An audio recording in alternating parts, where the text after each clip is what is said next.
Marcos, and Committee Vice Chair and Deputy Minority Leader Senator Risa Ontiveros. Morning, Your Honors. And for our guests, we have from COCOPEA, or the Coordinating Council of Private Educational Associations of the Philippines, Chairperson Father Albert Delvo, Private Education Assistance Committee, PEAC Executive Director Rodora Angela Ferrer, Person Father Albert Delvo, Philippine Association of Colleges and Universities, or PACU, Associate Legal Counsel Attorney Joshua Calaguas, Second Congressional Commission on Education, or EDCOM2 Executive Director Carol Marquis, UP President Angelo Jimenez, our alma mater, and Congressional Commission on Education, or EDCOM2 Executive Director Carol Marquis, former UP Vice President for Academic Affairs and former CHED Commissioner Dr. Maria Cynthia Rose Banson Bautista, former AIM Professor and Chairperson of Regina Capital Development Corporation, Dr. Vic Limlingan, who I think was also involved in EDCOM 1, sir. So, former CHED Chairperson Patricia Licuanan is here. Yes. Hi, ma'am. STI College, Academy Chief Operating Officer Raquel Perez. Former Dean of the Ateneo School of Government and Senior Economist at the Ateneo Policy Center, Dr. Ronald Mendoza.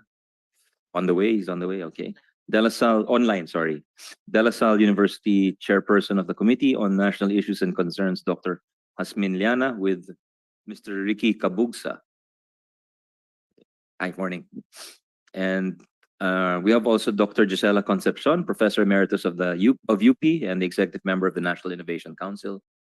Dr. William Padolina, Mathematical and Physical Sciences Division of the National Academy of Science and Technology, with Ms. Nova Navo. Morning, sir. Dr. Gail McDonald, Senior Consultant of the Arizona State University and former President of RMIT University in Vietnam, with Dr. Minu. Okay, welcome. Understand you're here for a launch at UST this afternoon, but thank you for making time for the committee. Dr. Gonzalo Serafica, President of the Center for Integrated STEM Education, or SYSTEM. Morning, sir. Dr. Joel Coelho, Professor of Agriculture Biosystems Engineering at the University of Arizona. Online, who is with us online. And from the government agencies, we have Department of Education Attorney Bonvel Castillo, Philippine Regulation Commission Attorney R.J. Rosales, with Attorney Melissa Comafay. CHED, from CHED, the Commission on Higher Education, Attorney Peter Lloyd Carpio. Did I miss anyone? Yeah, okay, that's about it. So we can start. Maybe I'll ask my colleagues if they have any initial remarks on this topic. None, Mr. Chair, just listen. Listen, yeah. Not anything from your end, Vice Chair Amy? Yes, if I may, simply because I'll be joining the other committee hearing as well. Mr. Chair and all our resource persons who are welcome to the Senate. Following COVID, it's been a matter of grave concern for us in Northern Luzon, witnessing the closure and decline of so many private educational institutions. While my father embarked upon the state university system, and we are very proud of the universal access to education, tertiary education law of 2016, we are also fully aware that quality tertiary education and research and development in the finest institutions in the United States, in the United Kingdom, and many leading private institutions are in fact private and have determined to remain so. It has also been the finding of the ADB that in many cases, public education has been in direct competition with the already beleaguered private institutions. As such, I simply wanted to put on record this deeply held and abiding concern that we uphold our private tertiary institutions through government and policy as much as we can. Thank you. Thank you. That's very well said. In fact, that's a constitutional injunction, the complementarity of our private and public education. And as mentioned by Senator Aimee, the peculiar history of the development of the Philippine education system gives particular importance to the private schools. Senator Risa, no more? Yeah, thank you. So, okay. We're at the outset, perhaps it's important to state that before we actually amend the or seek to amend the constitutional provision on ownership or management and control of higher education institutions, perhaps we should aim at greater precision in the language of the amendment, since some of those who read resolution number 6 interpreted it to mean that Congress would also be able to amend basic education. I think that's not the intention of the Senate President, Senator Legarde, and myself in filing resolution number 6 on the education provisions. The intention is to keep basic education in the hands of Filipinos, as Commissioner Gascon, the late Commissioner Gascon, who was also the Human Rights Chairperson and the youngest member of the Constitutional Commission, says in the records. Filipino schools have, and Filipino-owned institutions play a very important part in the instilling of values and the molding of Filipino youth.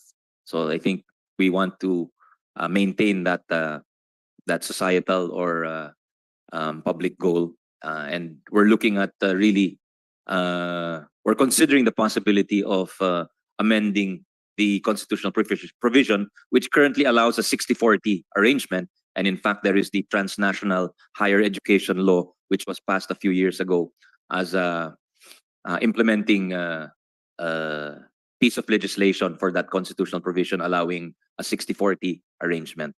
So that's where we stand, and we'd love to hear from our experts here. We have quite, as in previous hearings, we have a quite distinguished a number of eminent personalities. So without further ado, we'd like to, yes, Senator Risa. Mr. Chair, sorry. Since the chair mentioned that most recent point, I just like to make it a record that when the time my turn comes, that's actually the first and I would say prejudicial question I'd like to raise, because the formulation of resolution of both houses number 6 could actually allow Congress to open up even basic education to 100% foreign ownership. So I'll be posing that question at the proper time. Salamat, Mr. Chair.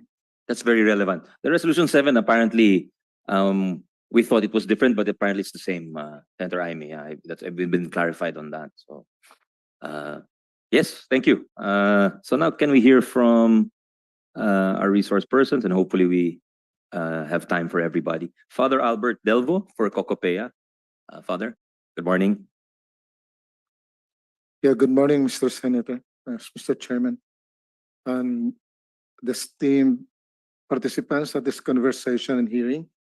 As for Cocopea, we have tasked our presidents that comprise Cocopea to discuss the matter carefully and prudently, then the output of which shall be forwarded to Cocopea Central Office, and we will come up with our official definitive position. In the meantime, initial conversations from our rank and file are to this direction, that we respectfully urge the lawmakers to proceed with caution regarding introducing amendments to the pertinent provisions, because this will have a long-standing, complicated repercussions, implications to the Filipino generations to come. And so, Cocopea maintains the position. It will constructively work with our legislators so that we can, in fact, contribute to the enhancement of the quality of education in the country, and at the same time, safeguarding the interest of the Filipino citizens, and likewise the learners and students. So that's where we are at the moment, Mr. Senator. Thank you. We understand Cocopea is a amalgam of several institutions, so it might take time to Yes, come po. up with a. We account for no less than 70% of private educational institutions, basic and tertiary. And if I may be allowed to add, we are cautious because if we allow foreign citizens to control, own, and administer the institutions that we are looking at, that may be prejudicial to our Filipino culture, values, moral and spiritual matters. Baka they may be in danger. Thank you. Thank you. Father, not to preempt your comment, but could you raise it with the body or the in the governing body which is coming up with the consolidated position? What has been the actual experience of those who, within the current constitutional bounds of 60-40, 60 local and 40 foreign, those who actually have foreign equity or foreign ownership and control of their institutions? What has their experience been? Because that perhaps could be useful for the committee. Well, at the moment, Yeah. Mr. Chairman, Mr. Senator, wala pong complications along that line. No? They seem to be, they appear to be contented and happy with that kind of arrangement because it serves the interest of the Filipino people and likewise the Filipino citizens. So we're comfortable with that at the moment. But as I have said, we'll be working, we are open to working constructively with the legislators to find ways and means to really level up the quality of education in the country and at the same time safeguard the interest of the nation. Thank you. Thank you. That's much appreciated. Can we hear from PAYAC now? Doris Ferrer. Yeah. Thank you, Senator Angara, for this invitation to the PAC. But just to, of course, clarify, no, the PAC is actually composed of the CAP president, so that's Father Delvo, PACO president, Engineer Villamor. The AXCO president is Dr. Betty Macan of Suleiman University. So there really has not been any discussion at the level of the PAC insofar as these amendments are concerned. But we're very happy with what Senator Amy Marcos actually said about protecting the private education sector, because right now we are really such a beleaguered sector, given the free tuition that was implemented by UAQTE. And we also are very happy with the work, Senator Angara, you know this, of how we really want to pursue operationalization of complementarity. I think that is where PAC is right now, being the co-implementer of the GASPE programs in basic education. But of course, any invitation from the Senate will be, we're very happy to again work with the Senate. We resonate with the words of Father Delvo, who sits in the PAC, and rest assured that there'll be some discussions on this moving forward. But right now, really, the private ed sector is in very dire straits. Oh, yeah. I think that started even with K to 12, not just with you, Actea, no? Because there was a migration from during K to 12, and you had 2 years where there was no enrollment in the private sector. So now we'll hear from PACU Legal Counsel, Attorney Calaguas. Attorney, good morning. Good morning, Mr. Chair and esteemed senators. For PACU, of course, we are one with the COCOPEA and PAYAC in urging our lawmakers to exercise prudence and foresight in their deliberations with regard to this matter. And we thank you for your kind invitation to this forum. As a preliminary, we have observed that some of the amendments may run counter to the other provisions in the Constitution. And we just wanted to point that out, that the Constitution emphasizes fostering patriotism and nationalism. We, of course, acknowledge that these are non-material values and they don't traditionally appear in spreadsheets, but we hope that we are not losing sight of their significance when we engage in such discussions. For PACU, we support the goal of equipping Filipinos with the best training to become globally competitive citizens in the global world. We are supportive and we are glad that there are initiatives such as the Transnational Higher Education and the U.S.-Philippine Partnership for Skills, Innovation, and Lifelong Learning program that further this goal. We also support the recommendations of EDCOM 2, which are outlined in their Year 1 report. And we are aware that government has scarce resources, and we hope that the recommendations of EDCOM 2 are acted upon and included in all of this in discussions crafting policies that affect the education sector in this country. Again, we thank you for the invitation, and we look forward to hearing about the from our experts today. Thank you. Attorney. From EDCOM, can we hear from Director Yi? Yes, Hi, Director. Mr. Chair. Good morning, and to Morning. our senators Long and to time our no see. other resource persons. I believe we have a deck that will be presented. As you know, Mr. Chair, we have not yet taken this up with the other commissioners. And so this is not necessarily an EDCOM position, but internationalization is part of our priorities for year 2. Yes, yes. We started 12 out of the 28 for year 1, for which we have published a report on. But year 2, we will really discuss internationalization, particularly in higher ed. What we've done so far to prepare for this discussion is really to do a comparative analysis of existing policies, both in basic and higher education within ASEAN. And that is what we will present today, as well as considerations. So first slide, please.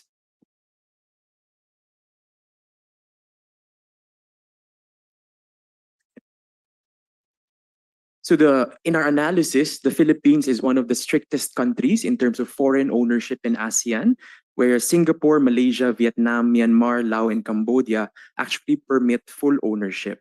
Only in the Philippines is foreign ownership also stipulated in the Constitution. If you will go to the next slide, most of them only indicate that the maximum foreign ownership via legislation, so not by constitution. Also, the establishment manner for basic education is only incorporation and registration for countries such as Malaysia, Singapore, and Thailand. However, in the Philippines, it is via legislation. Based on the data that we have so far, although DepEd might have more current data, there are only 9 international schools legislated in basic education. Other countries have also provided incentives. For example, Malaysia has given a tax exemption, as well as Thailand, to attract such type of institutions to come. Next slide. Next slide, please.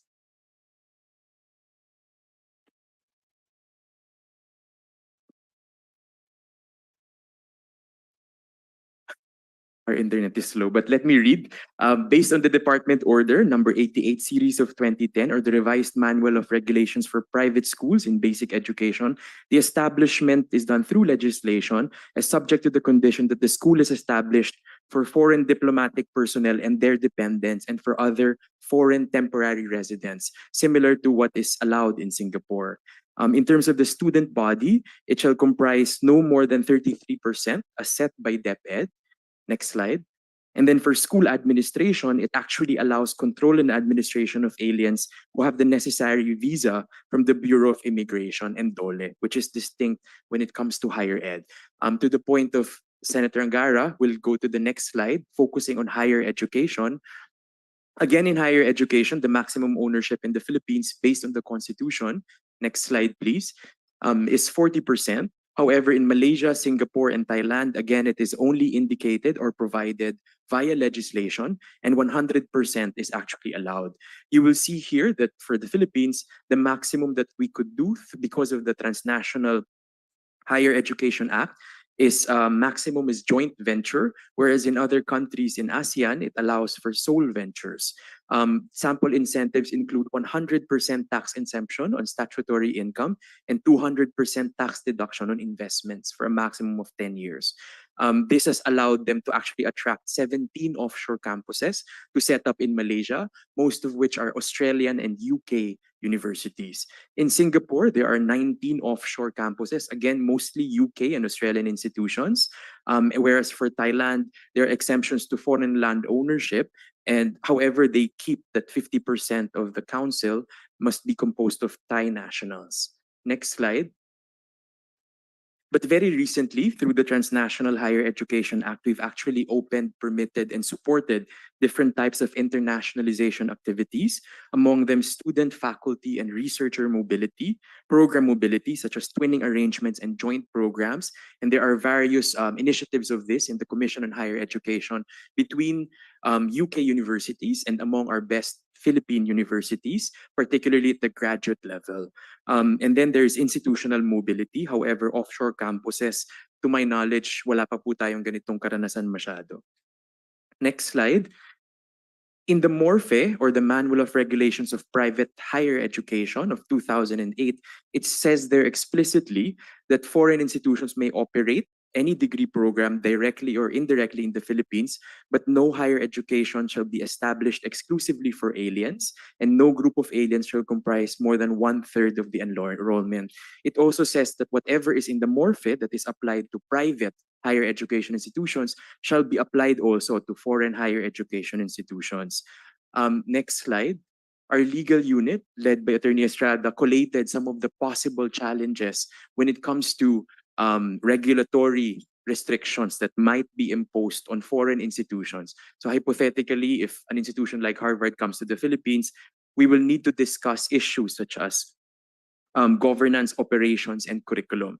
For governance, control and administration of HEIs shall be vested in Filipino citizens.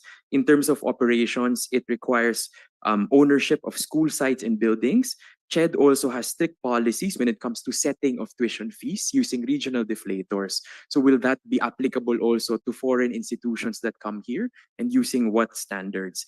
Also in terms of school calendar. We also, of course, know, based on our consultations with private institutions, that there are challenges when it comes to adherence to CHED PSGs. For example, if they come here and they want to teach teacher education, will they be required to follow CHED's curriculum on teacher education, which is now used across all higher education institutions, which also explicitly details curriculum, GE courses, classrooms and laboratory facility requirements, even books and number of books. So textbooks are also preferably written by Filipino authors, etc. So these are things to consider. Next slide is comparative analysis of hiring of foreign faculty, something that we know has been an issue and is difficult, particularly in higher education. For both sectors, there's a grant of an alien employment permit and 9G visa. For basic education, we require them to pass the LET, consistent with RA 7836 of 1994, and must be from a country that permits Filipinos to teach. For higher education, holder of at least a master's degree and holder of an appropriate professional license. So this might pose difficulties. For example, I know of many individuals who finished their bachelor's degrees in the US and in the UK. When they come here, they cannot actually immediately take the PRC because they will need to account for some credits that are missing. So they will need to still enroll in a local institution despite finishing in a reputable foreign university because of this restriction. So this might be prohibitive. Also, we know from experience of other state universities that they cannot even hire dual citizens in our SUCs to allow them to teach. And this is really contrary to the direction of many countries in terms of aiming to attract the best to come to their countries, to teach, to do research, to collaborate. And so these are things that might be open for discussion. Next slide. We know from the experience of many countries that internationalization is a tool, but the target and the vision for the education system must be clear and must be articulated so that we can connect this tool to whatever we want to achieve. If it's improving research productivity, if it's improving our standing in international rankings, if it is to increase competition in higher education, or to attract provision of graduate education for areas that we don't have capacity for. That needs to be clear, and that needs to be the anchor by which we will then proceed. Allowing foreign ownership is also just a first step. Even in Singapore and Malaysia, they rolled out very generous government incentives and adjusted their policies to actually attract the best institutions to come. And so this will require other legislation to be able to do this. There's also a need to strengthen the capacity of DepEd, CHED, and TESDA to regulate the possible entry of poor quality institutions. And also, as we've seen in the examples in ASEAN, research is actually fueled by industry that is able to use the research. So as an ecosystem, you cannot have a well-performing institution doing research and it will not be sustained if there is no industry that uses that research and partners with the university. So we need to create that ecosystem for this to actually work. And so allowing foreign ownership is a first step. We also need to maybe make use of this opportunity to review government regulations in a way that enables quality institutions to thrive. So challenges of overregulation and complementarity might be two things that we can also have as we proceed in our discussion on internationalization specific to higher education. Thank you, Mr. Chair. Thank you. It's a very good presentation. Thank you, KM. The President of the United TVET of the Philippines, Incorporated and Technical Education Skills Development Authority Representative, Father Onofre Inocencio. Good morning, Father. Are you ready to give your position, sir? Father, go ahead, sir.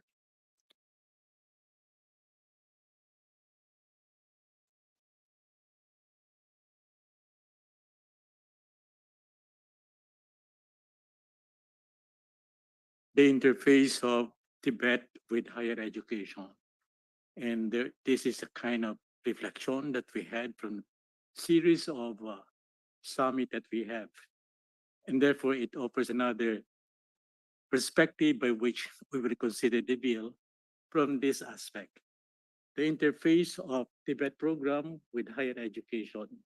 And therefore, we're addressing tertiary education, not only higher education. Because in the mandate of the different sectors, there is a distinction between lower tertiary education and higher education. And this is a point that we need to consider when we try to consider this bill, no? Because there is not clear distinction anymore from the program of Tibet program interface with higher education. And therefore, this is what I'm trying to bring to the discussion forum. Thank you. That's a good point. We're really talking, we should include TVET education here because the previous discussion was on public utilities and we talked about the Public Service Act amendments where we are liberalizing certain industries. And definitely those industries will need skilled personnel. And I think that's where TVET comes in. No? Yung binanggit ni KM na ecosystem, you need to feed into that ecosystem. Otherwise, they might go elsewhere. So next is UP President, Attorney Angelo Gigil Jimenez, sir. Morning. Morning, everyone. My colleagues from the private sector, our honorable senators, thank you for the invitation. I would just like to start with an opening statement coming from the first UP president, a Protestant pastor named Murray Bartlett. He said that the University of the Philippines can serve the world best if it serves best the Filipino. Today, University of the Philippines is mandated not only to be the national university, but to aspire and to work to become a regional and global university. This particular provision, more than 10 years ago, is becoming more relevant today because this is now a globalized world. Some people call it omniversity now, not just university. In the 1960s, they invented the term multiversity. Today, it's omniversity or what's the name of Facebook? Meta University. Because we are all global. Let me just state that the University of the Philippines, in furtherance to its mandate to become a global university, has over 400 partnerships in 47 countries all over the world, most of them in Asia and even in Africa, where you would expect little. I mean, we have 5 partnerships in Africa as well, but I'm just mentioning that because it's the lowest that we are exposed to. And one of the most perhaps notable aspect is that we even host the International Rice Research Institute, and we are going to renegotiate because it's about expiring now. And this has provided so many of the advanced researches and made it accessible to our rice scientists at UP Los Baños. The other thing is that even the University of Nagoya has a satellite campus in the University of the Philippines, and the University of Nagoya has produced 6 Nobel Prize winners. And just last month, I went to the Universidad de Malaga in Andalusia to open up an office of the University of the Philippines there. I intend to share it with the rest of the educational institutions in the Philippines as our listening post for many of the opportunities for higher education, including funding, especially the Erasmus Mundo funding. We opened it last month. So for us, this is our trust. And let me go down to the basic particular proposal that was provided to us. Instinctively, I have to think like a lawyer, but and I asked the College of Law to make me this particular, a little bit of a briefing on the issue. But again, to preface the second part of my statement is that we believe that the issue today of foreign ownership is a matter not of constitution or law, but basically a matter of policy. Our position is that the wording of the Constitution provides for an expansive enough zone of construction that we might not need to actually even touch its provision as it stands today. However, it may be clarified. Let me just point out that in your aforementioned quotation of Commissioner Gascon in the 1987 records of the Constitutional Convention, even in basic education, they were not talking of disallowing foreign ownership. They were debating about the level of foreign ownership. So there is no statement in the Constitution that abhors foreign participation in the educational system. It is our position, Your Honors, that the more important question is, what do we need from them, or what kind of foreign equity? The 60-40 didn't come from the Constitution as far as higher education. It came from the 12th regular foreign investment negative list. On the higher education, transnational higher education law, there is a clarification that foreign teachers are not public officers. This could pave the way for hiring of foreign professors in our country, and especially in government schools, because they cannot get tenure as of now. Also, there is a clarification in the THEA, the Transnational Higher Education Act, that control and supervision is vested in boards. And so this could still support the idea that even in tertiary education, that the most important thing is that there is still Filipino control. I think we have not given up on that, and I agree with Senator Angara that concerning the basic education, the idea of control is a little more sensitive than in higher education. Let me just end this by saying that talent today knows no nationality. Many countries are recruiting the best talents all over the world to further their own national interest.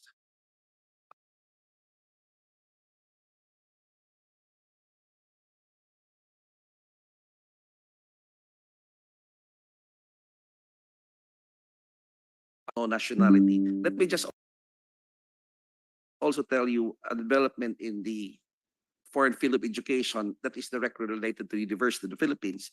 Today, I am getting a lot of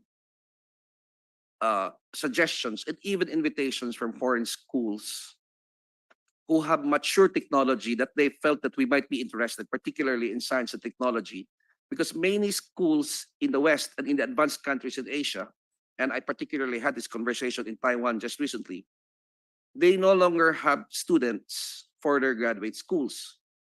And they wanted us school, they have overcapacity in mature areas that we might be interested in. I'm very interested, for example, in microchip productions at the National Kaohsiung Which University. institution, National President? Kaohsiung. Kaohsiung, Taiwan. Yes, just a specific example. We have a youth bulge. We are now in a limited demographic sweet spot.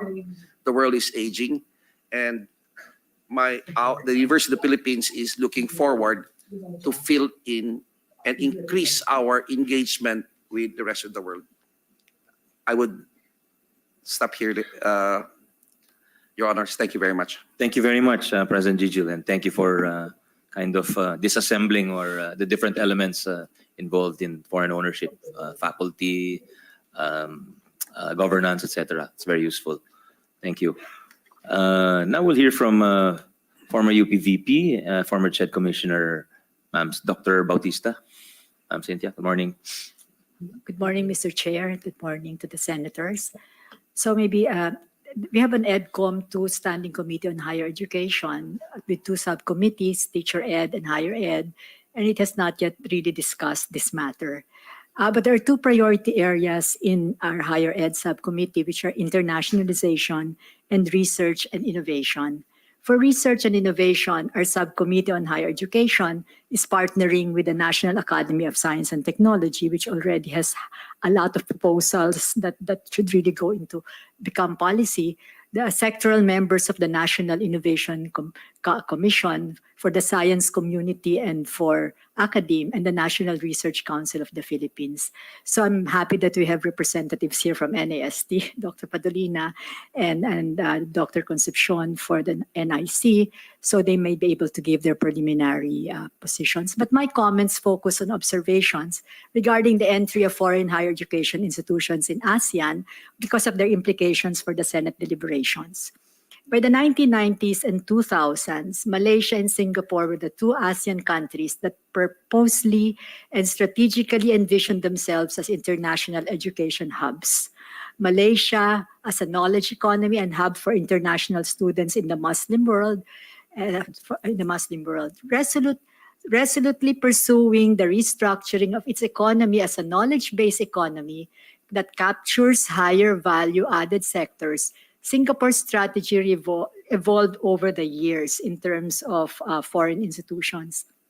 A cursory look at the list of its 19 offshore campuses, which E.D. Carol Mark mentioned earlier, suggests different arrangements. So they're not all ownership. Not all of them are concerned about ownership issues. But the common thread being the response of these HEIs to Singapore's strategic needs. So I guess, for instance, Singapore invited is the operative word, invited the Technical University of Munich to set up in Singapore as a hub for engineering programs like aerospace, and as an institution to establish joint programs with NUS, like NUS TAMS in Architecture Program, the Nanyang Technological University TAMS Master of Science in Integrated Circuitry, or MS in Green Electronics. The National University of Singapore invited Duke University for its medical program so that they could develop its medical program, and later invited Yale University to establish a liberal arts college, since the British education system actually did not have the equivalent of the American GE. They just go directly to their specializations. In both instances, NUS and Singapore's Ministry of Education covered the costs of the establishment, supported it fully. So it's not like they're coming in and bringing in their capital. Some offshore campuses in Singapore are lodged in public partner institutions. So it's also subsidized by government. Government puts up the buildings in the university. For instance, they have the Culinary Institute of America in Temasek Polytechnic, Duke and Yale in NUS. Some, like the Australian universities, are really part of their free trade zone agreements, so that the top university will come in. But one thing is clear, for both Malaysia and Singapore, the choice of HIEs to partner with is selective, targeting top institutions that would help them. In the case of Malaysia, it's really to help them also project the reputation of Malaysia, because they were going to attract foreigners. But for Singapore, to help them actually with their strategic interests. It is notable that in the case of Singapore, one study suggests that many of the offshore campuses established around the 2000s were set up with very limited timeframes. So that includes Yale, having recently been announced to be terminated, for instance, their Yale relationship. Accordingly, the country has more strongly regulated, they have strongly regulated their foreign providers' access to higher education in the last few years, because they're now sure about what it is that they want from their higher education institutions. So selectivity in terms of strategic contribution to the country's socioeconomic goals and high reputation to further enhance the perception and reality of quality HEIs are operative words. As ASEAN's de facto education hubs at this juncture, top foreign universities are attracted to establish offshore campuses in Malaysia and Singapore because of a favorable education and business environment, like incentives, the ease of doing business, and the existence of a Singaporean and ASEAN market for students. So I guess the Philippines at present is not similarly situated, with a limited number of HEIs recognized by other countries to be of quality and insignificant. And I think other countries like Australia would say they only recognize this number of schools from the Philippines. With your permission, Dr. Yeah. Sis, I just want to recognize Committee Vice Chair Senator Bato de la Rosa. Morning, sir. Yes, sir. Pasensya na po. Okay lang po, sir. So we're not in that position at the moment. We have an insignificant market of Filipino upper to upper middle to upper class Filipinos. We have challenges in the ease of doing business and addressing corruption. For instance, for those who will be constructing buildings, procurement issues, etc. The small number of foreign students, and not because of the 30% cap, we really have a small number of foreign students coming here. Well, What's the 30% cap again? Could you refresh sorry, us? so the maximum number of foreign students that you can take in. Regardless of that, we really have a few of them. The seeming reluctance of the Philippine government to invest in strategic partnerships, and nuanced policies like the prohibition on hiring dual citizens that ED Mark mentioned earlier, are in disincentives for reputable universities. So it's against this backdrop, Mr. Chair, joint ventures, partnerships in the form of dual degrees, research and innovation programs have been attractive to reputable institutions. I think the President Gigi already mentioned some of our dual degree programs. There are different universities with partnerships with reputable British universities. The closest we ever had to government investment in a partnership with a top university system that cited the NUS-Duke partnership in its justification is the PICARI, the Philippine California Advanced Research Institute, which faced numerous challenges from beginning to end. So I think Dr. Pagdinig. We finished the cycle of PICARI because I remember It's- there were it- when the turnover to the new administration, the previous administration, there was some resistance to it. So I don't remember kung natuloy ba yun? They finished. Yung- They finished. There was the- 3 cycles. There were supposed to be 3 cycles. So I think, no? I think they finished the cycles, but they're calling it by another name now. It's called Lakas. Okay, so we have to learn from this. And if you have to open up to foreign HEI, we are open to foreign HEIs. If you have to open to outsource for, they must be addressing clear strategic goals. It's like Singapore needed engineering, needed to beef up its engineering, so they invited, I guess, that might be by invitation. To my mind, what we must guard against is opening up to lower tier HEIs, which is a possibility because we are not a market for the higher tier yet, or we're not a market for them. So the ones who will come are those who will be of lower quality. So we have to actually guard against that, which will further erode the reputation of the You're Philippines. saying it should be a race to the top, not a race to the Yeah, bottom. Oh. Because our reputation is not as good as we imagined in the 1970s. Our reputation for diploma mills is very high, and we do not want to erode that. So while safeguards may be put in place through legislation and executive orders, I guess you also have to be careful, to be mindful of our implementation track record, a culture tolerant of circumventions of regulations, lack of capacity of regulatory bodies to regulate substandard HEIs, even among the Philippine HEIs. They are among the considerations. Also, the positive or adverse impact on the private education crisis must also be part of the considerations. Thank you. Thank you. Could you share maybe, because it's Ma'am Tati's also here. You were in the commission together when you started the PICARI. What are the learnings from that, pros and cons? You mentioned it should be more targeted.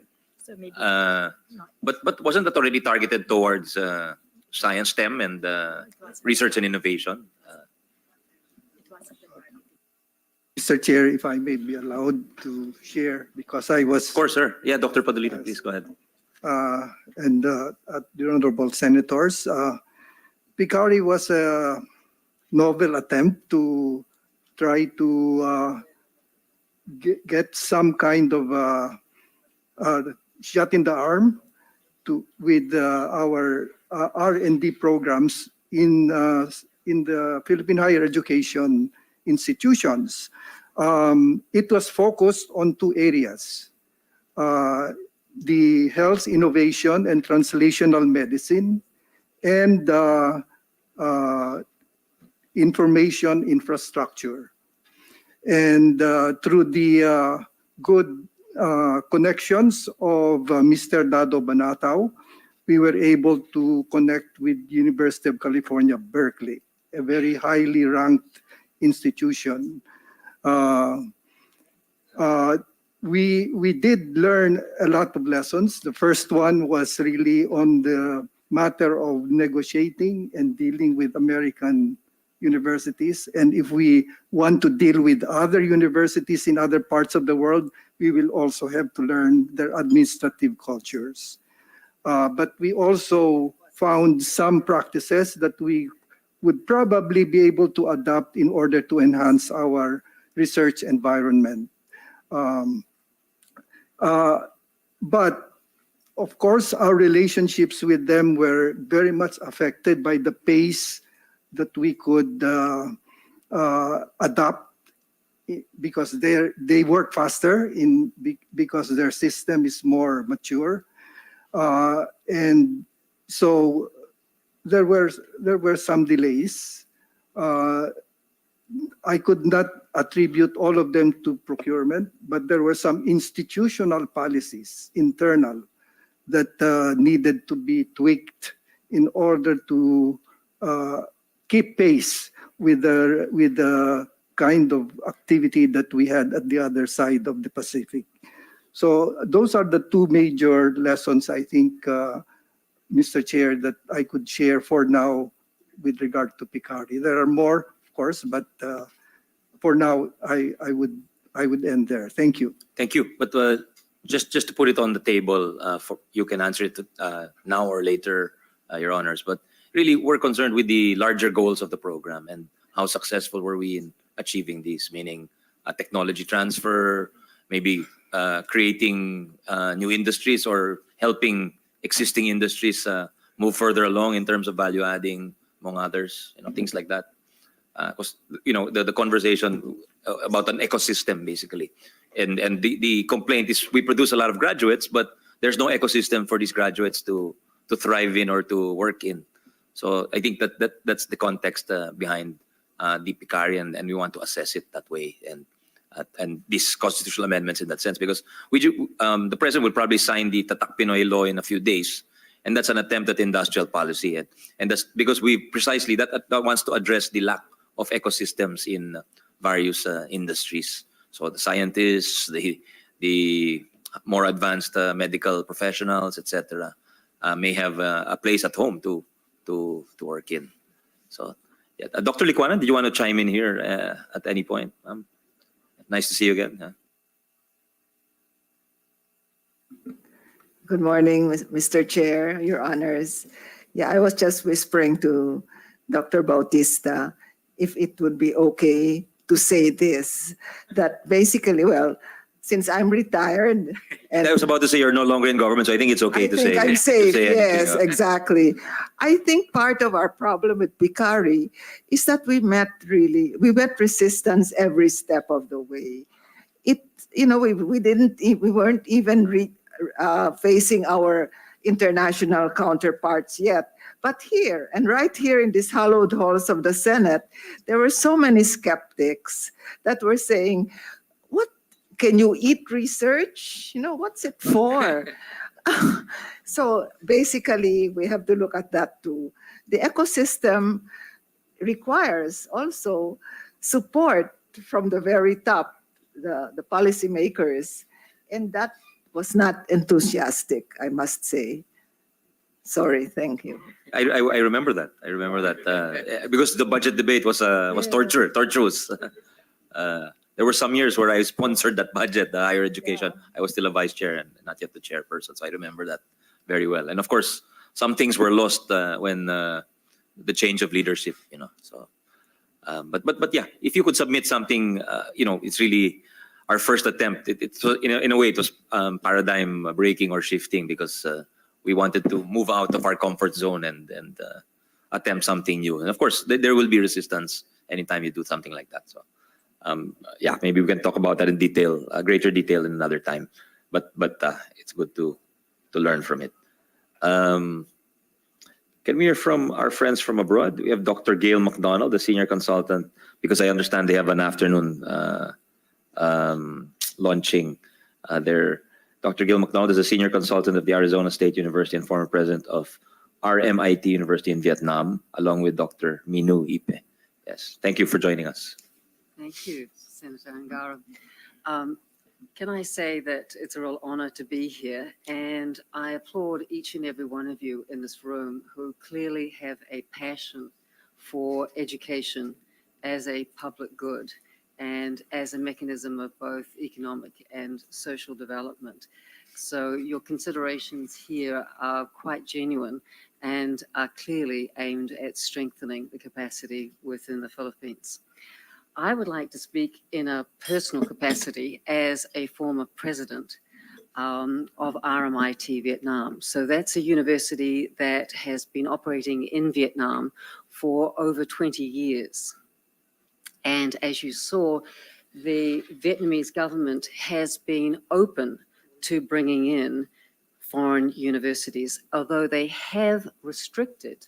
They've been quite selective, and particularly in regards to putting barriers to entry in the form of the financial investment, the level of financial investment that these universities need to bring with them as they come into the country.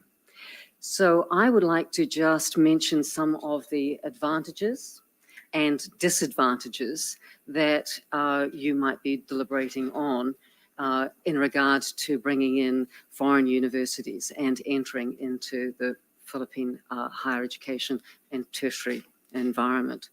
So the first one is clearly the benefits are around knowledge and tech transfer, because you can provide very diverse educational offerings, programs that might not be available locally.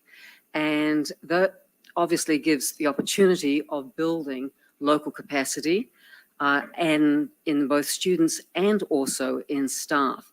And that was the situation that we experienced when we introduced mechatronics and robotics. So that was relatively new to Vietnam, and I believe more recently in the area of aviation.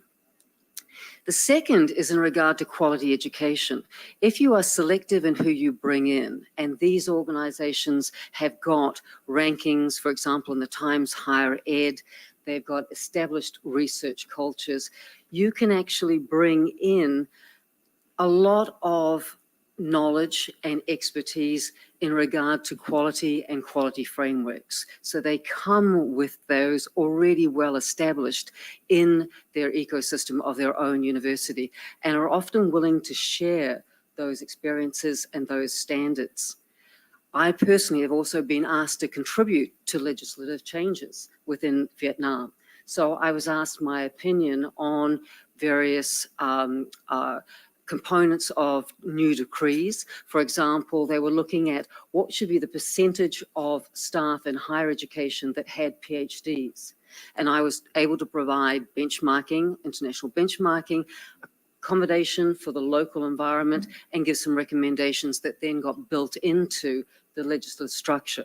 So as a foreign university, I was asked and willingly contributed to those sort of legislative changes that were occurring. Another advantage is obviously the internationalization, which is clearly an initiative within the Philippines at the moment. So it does open up a two-way corridor between universities and their networks outside of the Philippines, and then opening up to opportunities within the Philippines. So there's a cultural exchange, there's a global learning environment that becomes established. Another advantage is clearly the economic impact. When you establish a new university, you establish jobs, you attract students, you contribute to the local economy, you pay taxes, unless you get some tax incentives, which would always be quite favorable. And you can also encourage innovation and entrepreneurship. So there is an economic multiplier that clearly is in existence when you bring in a foreign university. There's also greater opportunity of employability because what you often have is students doing what's called a 2+1. They will actually spend 2 years in the foreign location, but their last year, at their choice, they have the opportunity to go to the mothership or the mother country, and there they are able to get more international experience, and they're often, if they're, for example, in Australia, they're able to also get work experience. So there is an opportunity of increasing their employability. And you've also got networks that extend out into the industry partners. So for those universities that come into a new environment, they bring with them their own industry partnerships, which are already well established. Now, I should mention the disadvantages. In all honesty, there are some disadvantages. One is that you often get brain drain, as students that go overseas don't necessarily come back. So that is a very genuine concern where talent can go abroad and you can lose it. But you never know, the appeal of home is always quite great, and often people do return after their study. You can create a bifurcated market in that you've got foreign and local universities, but if it is set up correctly, it should be a situation of sharing of knowledge and systems, processes, policies. There is another potential concern, and that is that you can end up with the university working under two regulatory environments. So for example, I had MOAT, the Ministry of Education and Training in Vietnam, and all the regulations that went with that. And I also had TESDA in Australia as another quality assurance and regulatory body. So they were quite different quality frameworks, and I had to work with both of them. But often there is a spillover effect as one learns from the other. And so that is a positive outcome. I think that there's been concerns about cultural dominance, but when you have a strong culture, it's really more of a sharing of cultural experiences rather than cultural dominance. And the norms and values are always very strong in an Indigenous context and are very hard to overcome. And in fact, often foreign universities go out of their way to embrace local traditions and norms and values as being part of a good corporate citizen. So I think that the question that you're probably deliberating at the moment is on a continuum. Do you look at building local capacity and enhancing existing organizations? Do you go to the other extent, opening up quite generously for foreign entities to come in? Or do you sit in the middle and perhaps selectively pursue organizations of quality that have perhaps had past experience in entering into a foreign market and actually have assets, educational knowledge and research assets, which could be of value to the country? So I look forward to watching your deliberations. Thank you. Thank you. That's very useful, Dr. McDonald. Dr. Padolina, are you finished, or did you want to add to what you said earlier, sir? Yeah. Thank you, Mr. Chair and honorable senators. The views that I will express are limited by my own and do not necessarily reflect the position of the National Academy of Science and Technology. The knowledge economy is sustained by a workforce that has two overarching attributes, namely the ability and knowledge to produce in a sustainable manner globally competitive next generation high-valued technologies, products, and services. Let me repeat, globally competitive next generation high-valued technologies, products, and services.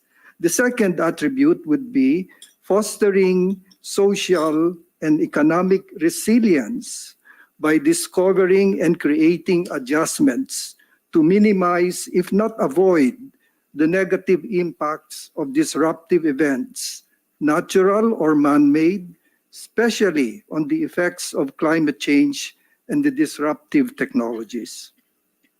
This workforce must by necessity be talented, ingenious, and adaptive. Attributes gained through an educational system that is capable of providing the updated knowledge with a global perspective that will allow the Philippine workforce to cope with present and future challenges. The intensified global movement of the knowledge base, the students, professors, instructors, academic programs, educational providers in the form of collaborative arrangements, campus branches, franchises, and joint degree programs has motivated several countries in our region to be the premier educational hub in Asia. Some ventured to prepare for that role even in the early 90s and have reached some significant milestones, while a few have realized the importance of an accelerated approach to improve the skills of their workforce before they become victims of the fast-changing global economy. It remains to be seen whether the Philippines will be successful in establishing a niche in the international knowledge enterprise.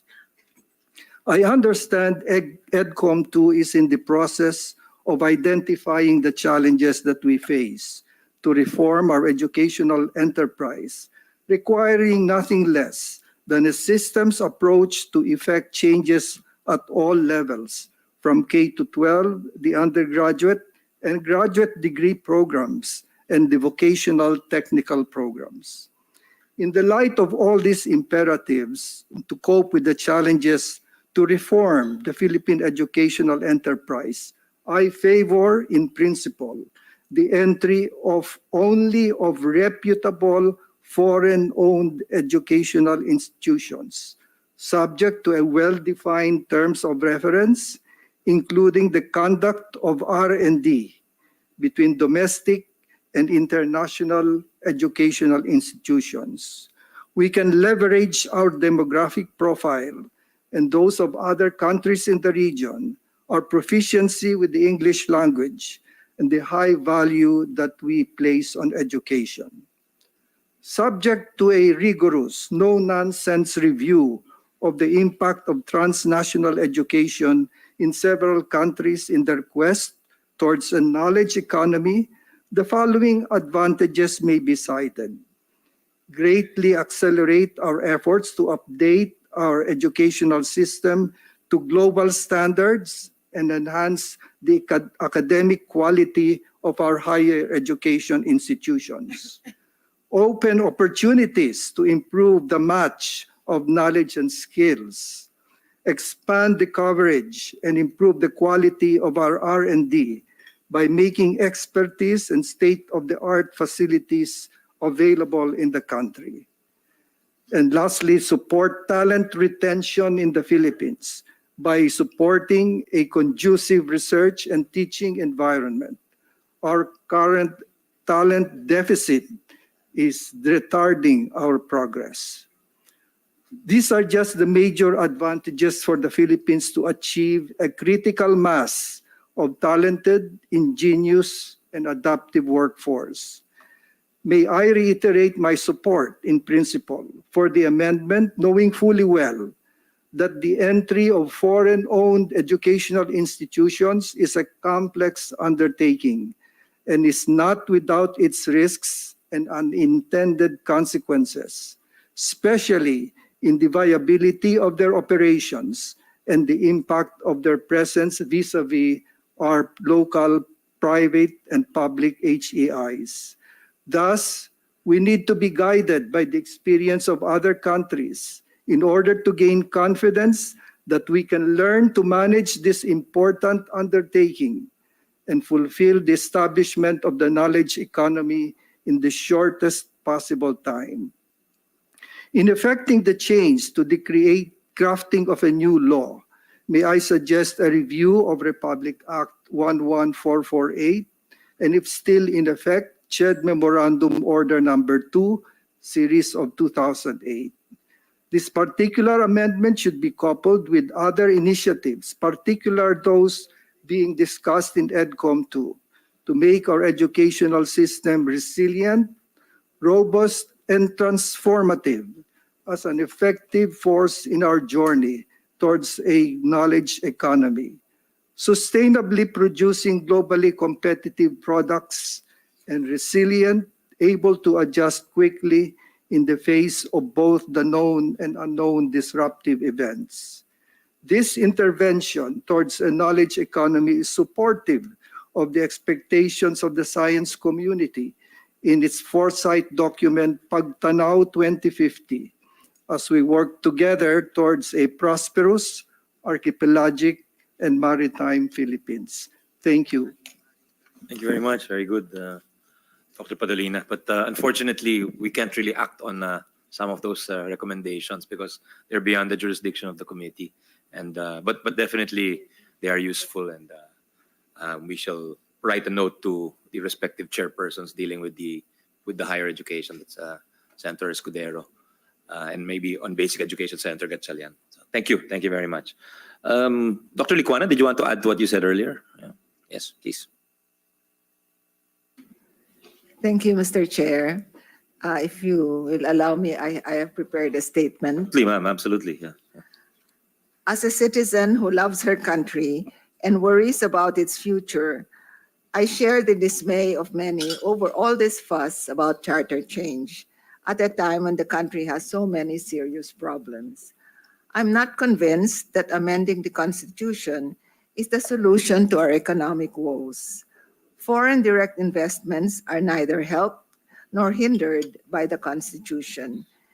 FDIs that have recently pledged to come into the country did not make charter change a condition for their entry, and those that have chosen to go elsewhere in the region did not give the so-called restrictive provisions of the Constitution as a factor, but rather named issues such as bureaucracy and corruption. These arguments have been eloquently presented at previous hearings and public fora by Senator Risa Ontiveros, economists Winnie Monsod, Shelo Magno, and Sunny Africa, and framers of the 1987 Constitution, notably Attorney Christian Monsod, among others. So I need not go over them. Let me just say that I believe that the time and resources being spent and to be spent on charter change is an unconscionable waste.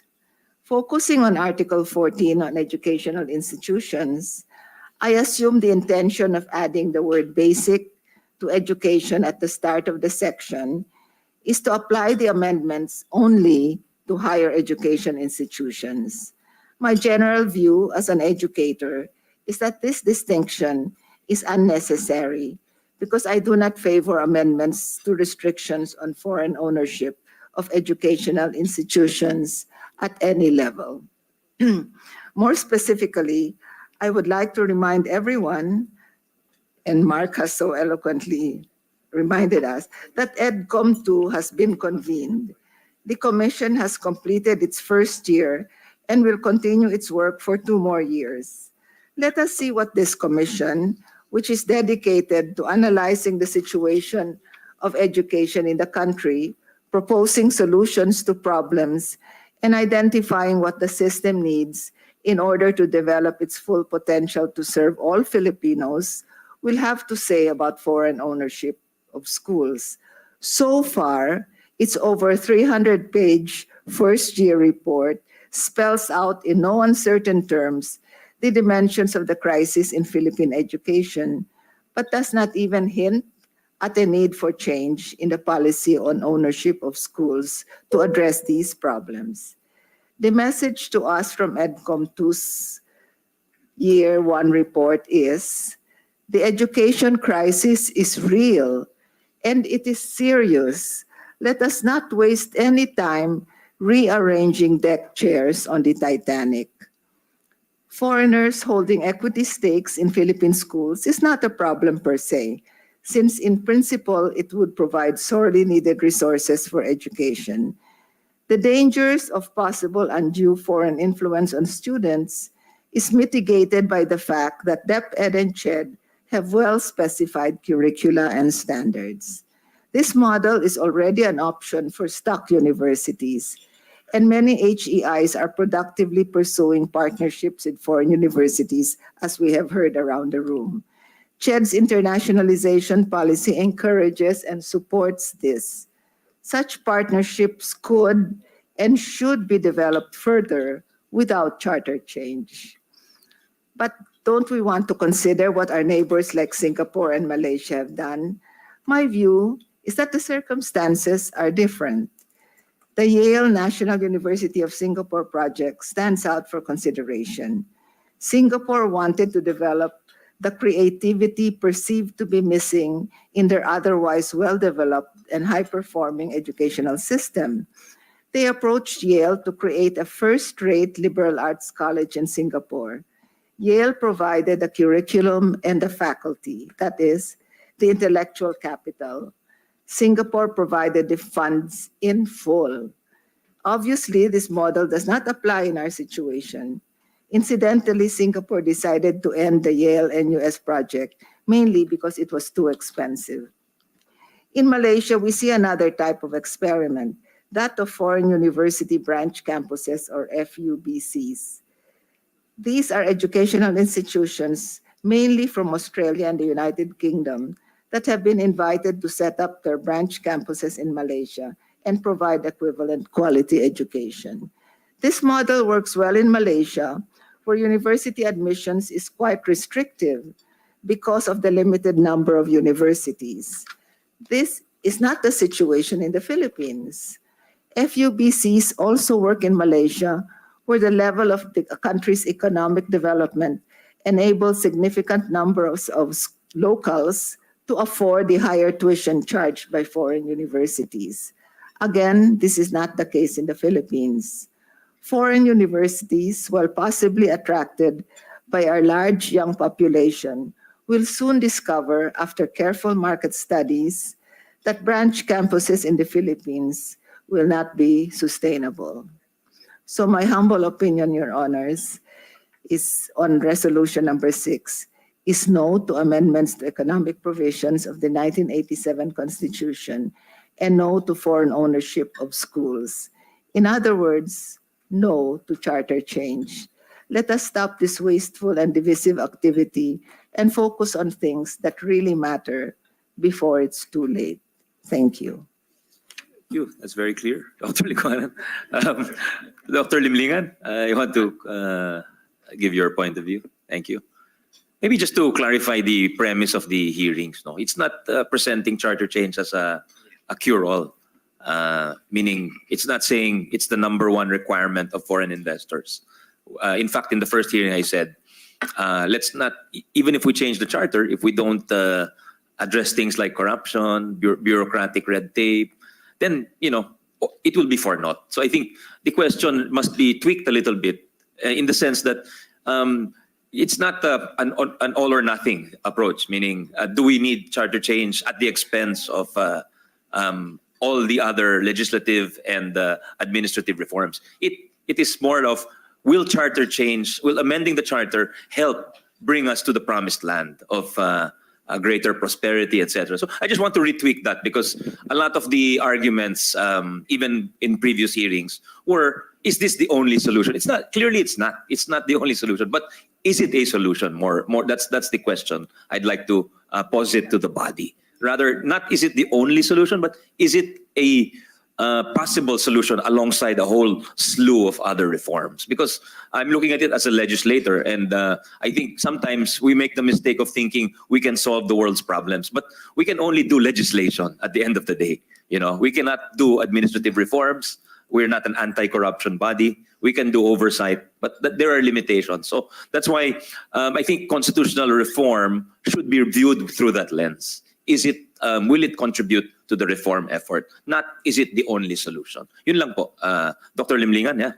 Are you, if you're ready now? Yeah, thank you, Mr. Chairman.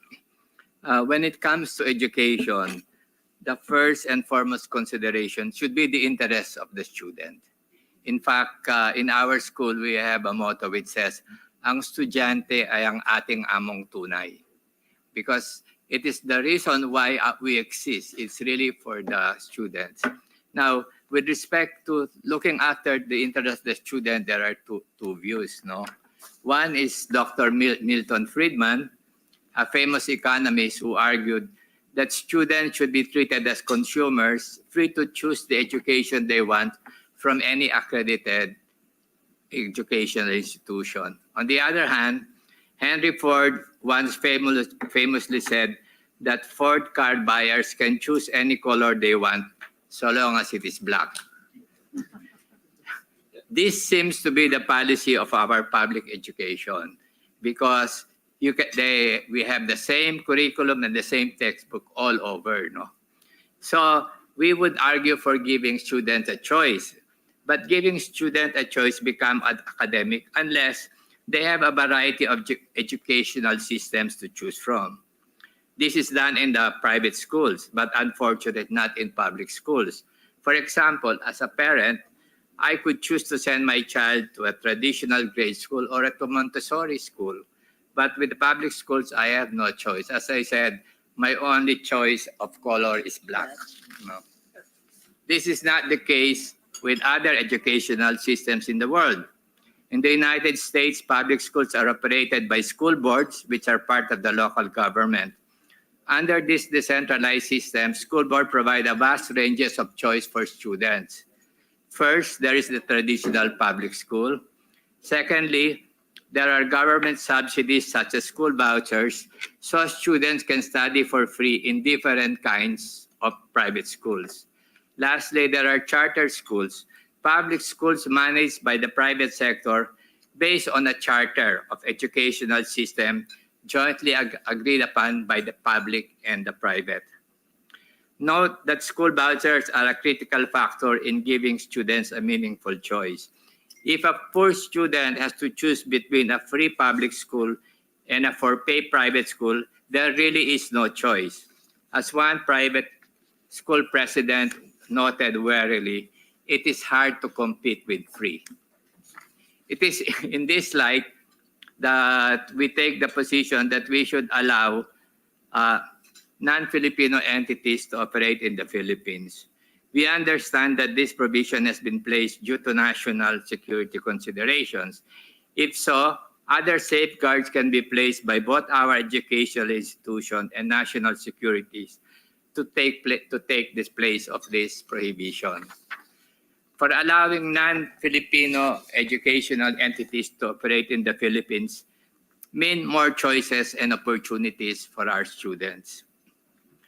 We will note that the National Education Policy 2020 of India promises higher educational reform in many areas, and internationalization is prominent among them. The NEP 2020 recommended allowing foreign universities ranked in the top 100 categories to operate in India.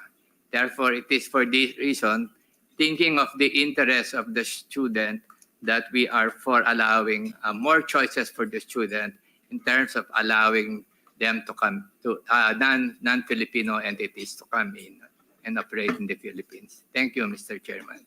Thank you for the examples as well, Dr. Limlingan.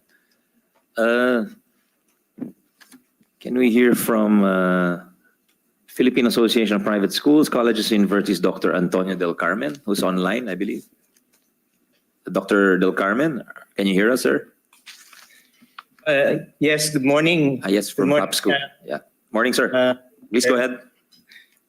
Well, on behalf of POP School, we also would like to manifest our position because many of our schools are mainly located in the provinces. These are small, medium-sized colleges and schools in the provinces. And we have this fear or that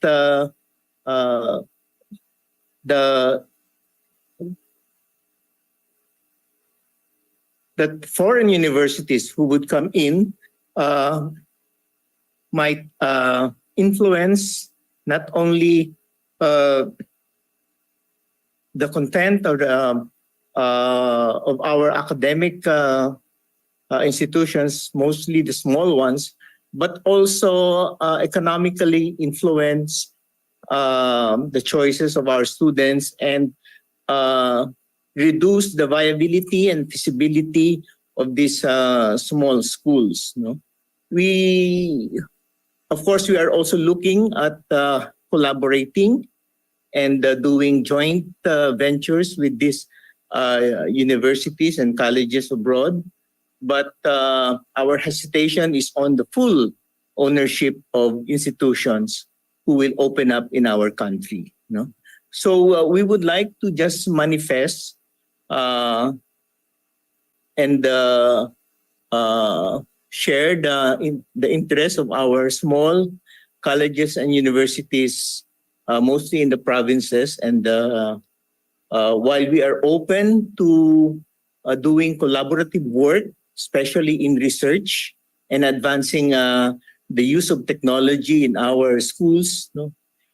We also would like to ensure that our small colleges, especially those who are family owned, no, can continue to thrive in this environment of continuous learning for our students. No?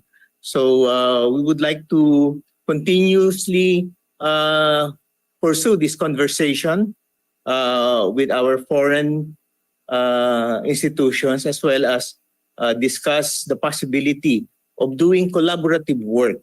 No, ownership may be another issue that we should tackle, but we are open doing collaborative work with these other institutions. Thank you, Your Honor. Thank you, Dr. Del Carmen. Can we hear from STI College? We have I Academy COO Raquel Perez. Morning. Morning. Morning. Thank you, Mr. Chair. If I may be allowed to read our statement, sir. Go ahead. Morning, honorable members of the Senate, esteemed colleagues. It's nice to see familiar faces. Today, we gather to deliberate upon a matter of utmost importance, the state of the educational sector in the Philippines and the potential need for charter change in response to its myriad challenges. As we navigate through this discourse, it is imperative that we remain steadfast in our commitment to uphold the interests of our nation's youth and the future generations that they represent. As an educational institution that operates nationwide, we have about 67 campuses for STI, 2 campuses for I Academy. We understand the significance of aligning educational standards across different branches or campuses. However, we recognize that true progress begins at the basic education level. While we thrive to provide excellent facilities and interventions at the tertiary level, we acknowledge that without a strong foundation in basic education, these efforts may prove insufficient.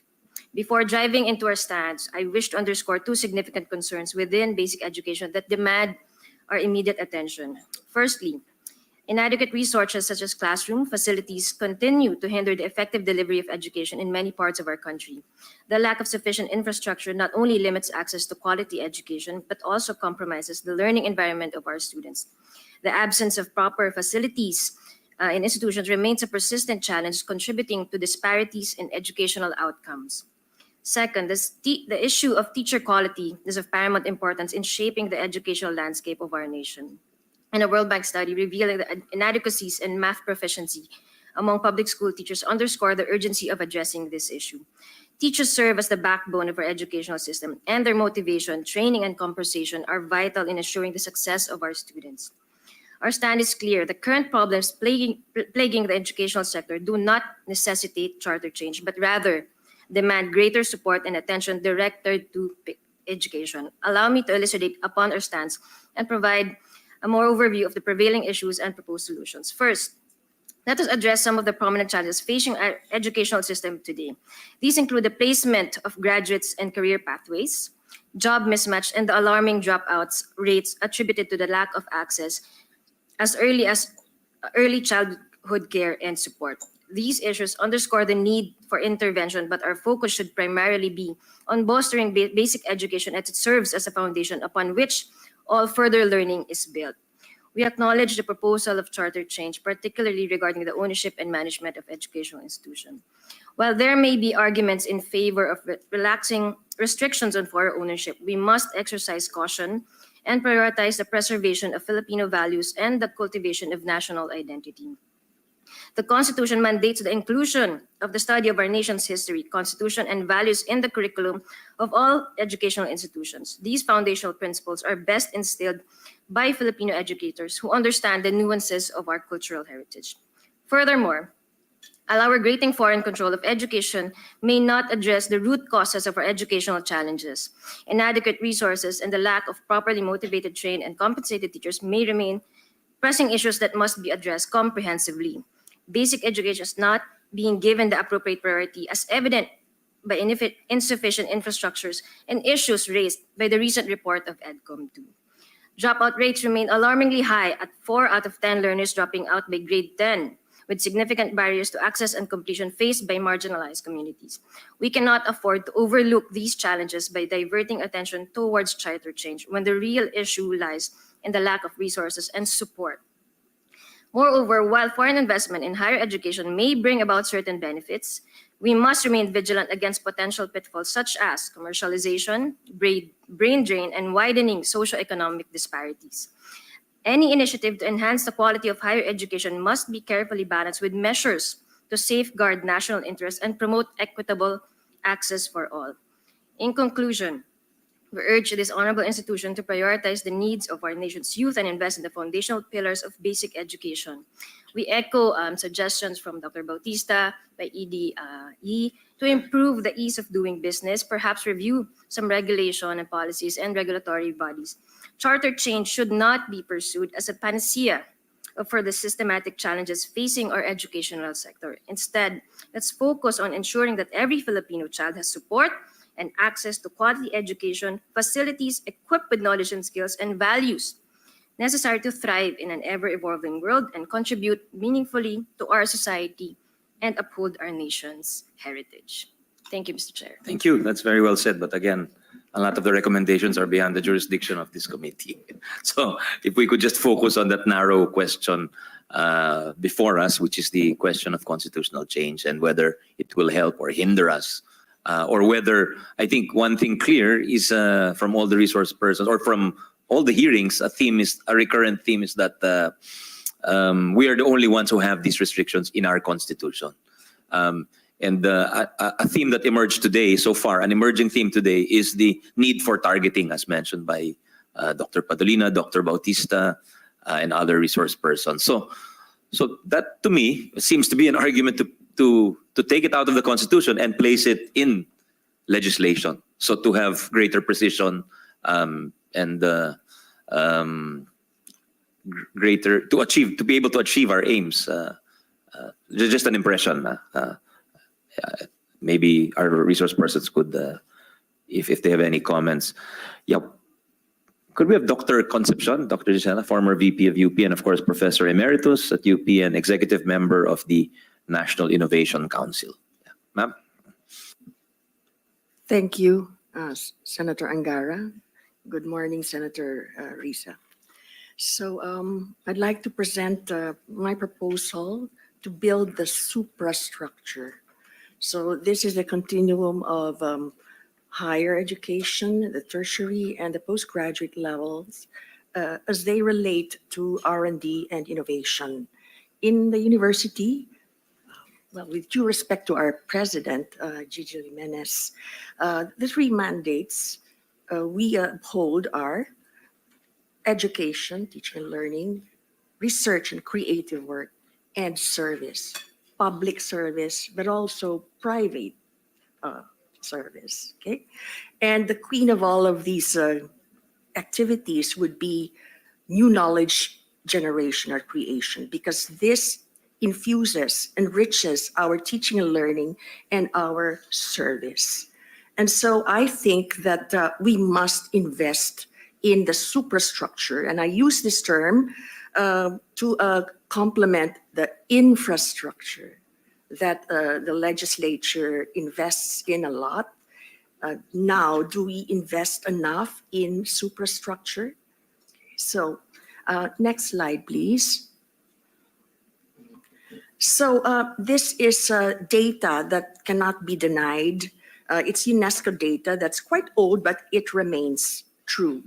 So on the right lower quadrant is the link between GDP per capita and R&D. And Philippines is the blue triangle. So our GDP per capita today is about $3,500 US. And our GERD, our gross expenditure for R&D, is 0.32%. And the other dots you'll see are for the United States, for Germany, and for Japan. And their GDP per capita are in the 60,000, 50,000, 40,000. Next slide, please. There is an imperative to consider R&D and innovation a top national priority. And the NIASD, that's the National Innovation Agenda and Strategy document that the NEDA came up with, is showing us these core targets. And it's good that the government has already acknowledged that we need to attain these targets. So the root cause of all of our problems is a lack of investment in the human capital, the human talent pool. And right now, by the WIPO data, we only have 174 full-time equivalent researchers per million population. And we want to move that up to 500 by 2028 and to 1,000 by 2032. And our GERD is 0.32% of GDP. We want to move it up to 1% of GDP and to 1.6% of GDP by 2032. Next slide, please. Now, those core targets, if achieved, would allow us to also achieve the other core targets. And it's nice because this document shows us our knowledge and technology outputs and our creative outputs. And their data generated by the GII. So this has been recognized by our government, by NEDA. Next slide, please. So now let's do the comparison. Again, the data is from the WIPO, and our information is in the blue column. And we are being compared and contrasted with Indonesia, Thailand, and Vietnam. And we're actually being benchmarked with Indonesia at the present by the ADB. But let us tell you what we have in the country, and there is great opportunity because we have graduates in science and engineering of 22.8% of total graduates, and I'm trying to get that number of total graduates from the CHED. But I just got this from the PSA.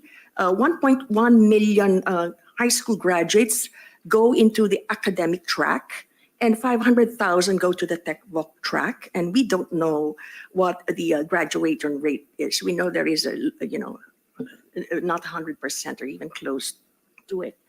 But if you go by these numbers, there are enough STEM graduates that we could move or channel into the postgraduate level, which would be required for independent research and innovation. So in UP, we are trying to increase the number of PhDs among our faculty. So when I was VPAA of UP, I aimed to move it from 30% to 50% to reach Thailand's requirement of 70% for national universities and Malaysia's requirement for 90% for their national universities.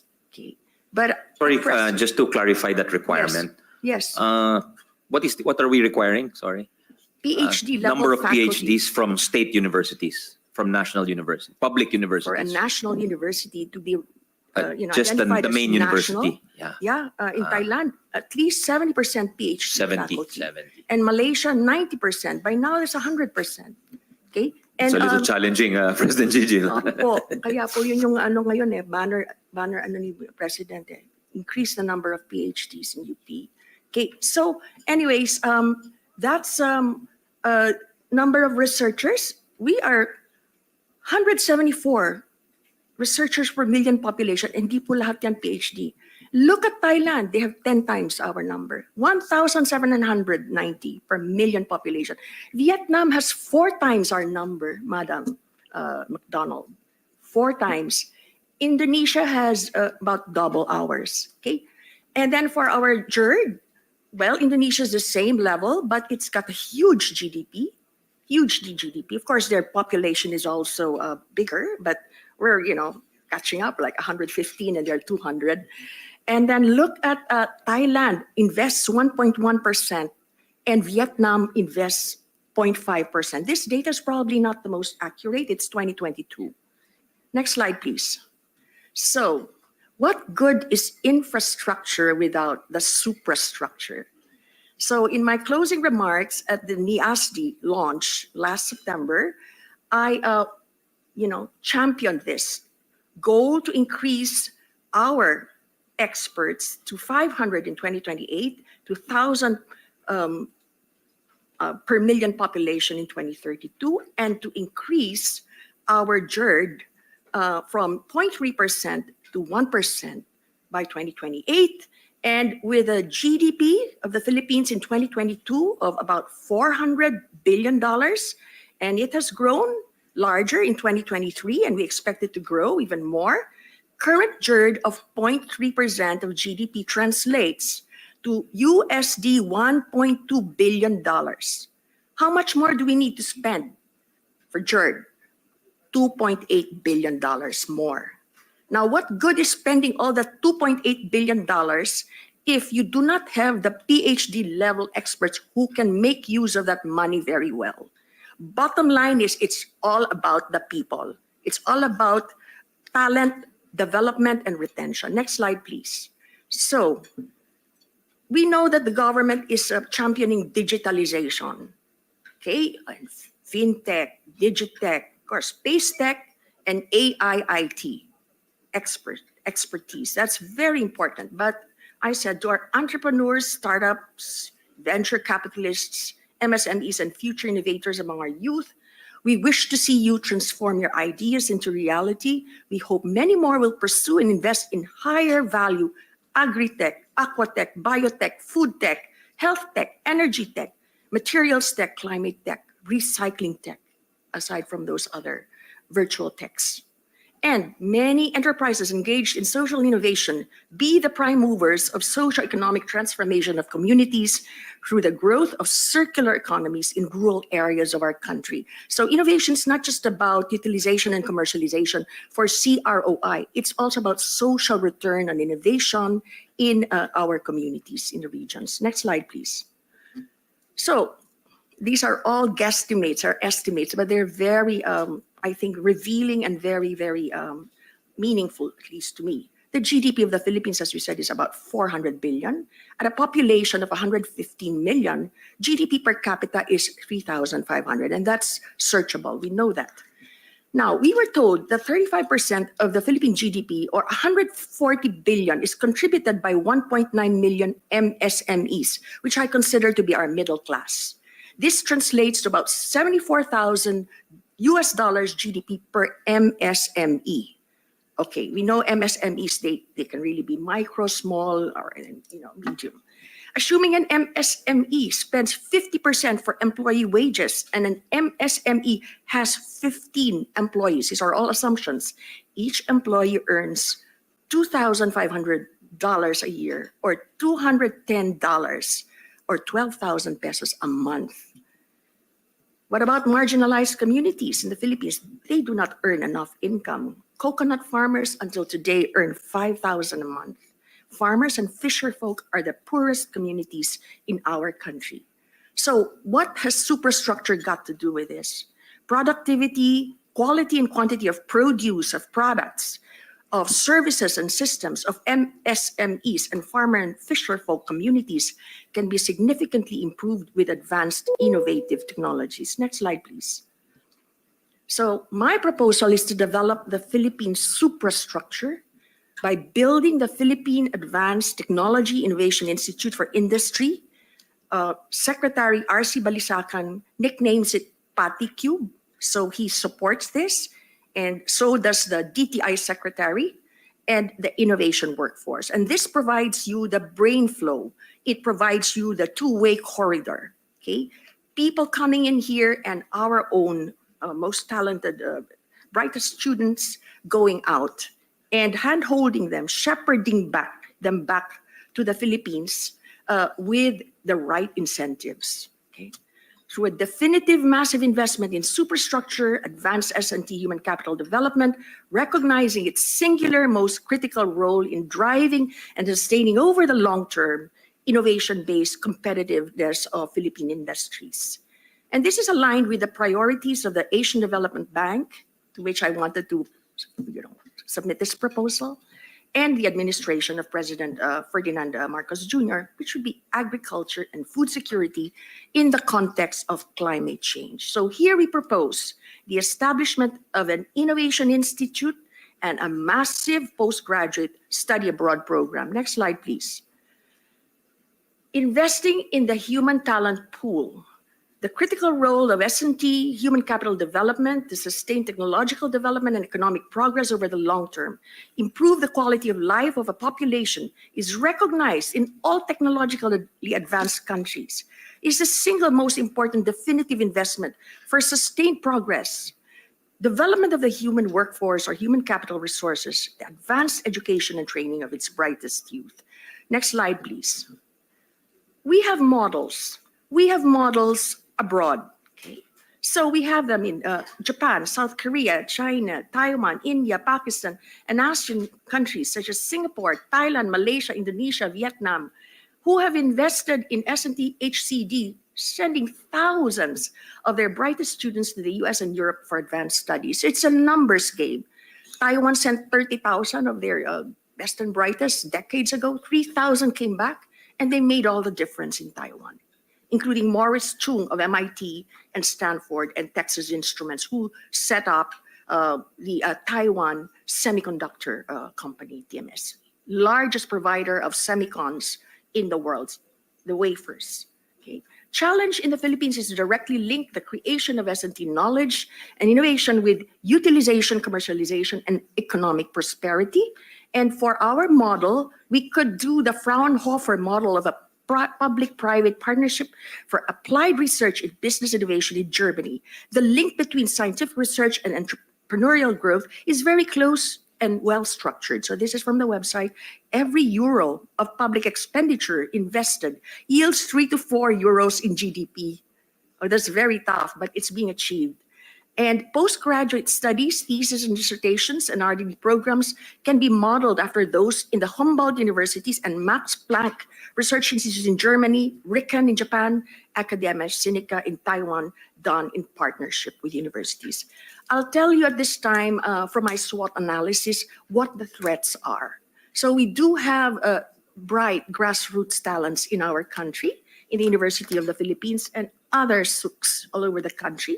They still speak English well. We have a very young population. So what is Germany, what are other countries doing? They are recruiting them. They are already recruiting them directly because these countries have very low populations. They have reduced populations now. So, they're just trying to get our best and brightest. So what do we do to stem this threat that we're facing? Next slide, please.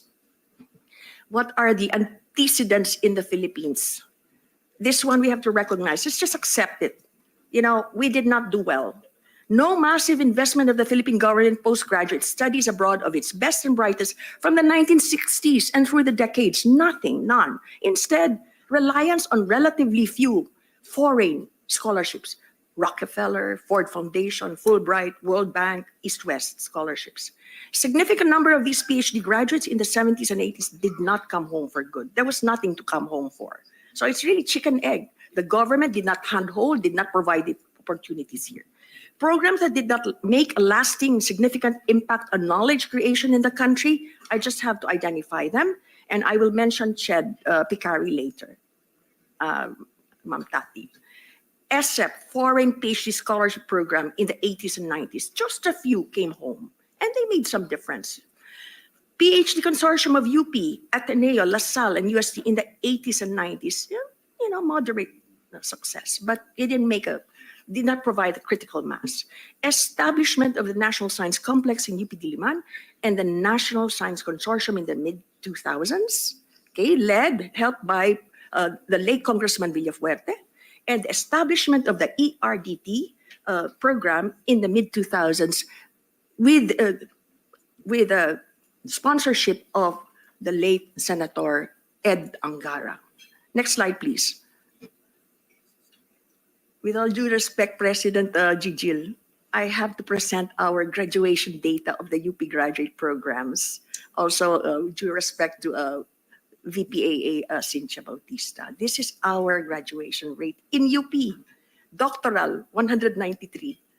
Masteral, 1,517. So we don't even have 2,000 graduates in UP in 2023. So I got this from our AVPAA. Next slide, please. What is the national budget in 2024? I read it in the papers. It's 5.768 trillion, or that's about 100 billion US dollars. Okay. So what is my proposal budget for building the superstructure? It's only 1 billion US dollars, but that's not even to fill what we need in terms of our full-time equivalent researchers, MS and PhD levels. Because if you are to address the NIASD core targets by 2028 and beyond, first we need the 2.8 billion to spend.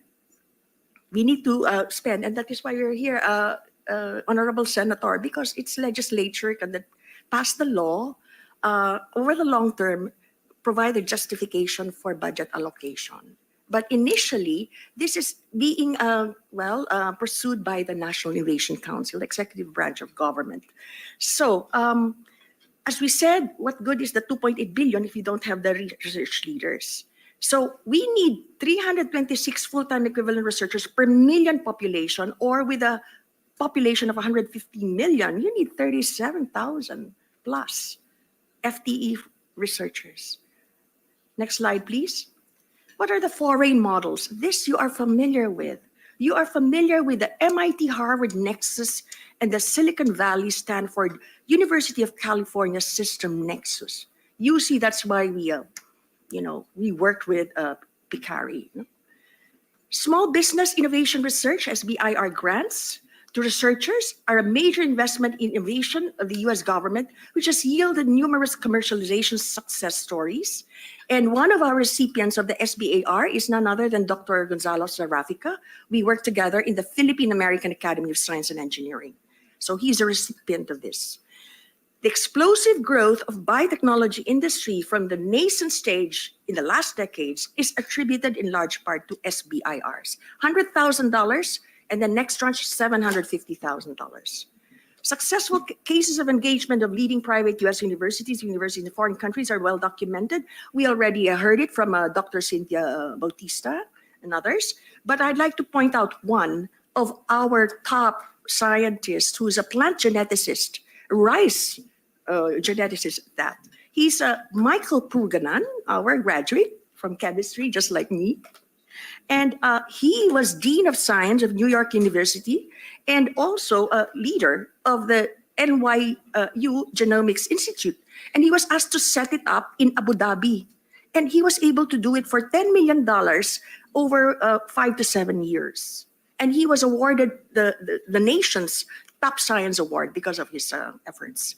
I'd like to add Singapore's USD 30 million investment in the MIT, Massachusetts Institute of Technology, Smart Group in Singapore, which eventually led to the establishment of the highly successful Singapore University of Technology and Design, currently graduating hundreds of engineers annually, with SUTD topping MIT's list of emerging engineering schools. So it's just telling you the ripple effect. The amplification effect is so important. You may not want the foreigners to be here forever, or even in the lower grade schools. I don't think they're really part of the SUTD anymore. That's already run by Singaporeans. So there's an exit plan for this, no? So we are always reminded about this in Taiwan.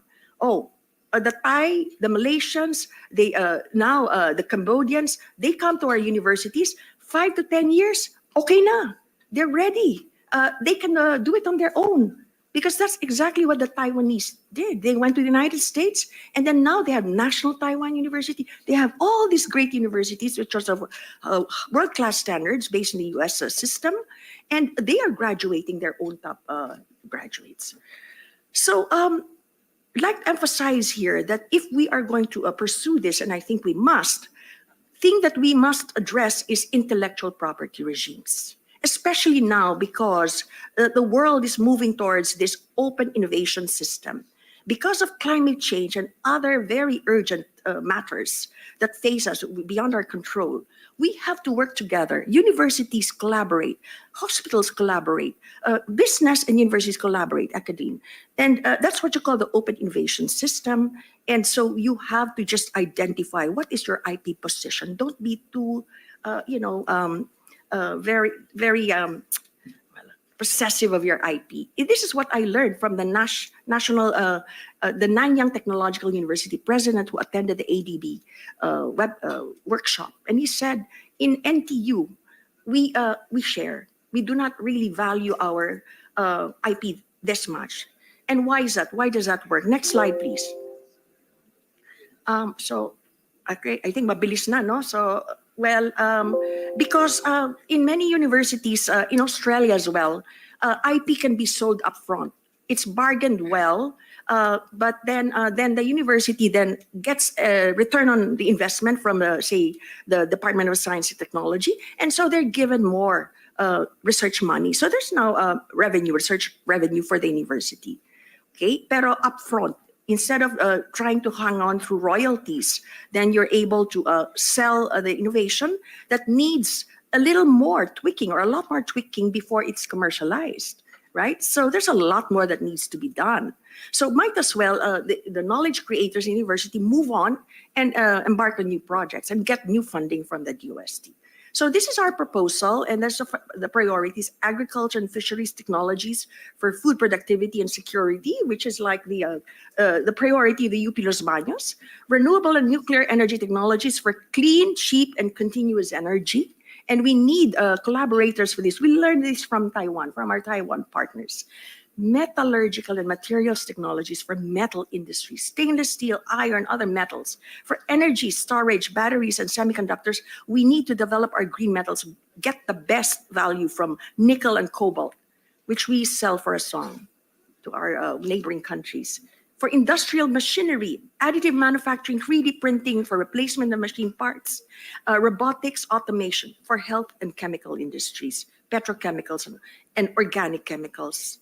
Okay, all of the above in the context of environmental stability, sustainability, and digital AI enabling automation technologies and other cross-cutting technologies. Bottom line, direct beneficiaries would be MSMEs and large industries. Next slide, please. So here we have how we think it might work. Unique features of the PATI-Cube, we call it. Would be an attached unit of the DTI focused on serving industry, would be in a TESDA zone, centrally located in the fastest growing concentration of local and foreign industry locators and surrounded by several leading universities. This could be in the Calabar zone or it could be in the Central Luzon zone. Enabling procurement and hiring terms, tax exemptions and export incentives under PESA and BOI. This is how we would try to solve our procurement problems up front.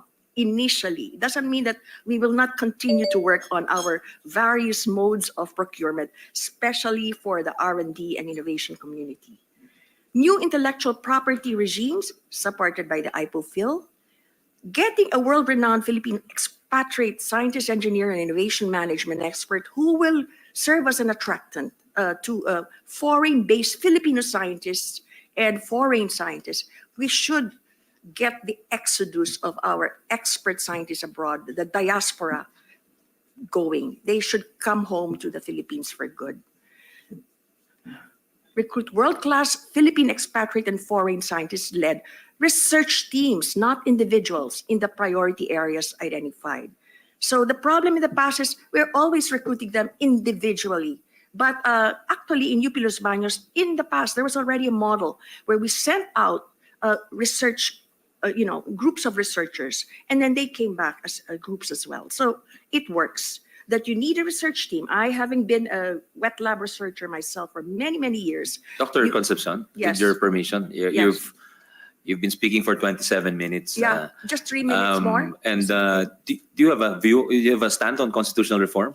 Yes, I think Senator Angara, I think that with this kind of ecosystem that I am describing to you, I think that we should allow foreign researchers to be employed in the Philippines, to have foreign PPPs, FDIs, because we lack the experts in our country.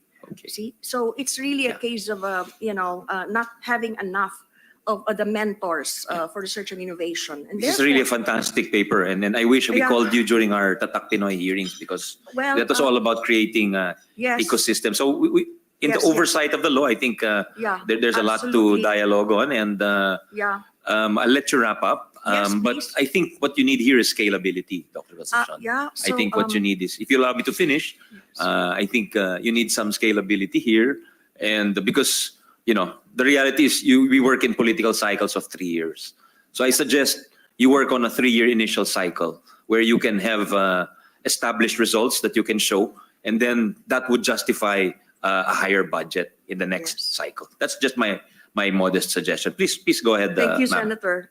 So in the features here, I just mentioned that we really need to take care of everyone, the private higher education institutions, as well as the SUCs and of course UP. And so we would be offering joint master's and PhD degree programs with leading private and public universities in this center. Okay, and it's really modeled after the German technological universities and research institutes, which is industry-centric. Next slide, please. So PPP is very important, including local and foreign PPPs. First of all, UP partner, for example, with the leading private universities aside from the SUCs. Okay, so when we have this person that I, would like to serve as the magnet to lead PICARI. And in the case of PICARI, it was first conceptualized as a UC partnership. But then we made it more inclusive, so it was passed on to CHED. And the mirror institutes in UP were vetoed by President Pinoy when he visited UP with Chair Tati then. There are too many ERD buildings, but then the whole model just kind of collapsed because in those mirror institutes here, UC Berkeley faculty and researchers would spend a little time, have their full-time postdocs, and then our faculty and researchers would opt in to do their research and generate new knowledge. So that was the model that was not really followed. That's why it's, we may say, it's just a moderate success. Okay, so Dr. Puruganan did it properly in NYU Abu Dhabi. So there's revenue sources for sustainability. And that's like the conceptual framework for PatiCube, and you would create an innovation town. And then central to it would be social innovation and transformation, climate change, environmental sustainability, because this kind of innovation is not possessive about intellectual property. It really has the community as benefit at heart, and workforce education and training, governance, education and engineering, heart of it. So there's just a model of how it would grow, and then the funding is there, and it would be augmented through PPPs and FDIs. And there's a model that works in Kaohsiung that the UP president has visited, the Linhai Eco Industrial Park, where they share resources, so it's open innovation. And there are models of this in the universities in Taiwan. And this would have to be complemented by the massive postgraduate master's and PhD study abroad program. So out and in, coming out and in, and then the PATIC 3 would provide opportunities for employment for these. Again, send them out as groups, then find a rational plan to make it equitable and inclusive through the regions, and provide attractive scholarship packages with incentives, with assurance of employment in university, research institute, private industry upon return to the region. And actually, there's a proposal that industry could be the provider of the scholarship and would sit in the thesis of the student. So there would be choices, many categories of thesis and dissertation, say, in the university. Okay. So there's the budget. And let me just say that we're not picking this up out of the blue. The Indonesian LPDP scholarship program was begun in 2011 to the tune of tens of billions of US dollars. Tens of billions of US dollars. I think you can move it to the next slide. And the priorities are the same as ours. So there are now 25,000 scholars of Indonesia in countries abroad, and they're starting to come home. But the funding there is with an endowment fund, but also it's to the tune of tens of billions of US dollars. So that ends my presentation. Thank you so much, Senator Angara, for allowing me to speak for 30 minutes. Thank you very much. No, it's a really fantastic, very ambitious proposal, and I think there's a lot to expand on there, and hopefully we can continue that dialogue. Dr. Concepcion, thank you very much. Now we'll go to, of course, we heard from UP, so I think we have to hear from Ateneo and LaSalle as well. So we have the former Dean of the Ateneo School.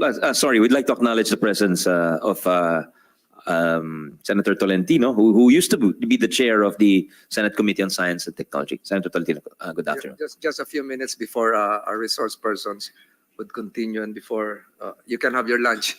I listened partly to the dissertation made by Dr. Concepcion, but Mr. Chairman, I am now familiar, half familiar, not familiar, and perhaps this group would be familiar with a new concept that probably could take off from the existing PPP. I heard PPP, that's been for decades a public-private partnership. It would seem, Mr. Chairman, I just came from a trip with a group of local government officials. It would seem that the buzzword right now, and it's not just a mantra, but the model right now is not PPP. They call it triple helix. Triple helix. And if you're familiar with triple helix, it would show us the intertwine between the government sector, industry, and knowledge institutions. And a good visual model for this would perhaps be Silicon Valley. You'll be looking at San Jose State University, Santa Clara University, University of California, Berkeley, and Stanford University. So the dynamics would now involve the government partnering with industry, and as what Dr. Concepcion mentioned a while ago, the university producing the innovation, serving as a startup hub, and perhaps producing the next members for the industry and the government itself. So that's a model I learned from the Netherlands, which started Shell. Shell is about helix, and helix, if you can visualize this, helix is a sort of an intertwined rope or nerve system. So my question here would probably be on top of my mind, and I'm propounding this to the resource persons present. You can answer this as part of your presentation, or you can come back when the good chairman would have another regional public hearing. How can a triple helix formula serve the Philippines, and would it need a constitutional amendment? Would it need a constitutional amendment? Because we're now looking at the university. What if the university is involved in a program that is still restrictive? What if the university, for instance, is involved in a program somewhere in Palawan or Puerto Princesa? We have a state university there, which would be involved in production of gas and oil, natural gas, among others. So that's my little contribution, Mr. Chairman, because we're talking about constitutional change in the education sector. How can the education sector, as part of that triple helix, propel a Philippine or leapfrog a Philippine economy to higher bars?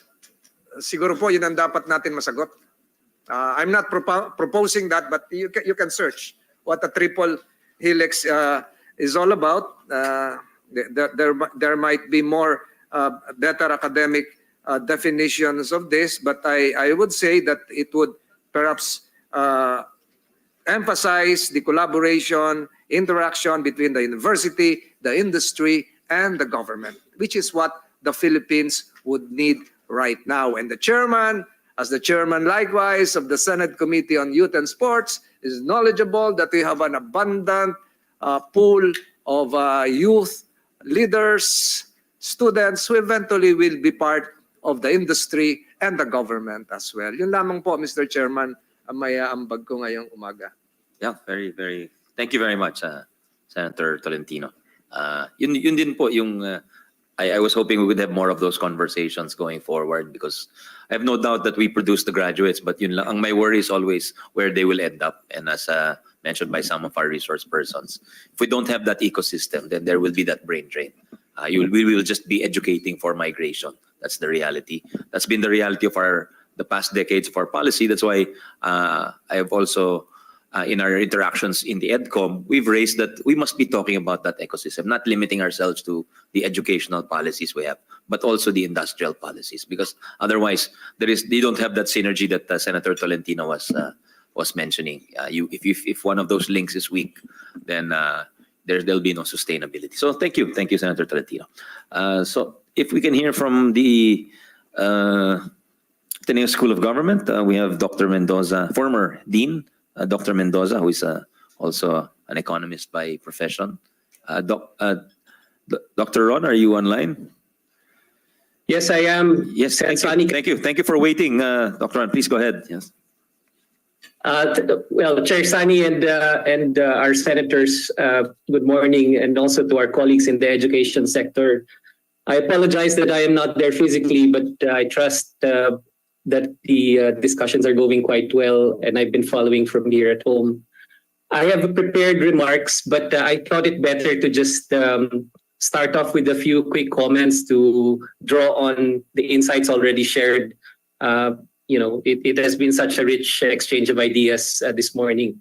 So my series of comments, I'll go ahead and share it. Number one, I thought to mention the context of what we're doing here, which is basically where our country is compared to when our constitution was crafted. And I took a look at the history and the statistics of our demographics. And I would just like to share with everyone that roughly 70% of our population was not even born yet when this constitution was crafted. And when it was crafted, the country was a different country then. The world was a different world then. And now we have obviously recently recovered from a pandemic, which has severely affected our country, but also many other countries. But also we have begun to open up to a new world where there are geopolitical risks, the opportunities and challenges of the fourth industrial revolution, and many other changes that will need to inform our development strategy.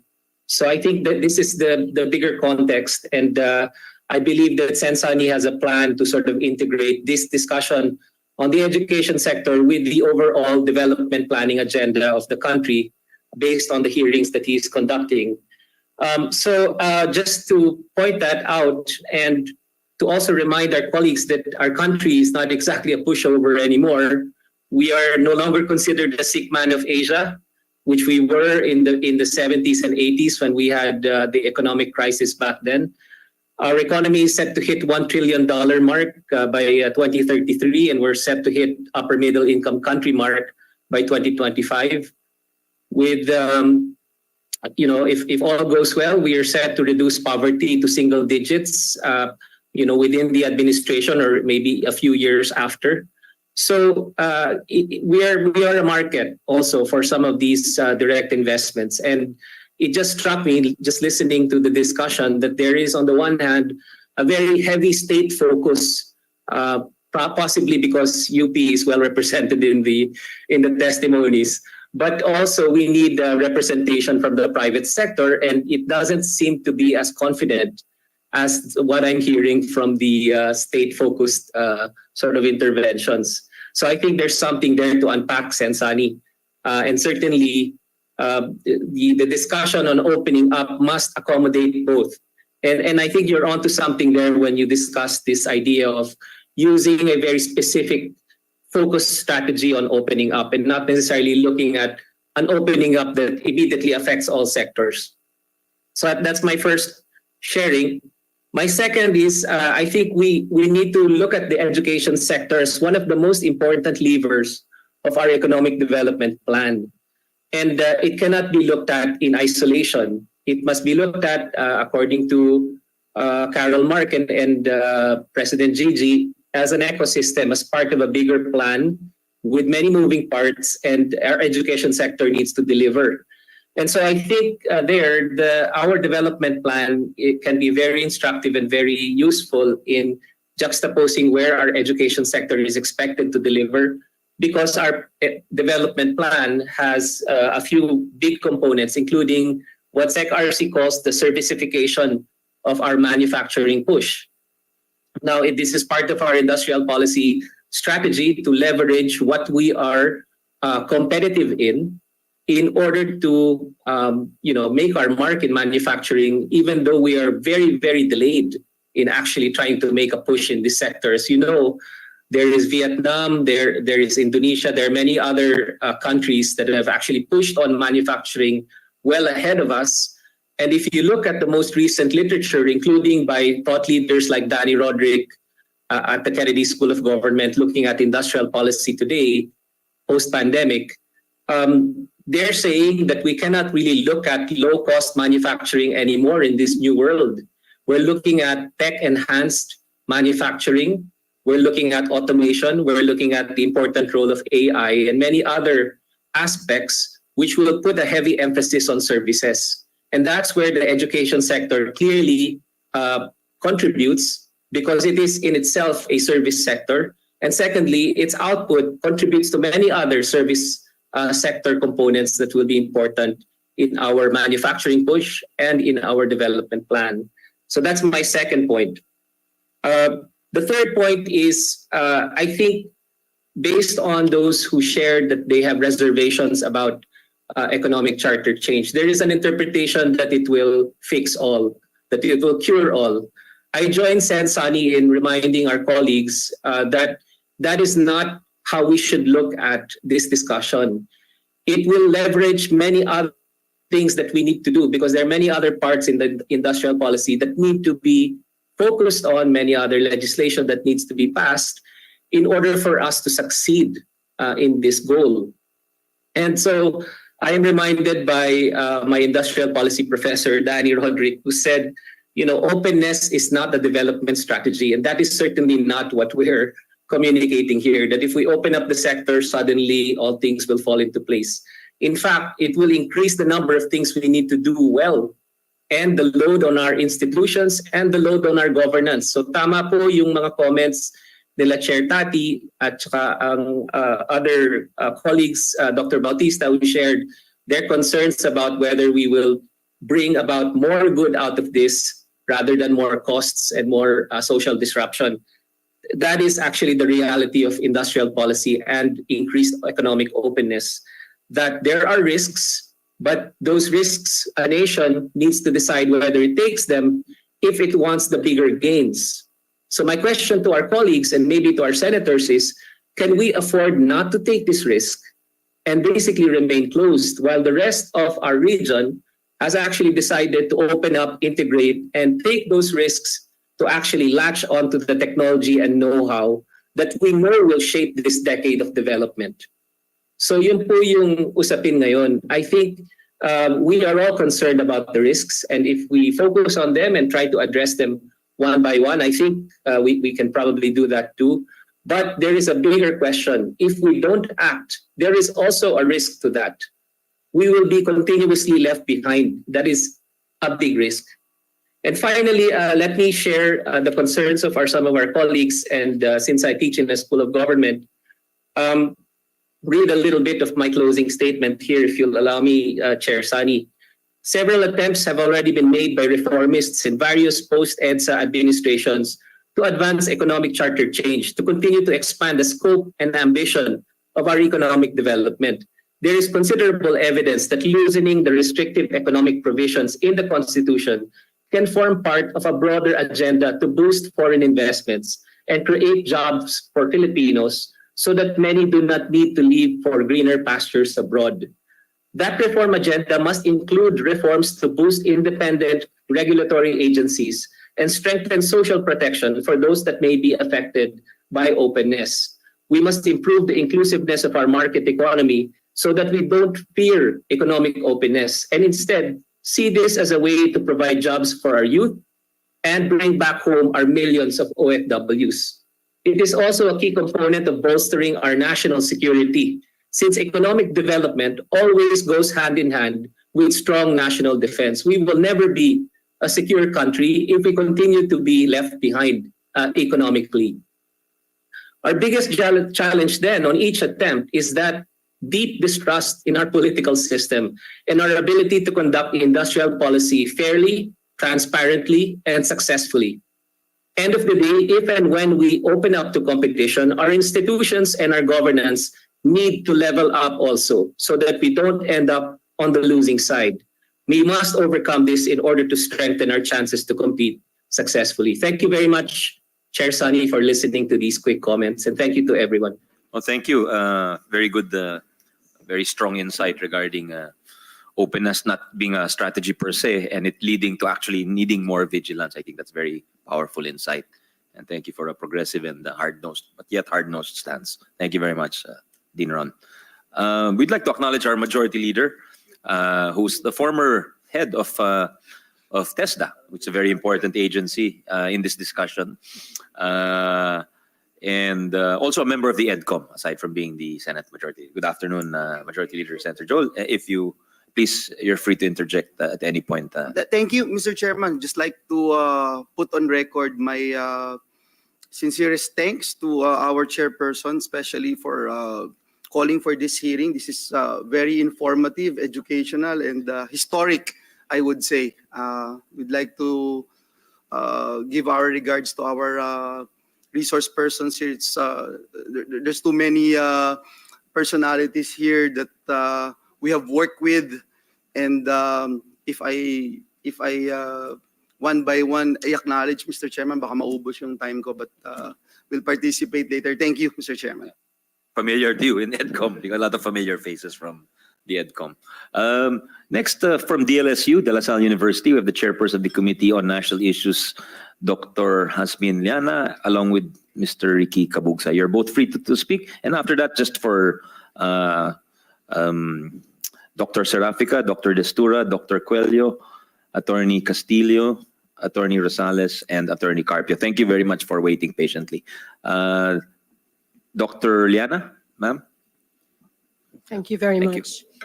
Good afternoon, Mr. Chair and the honorable senators and members of the community.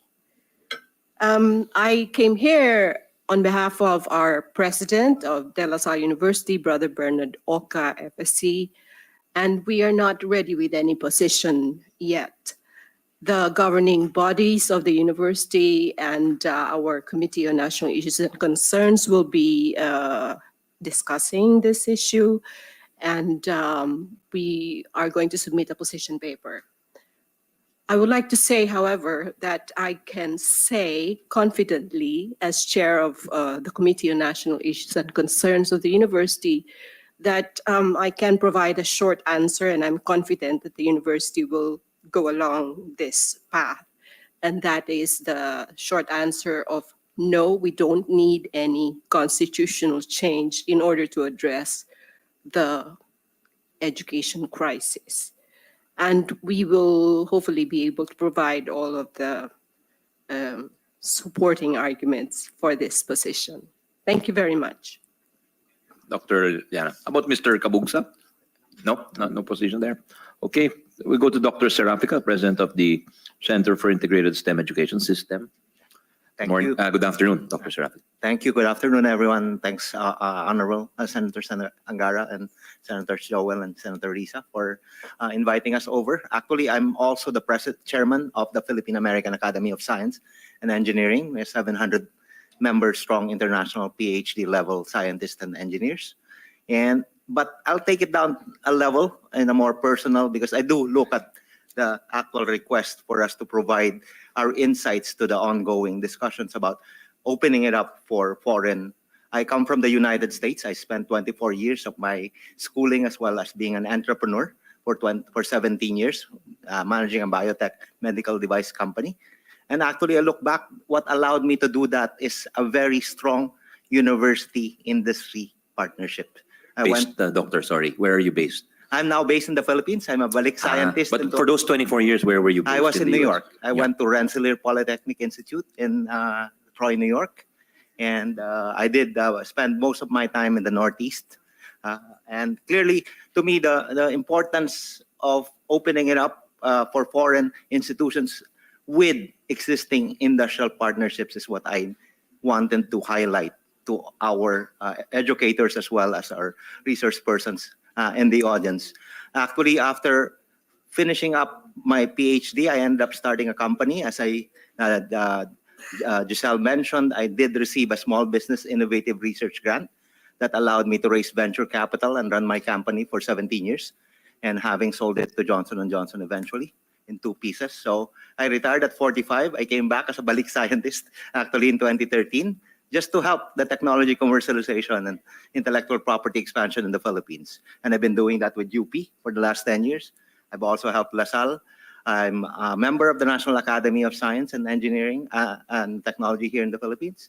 I work with Senator Padolina.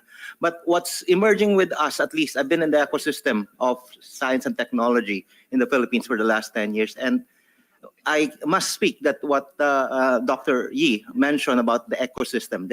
We're building a cathedral here. We're all brick layers, but we're building a cathedral. And I've been here for 10 years. And I've been trying to actually look at where the gaps are.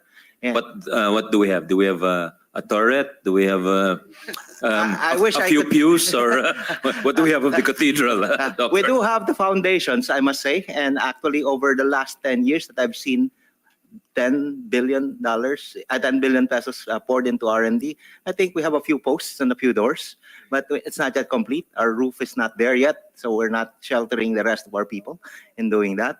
And what I'm experiencing now, having been part of a League of Corporate Foundation for STEM education, I'm doing projects on social-emotional learning for 21st century skills, as well as technical vocational education with a USAID project for advanced manufacturing.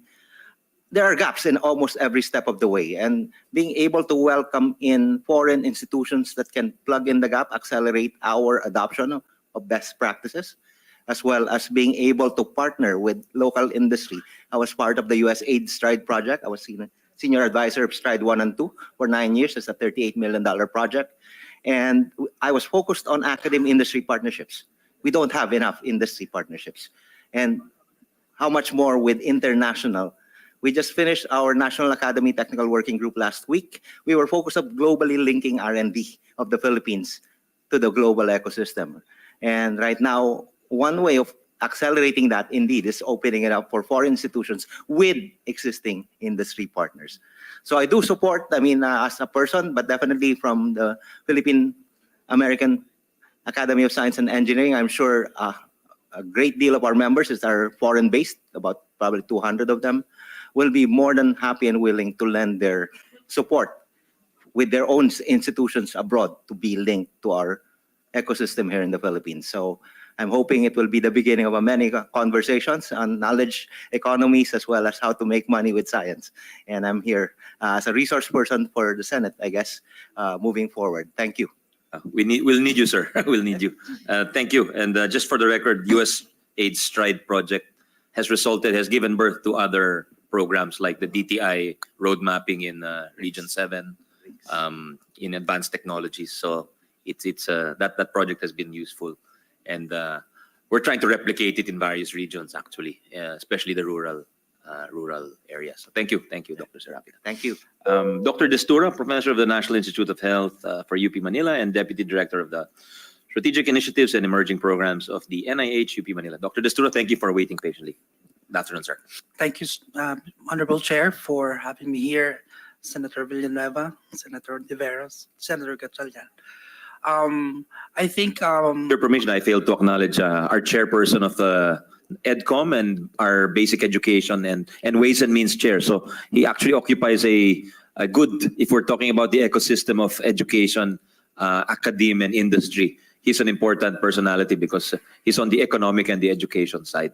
Senator Win Gatchalian. Good afternoon, sir. Would you like to say anything before we go back? Doctor, thank you. Yeah, thank you. So I'm also coming in my comment on a personal, as a scientist who came back. So I've seen the education component from both here in the Philippines and the perspective it actually has provided me when I was outside, also learning from them. But of course, it's not for everyone to say that you get educated and then you have to come back. Others prefer to stay over there for various reasons. And I had my own reason why I wanted to come back to the Philippines. But the point I'm driving at here is that globalization of education is really a huge leap for most of us because we are already, the world is shrinking.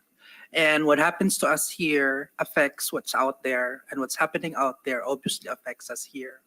So instead of trying to put walls into the institution of learning, maybe we can be more open to accept what's new and what is actually important to make our organization or country grow. Of course, it's very important that in our mind, we have to retain our culture, our identity as a country. But globalizing our idea doesn't mean losing ours. And the opportunities that we can actually expose ourselves to the knowledge. You know, I was a clinician when I left the country in infectious disease. I came back as a trained in biotechnology. So that's why for the first time through this journey, we created our first spin-off from the University of the Philippines that created most of the local technologies that we are developing now.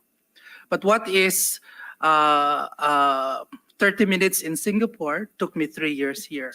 So, it's not a complaint. It's a realization of what's actually happening and why the struggles for the technology transfer is happening between industry and the academe. That particular link is the one that is very challenging because of because of our existing policies and rules. The question I have in my mind, because I am not a lawyer or an expert in legalities, is are the current policies can actually be modified to accommodate all of these problems that we're facing right now? Or does it really require a change of the entire constitutional setup? Because if the policies can actually be improved without these major things to improve the things that we're advocating from the very beginning, then maybe we just have to improve on things rather than changing the entire household. So in my mind, I do believe that science and technology is a major contributor of the gross domestic product or the GDP of the country. And it's not a new idea. It's been proven over and over and over again. That's why there are more than 3,000 science and technology parks all over the world. And over 157,000 companies coming out on a yearly basis, generating programs. When Singapore hit a certain level of their growth, they went to science and technology as a tool for economic growth, increasing their GDP from 1.8 to increasing an additional 3.4% of their GDPs coming entirely from biomedical sciences in the manufacturing division. A small corner and office can generate hundreds and millions based on intellectual property alone. You don't need an entire island or an entire continent to be able to generate those. And that's how powerful and borderless innovative ideas are. And for our Filipinos who are, I am so inspired by my young students, scientists. They're amazing, they're extremely talented, but they lack some tools, some exposure on best practices and what could have been. So these are just some of the areas that I could feel would help us move things further, because I know that there are certain components in the ecosystem that are not covered in this meeting, but are also hopefully will run in parallel, because the ecosystem as advocated by Senator Tolentino, the triple helix, now it's actually quinto helix of innovation. So the quinto helix of innovation involves government, academia, industry, community, and the environment. So when you put all of this together, you create an ecosystem that doesn't only include the educational sector, but the four other components need to be addressed in parallel to address this very complex problem that we have. Unfortunately, we created ourselves. So, but the best part is we can also disentangle some of those issues. And I'm very, despite of all of the challenges that the scientist sector is actually happening in the Philippines, I'm not giving up on whatever's happening right now. So the fact that we're having this discussion right now is something that will make it a little bit better when you wake up tomorrow morning. But my only hope and dream is that for the next generations of young scientists, let's just give them the environment that will inspire them to actually become better ones. So that's my personal opinion about this. Thank you. Thank you, Dr. Desura. Well said. Hopefully, we can have more conversations about the potentials for, since you mentioned Singapore, for health in the Philippines, given the demand for medical professionals. So how do we leverage that going forward? Thank you. Dr. Joel Coelho, Professor of Agricultural Biosystems Engineering, University of Arizona, is with us online. Dr. Coelho, can you hear us, sir? Yes, I can. Yes. Can you hear me? Good afternoon. We can hear you loud and clear, sir. Please go ahead. Yes. Good evening from Arizona, and thank you, Senator Angara, and to all the honorable senators and colleagues. And thank you for this privilege. So I'm going to be quick. I'd like to make 3 points. And the first one is I'd like to make a statement that, as you all know, the Philippines now has about 140 million in terms of its population. And about roughly half of that, or 57 million, are actually young people aged between 0 and 24 years old. Now, they have the constitutionally guaranteed right to be educated. And the government has the obligation to honor that constitutionally guaranteed right. But the fact of the matter is, at this point in time, providing a globally competitive and world-class education to all of these 57 million young people is just beyond the financial resources of the government yet. And so there is a need for the Philippines to reach out and to welcome global investment in education. So yes, I am in favor of the proposed constitutional amendment pertaining to education reform. The Philippines exists and it thrives in a global village environment. And that has always been the history of the Philippines, from time immemorial, is that it's always been a globally interactive country, and that's how it's been thriving. And so it's important to take advantage of what's available out there to be able to meet again these sacred rights, almost really, to be fulfilled by the government for its young people. Now, there have been a lot of concerns that I heard during this meeting, and those are really valid concerns, pertaining to the ownership, the administration of these foreign-based schools. But, we're talking here about a constitutional provision, which is really the overarching law of the land. And for that to be implemented or to take advantage of that provision, it needs to be accompanied by, another set of laws and regulations. And I believe that really is a different forum. And that's where all of these concerns can be taken into account, and safeguards and guardrails can be put in place legally, so that, again, the interests of the Philippines in no way will be compromised. The last point I want to make is that opening to global investments for education in the Philippines really would help the Philippines and position it to have this steady pipeline of students who would major in science and technology, because the Philippines really needs to establish and to build its science and technology innovation ecosystem. And as Senator Angara referred to this earlier, the country should not be concerned just with educating young people, but also setting up this science and technology innovation ecosystem so that these educated young people, Filipinos, don't have to leave the country, but they can be gainfully and meaningfully employed within the country. So these two go hand in hand, and we at the National Academy of Science and Technology, Philippine American Academy of Science and Engineering, we're all working together with the appropriate government agencies. And in fact, we're working together to band them together so that there could be a cohesive partnership among them so that this comprehensive science and technology innovation ecosystem could really be set up and built in the country, and that it could be made to thrive so that all of these young people who are graduating from universities can be, again, gainfully employed locally in the Philippines. Thank you. Thank you very much, Dr. Coelho, and good evening in Arizona. For the government agencies, now we have the DepEd, Attorney Castillo. Yes, thank you for waiting, sir. Thank you. Makabata at magandang araw po. In behalf of DepEd po, we understand the significance of the resolution of both houses, number 6, and the value of the DepEd's inputs on this matter. This is why po I'm here, and I'm requesting the committee to extend extra time for us to finalize our position paper po. I'm sorry you had to wait so long to say that. No? It's okay po. Thank you. Thank you very much. Next, we have PRC, the Philippine Regulation Commission, Attorney RJ Rosales with Attorney Melissa Comafay. Oo nga, pasensya na po.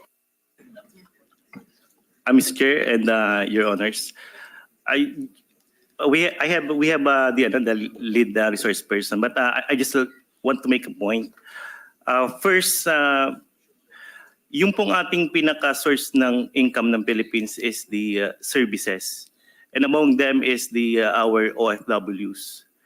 So, and our challenge in PRC is that there is regarding international alignment. So, pag pumunta po sila ng ibang bansa, they need to study more.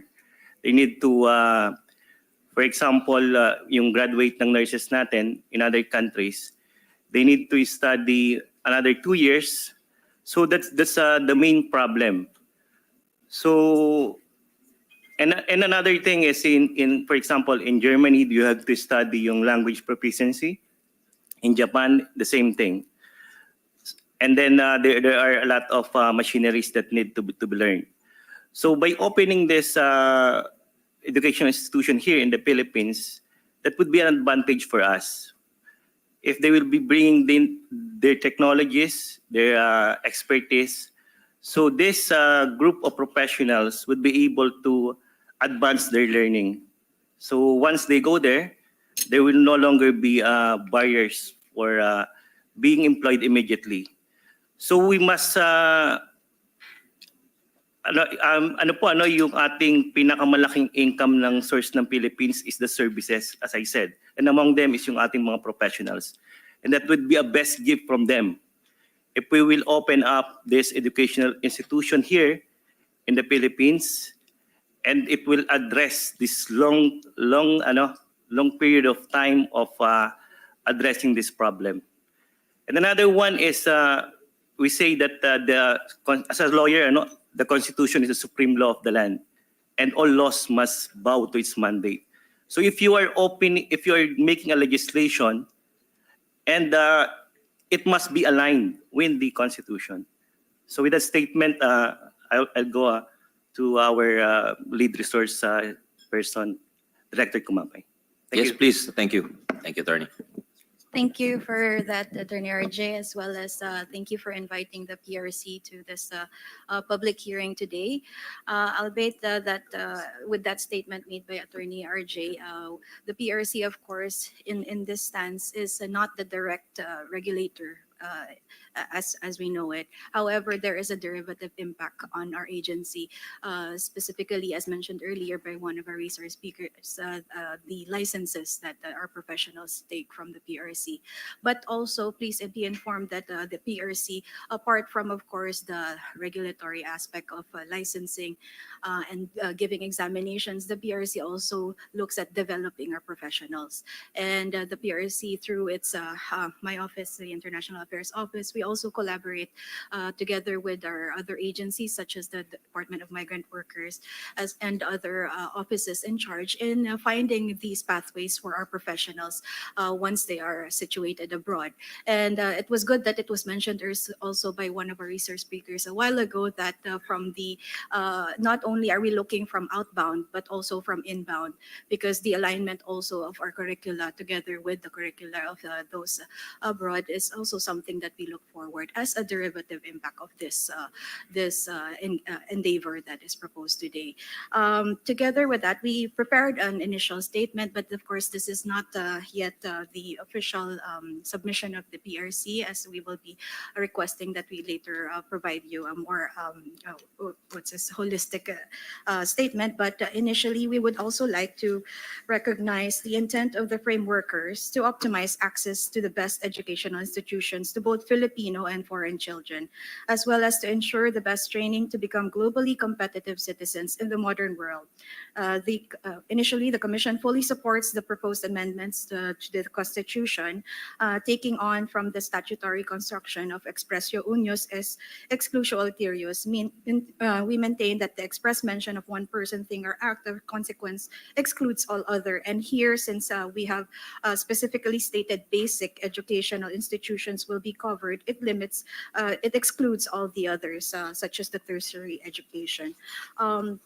With that application, we would like a clarification, of course, to what extent the law intends to, or this proposal intends to grant such liberalization. We heard from the other resource speakers that the 100% allowance is something that is looked forward to. But is this the intention of the senators who proposed such resolution? In the same manner, apart from delving into these issues, we would like to we would like to put out to the body that we will continue to address the effects of these liberalization from its standpoint that we have. And there is, in liberalization of educational institutions, there is an expectation from foreign investors to put up tertiary and technical vocational schools, as mentioned earlier, and that will operate in alignment with the requirements of the foreign institutes. In effect, this will immensely diminish barriers of trade and services as being propounded, and will significantly aid the removal, if not the reduction, of what the Attorney RJ was mentioning, the bridging programs for Filipino professionals who are situated abroad. And furthermore, aside from the traditional educational institutions, specialized training centers, and even hospital facilities that cater to medical learners would potentially open up, thereby enabling the advancement of training for specialized skills and sharing of advanced technology in the target field of specialization, which actually PRC is endeavoring at the moment. And it must be noted that this is also in alignment with the goals of the Office of the President to increase the number of practicing healthcare workers in the Philippines while providing human resources for health requirements of other countries. And that encourages also the exchange, as was propounded by Attorney RJ earlier. And so over the years, the Commission has, as mentioned, entered into various memorandum of understanding, memorandum of agreements, free trade agreements, as well as economic partnership agreements in relation to trade and services and recognition of professional services. However, one of the most propounded issues that we saw are the overlapping issues of education, culture, and mentioned language differences. And this continues to persist. And hopefully through this endeavor, this can also be addressed. And so one more thing that we did notice is that the proposed provision, albeit we propound to the body whether it was an intentional deletion of the paragraph regarding no educational institution shall be established exclusively for aliens, and no group of aliens shall comprise more than 1/3 of the enrollment in any school, etc. This one is somewhat contentious, as it will also affect some of our processes at the moment. For example, in April 8 of 2015, wherein the Commission has entered into a joint administrative order with the Department of Health on the conduct of medical residency and fellowship training program for foreign medical professionals here in the Philippines. That entails foreign residency residents of the medical profession who wish to study here in the Philippines.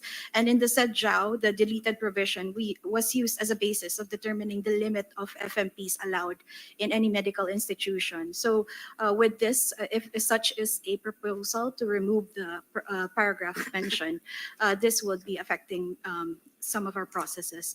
In the same manner that, of course, we have to look into, as mentioned earlier, the Foreign Investment Act as well as the negative listing. So with that, they initially propound that the Commission finds no vehement objection to the proposed amendments. Rather, it gives its full support to the proposed amendment to liberalize educational institutions.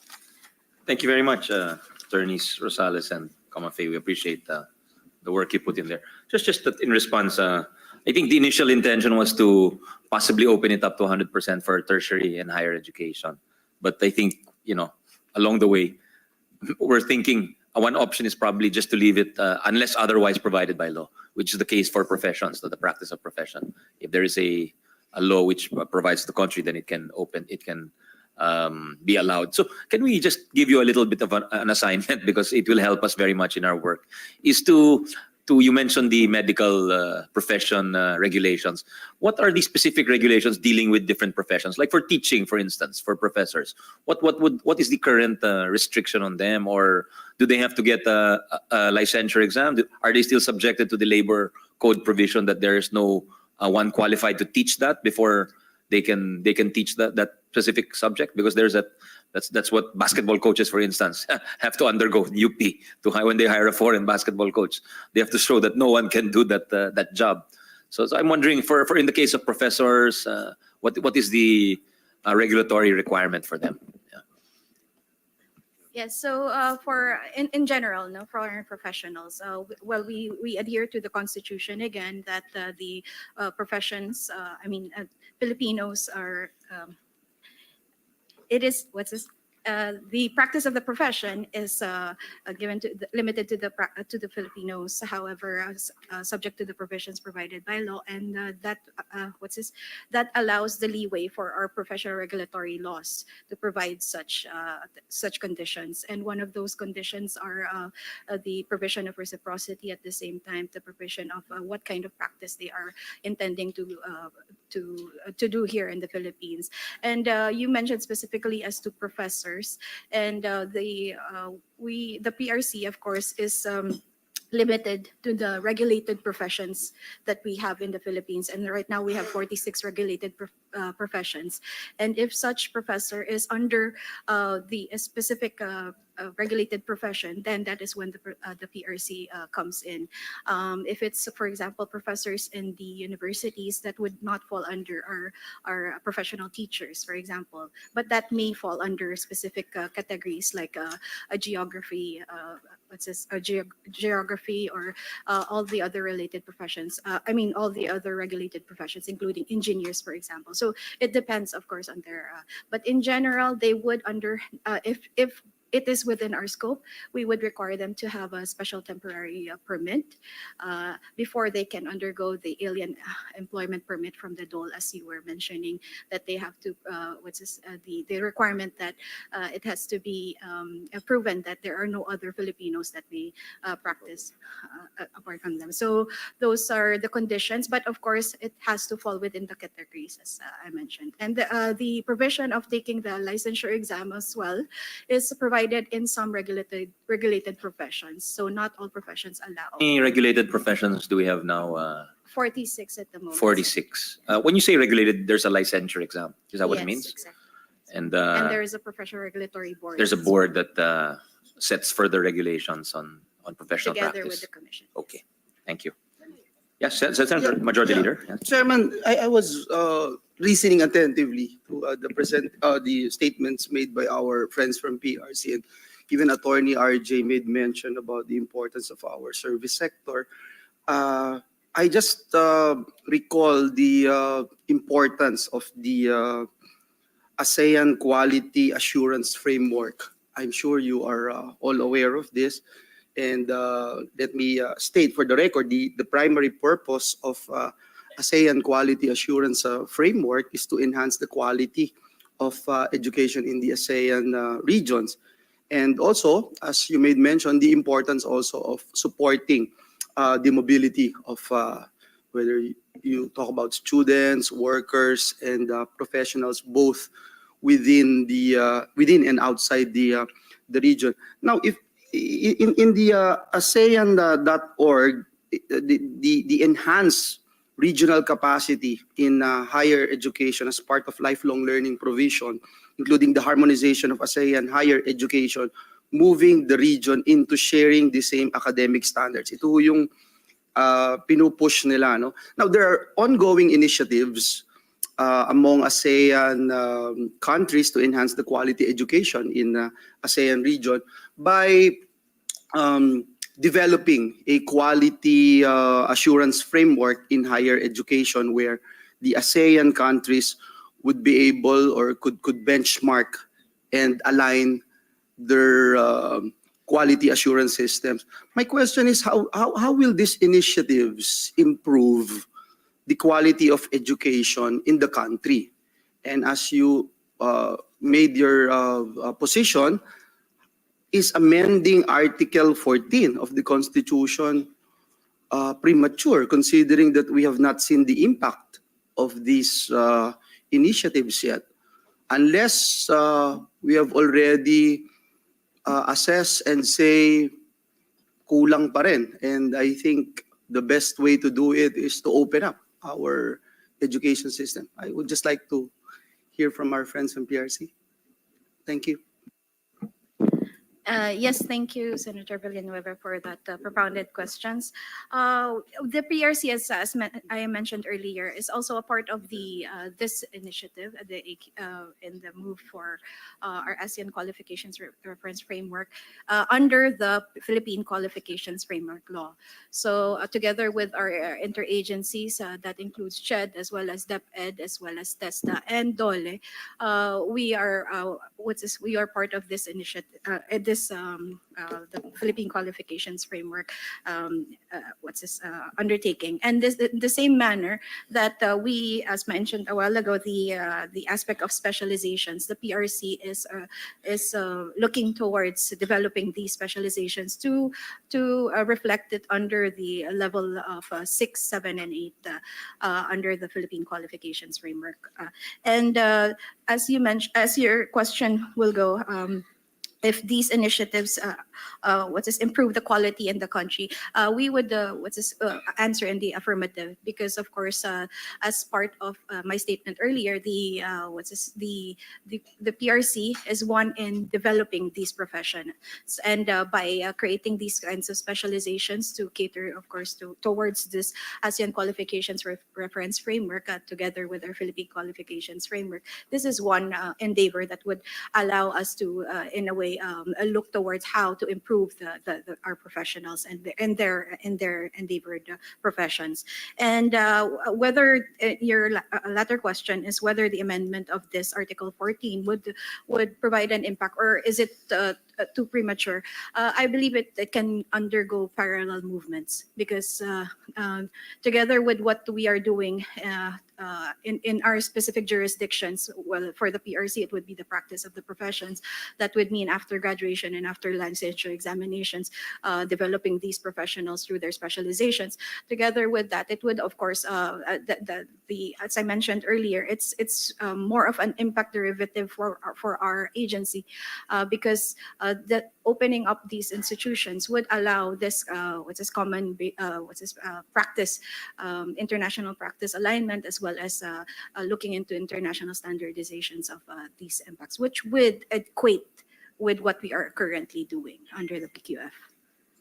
Thank you for that. And I'm glad that you mentioned the Philippine Qualifications Framework, because the former CHED commissioner is also here with us, former Secretary Tati Licuanan, former commissioner of CHED, Cynthia Bautista, who also helped this representation craft actually the law itself, the Philippine Qualifications Framework. Now, if you look at the PQF report, let's talk about, for example, level descriptors.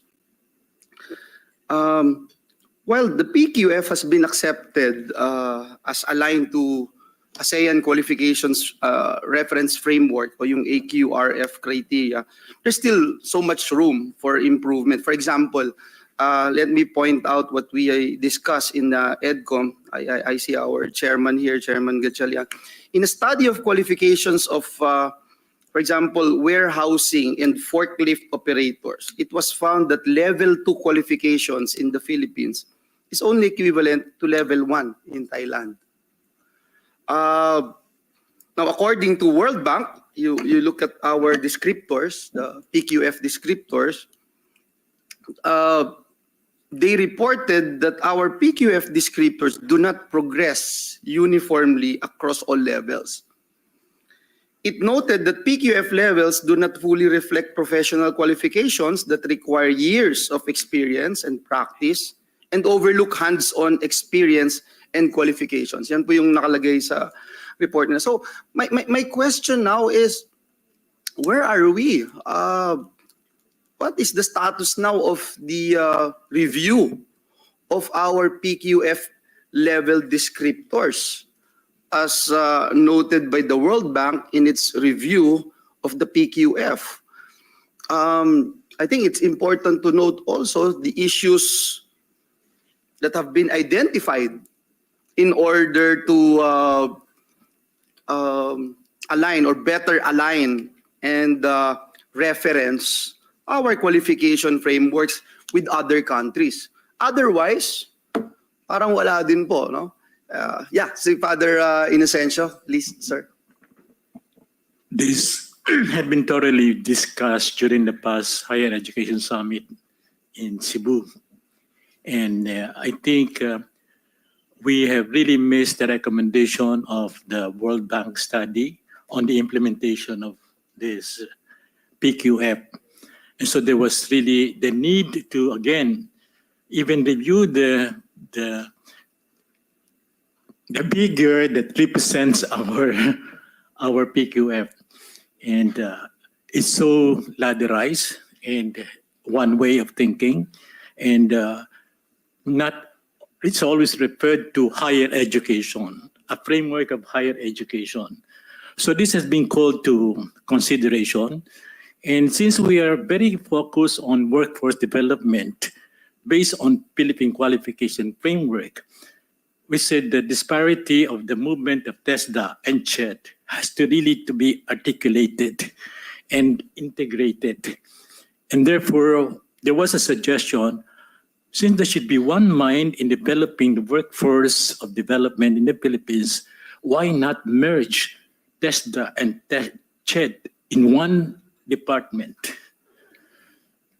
that is going to give a clear direction of both who will go to technical education or the academic professional field. So this was highly to be considered in this kind of reflection. So that's what was put at table during the summit. Because we see the non-alignment of the movement of TESDA and the non-alignment with CHED has caused this disparity of approach and the difficulty of really clarifying ourselves what are our qualification framework. And it need not be unilateral, but it can be as Australian circular movement in the development of the qualification. So this is a point to be really seriously studied. Thank you, Father. No? What I'm getting from you, sir, is that I don't know if I would say there's room for improvement. There's so much room, huge room for improvement, and it starts when CHED and TESDA would meet. Exactly. Senator Angara, Senator Risa, and Senator Gatchalian would attest to this. The past or the last administration, I remember every now and then we would call for TESDA, CHED, and DepEd to meet. In fact, the PQF NCC only met like once a year, if I'm not mistaken. So how do we expect the level descriptors, the review of PQF level descriptors to improve? My only point, the only point I'm trying to emphasize here is that if there is so much room for improvement in aligning, in synchronizing the works of this trifocalized education, especially the CHED and TESDA, then perhaps when you talk about internationalization and our goal to make our workers globally competitive can be achieved just by being effective TESDA, having an effective TESDA and effective CHED. Would that be a correct statement, sir? What we were recommending is that DepEd should have its own proper scope of responsibility. The proper scope of responsibility of DepEd is that they ensure that all those who have finished basic education should have the foundation for tertiary education, be it TESDA or be it higher education. So once that is assured, I think we have basic material to work on both area. And therefore, the mastery of basic competencies of literacy, numeracy, critical thinking, and all of these ones should be really very much embedded in basic education and should not let go of students who are not having that kind of quality, both for tertiary and for TESDA, for TESDA and CHED. So I think that is the basic mandate of basic education. No student should have gone to a tertiary education without that preparation, because we will build only from that competency, whether it be technical or academic. On that note, Father, and considering that we have Sec Tati here and Cynthia, let's talk about mutual recognition agreements. There are about 8 currently. Philippines has 8 ASEAN mutual recognition agreements covering practitioners in nursing, dental, medical, accountancy, surveying, architectural, engineering, and tourism services. So this means that the qualifications of the practitioners in this field should have the same qualifications as that of their ASEAN counterparts. So this is another means to make our workers more competitive among their peers in the region. So with this particular initiative, again, I'm trying to understand because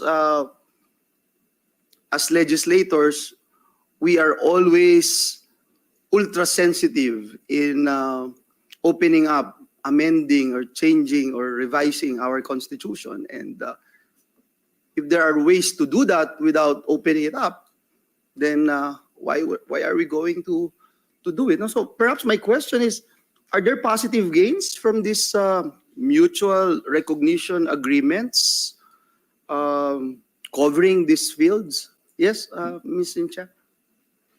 So, Mr. Chair, I think the mutual recognition agreements are there, but they're not yet aligned with the ASEAN Qualifications Reference Framework. So work is still being done there.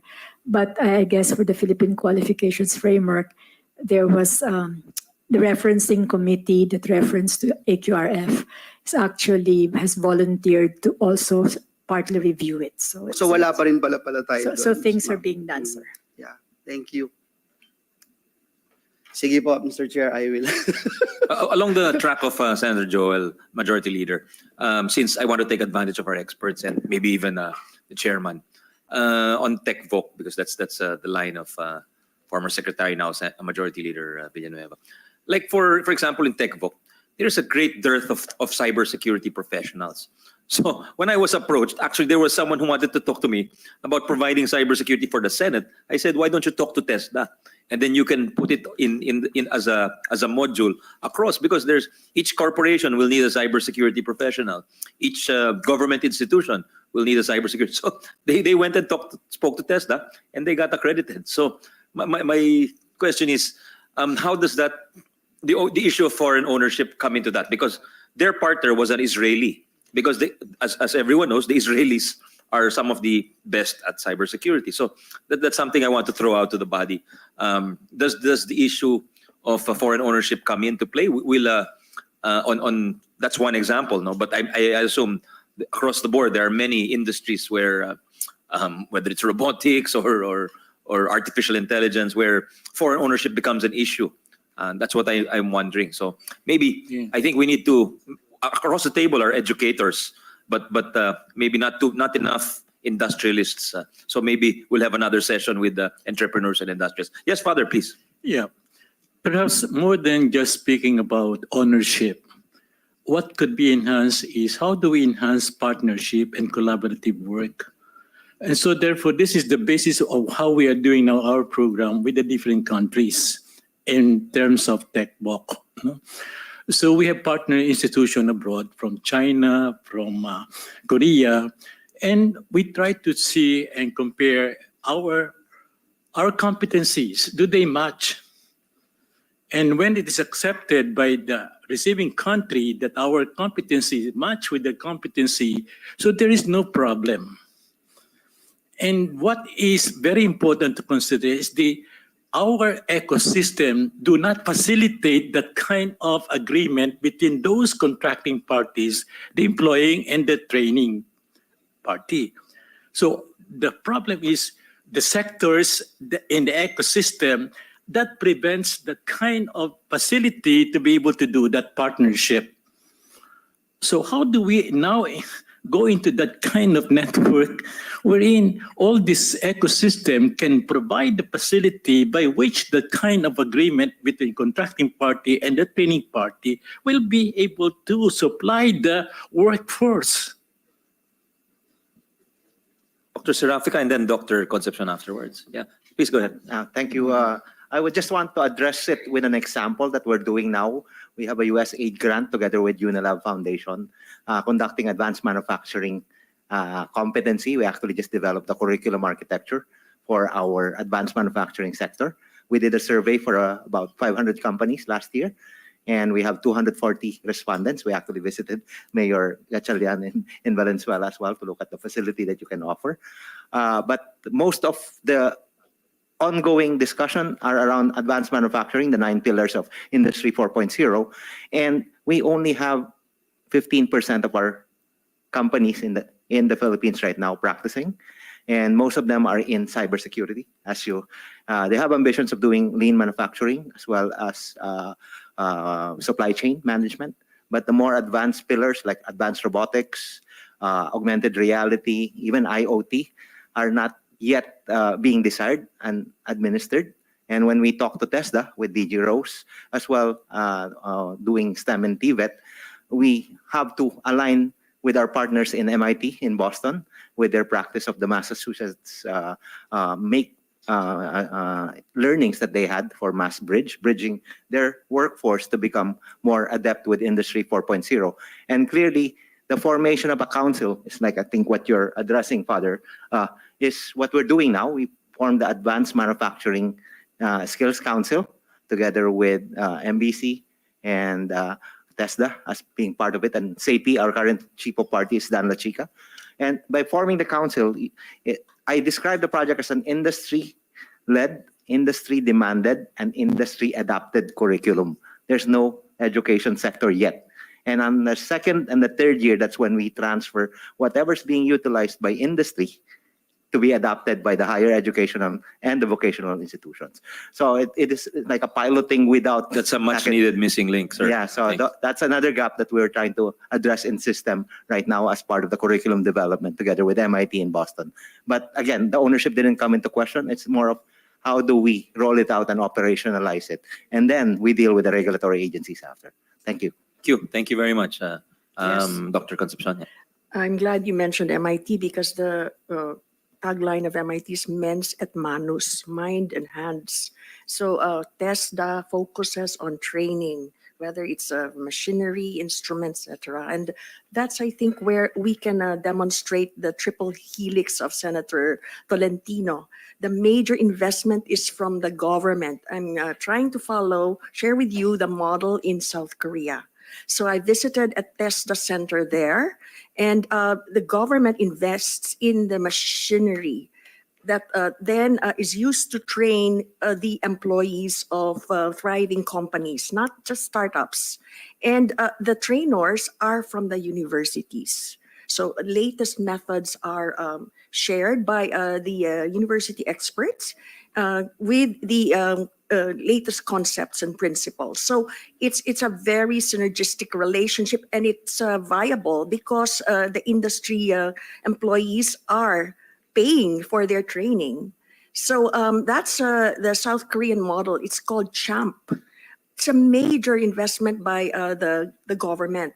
And so sometime back, I asked Senator Cynthia Villar, why not place TESDA under the DOST? Because DOST has the RDIs, it has the facilities for training, and I'm particularly interested in manufacturing and industrial manufacturing, because we need to develop our metal industries. For example, steel manufacturing and fabrication. Okay, of course, yung mga AI, yung mga virtual robotics and automation comes hand in hand with that. But the basics should be provided by the government. And we have models for TechVoc. We have Don Bosco, we have Mapua University. So you could get experts from them. And of course, we have our UP engineering faculty. So sana magtulungan ang academe, government, set up the facility, invest in it, and see what we can do to help our MSMEs in the food and agriculture business industries. Ayan, pwede yung UP Los Baños facilities natin kung minsan underutilized, no? So there's another model, I think, in Taiwan, and the President Gigil here has seen the eco-industrial parks that's focused on steel and steel fabrication.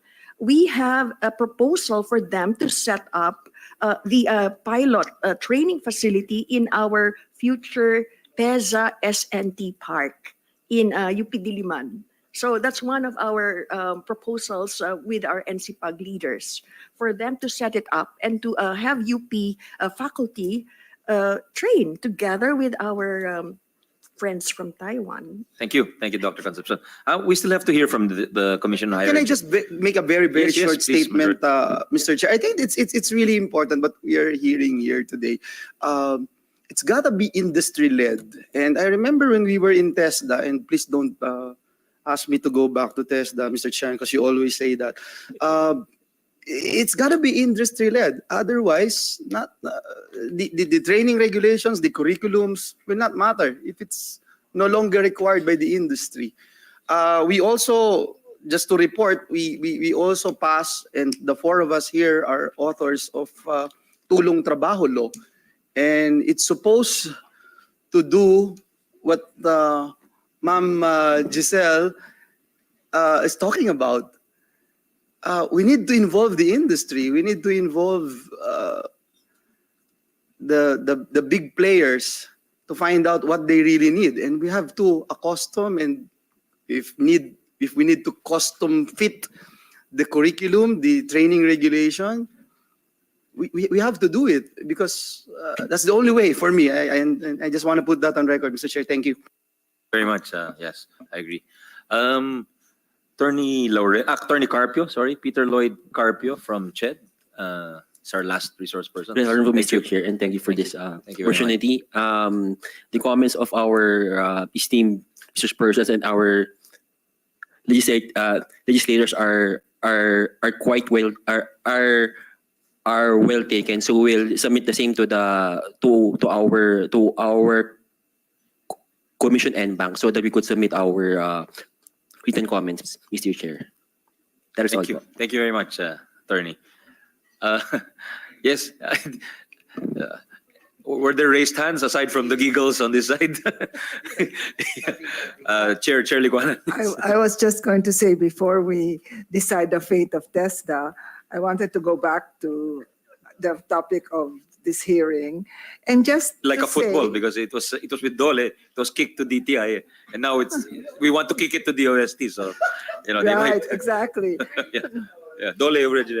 But you know, Mr. Chair, listening through to all of the inputs and the wonderful examples that were given, just points to, in my view, partnerships, transfer of technology, sharing technology, but nowhere does it prove to me that ownership is necessary. So that is what I'm still looking for.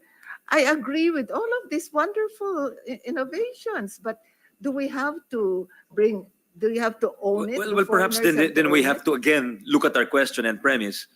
Maybe it's better just in legislation, and then we leave it as is for now, with the colatilia that future generations, at the very least, we made it easier for them to pivot or to adjust, diba? We made them more nimble in that sense, because this is the first time since 1987 that we've been discussing the economic amendments in earnest or in detail, So it took us this long because the charter debate was poisoned by political and personal ambition. That's the reality. So even now we're laboring under that bias because that's a historical bias. But let's just plow through, diba? Let's just plow through and talk about the merits and what needs to be done. Let's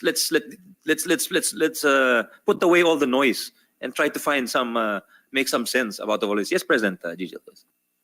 Yes, before I think it's about to conclude, but before that, the presentation of Dr. Concepcion, I can assure you many of it will be, aspects of it will be included in our next cycle of the UP budget.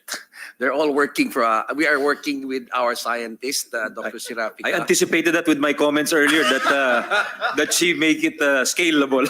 Yes, we are making it scalable.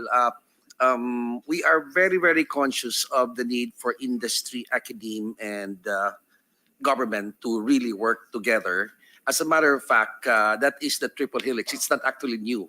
I mean, Japan is doing the same thing when it comes to producing their own COVID. As a matter of fact, Moderna is a product of academia, industry, and government. And the director of Moderna is a graduate of the College of Medicine. Yes, he's very happy to say that. He's volunteering his services for UP as well, because we are saying that our connection with industry will be global connection. And definitely, I have already asked through, of course, representatives and even Secretary Pascual, former president, and Secretary Balisacan, that UP is interested in hosting all those innovation hubs because we have, I think, a sufficient critical mass of scientists and space, and we are very serious about bringing the work of some of our laboratories into the market. What are you planning to do with the land holdings in Laguna? Is it Laguna and Quezon? You have Yes, hundreds we of have hectares Laguna there. and we have the Quezon Laguna land grant. My instructions is to fully utilize these land grants, and we are entering into public-private partnership discussions right now. But basically, it is used for, among other things, climate change adaptation. You put up a scientific ecozone there. We are. To collaborate with industry, a kind of a microcosm of what Yes. Dr. Concepcion is proposing. Yes, we are planning some. As a matter of fact, we're thinking of a science city, but focused on developing agriculture towards food self-sufficiency and also biodiversity. Perfect because of the terrain. It rains a lot there, so you could. Yes, and we are also inviting non-renewables per power because of the University of the Philippines we want to be the #1 SDG university in the world. I mean, we won't settle for second. Right. So, thanks to the Senate for giving us initial budget for the SDG Center. Well, we'll try to give you more for, but these are the things we were excited about, President. No? Yeah. But the thing about, yes, it's very, I mean, sometimes embarrassing to think that our peers in ASEAN may not actually be our peers because we have only about 35%, around 35% PhD, and neighbors like Thailand would have 70 and approaching 100. And the problem with the university is that we produce such great professors, they are being poached.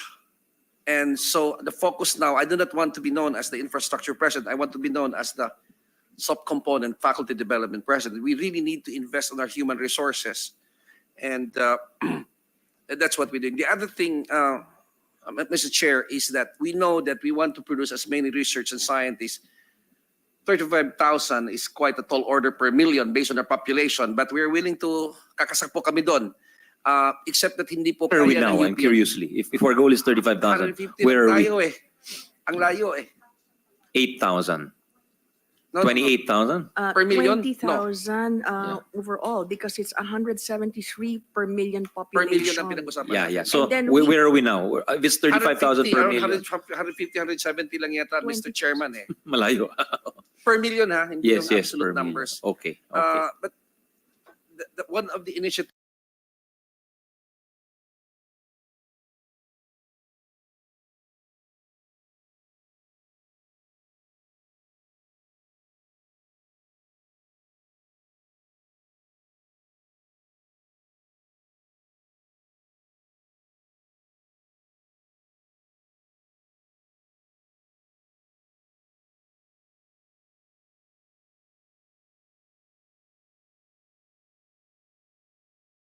I have expressed this vision already. We want to be not just a research hub for the country, but the research hub of hubs for the country. We want to be not just a university, but the university of universities in the country. What I'm saying is we don't even want to compete anymore with undergraduate education. I'm going to say something very controversial. I do not see the role of UP as to top the bar, to pot the board, although that's part of it. If I had my way, Mr. Chairman, I would only admit undergrad who are honors track, PhD track, because our job is to produce more PhDs for other schools. It is well proven that the more a good undergrad requires PhDs. And to produce this, say 1,000 that we plan per million, UP cannot do that alone. So that means really we are trying to encourage more candidates from other schools to take up graduate studies in UP. The key is a very good postdoctoral program abroad for selected technical or selected areas or discipline that we feel are important or strategically important for the country.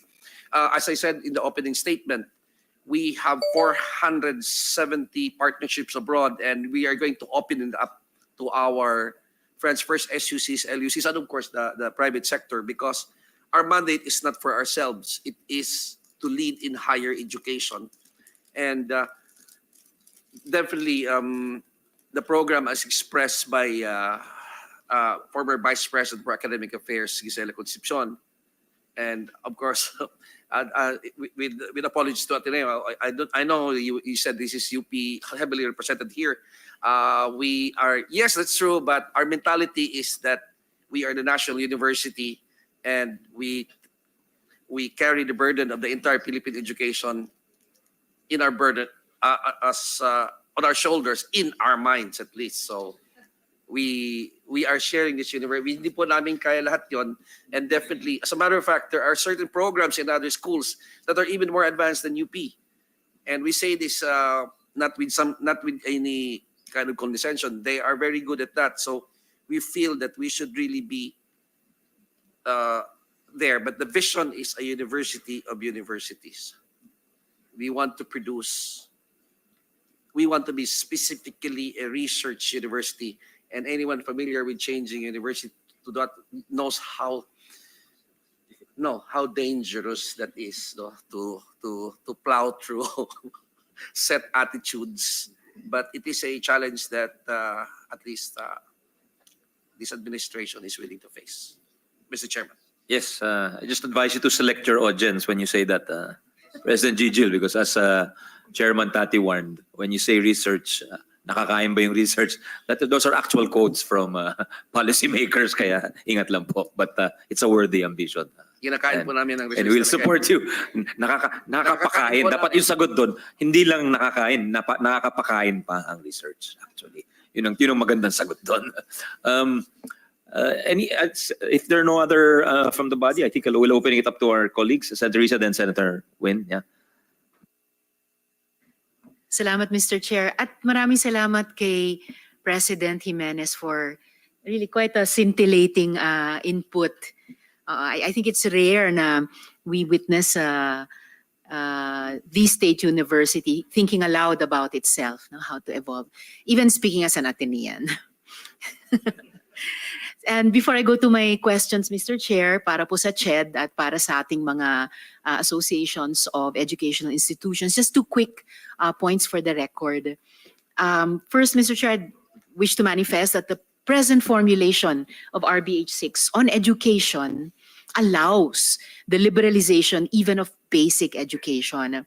As written, the word basic is inserted at the beginning of the provision, but the last sentence states, the control and administration of educational institutions shall be vested in citizens of the Philippines unless otherwise provided by law.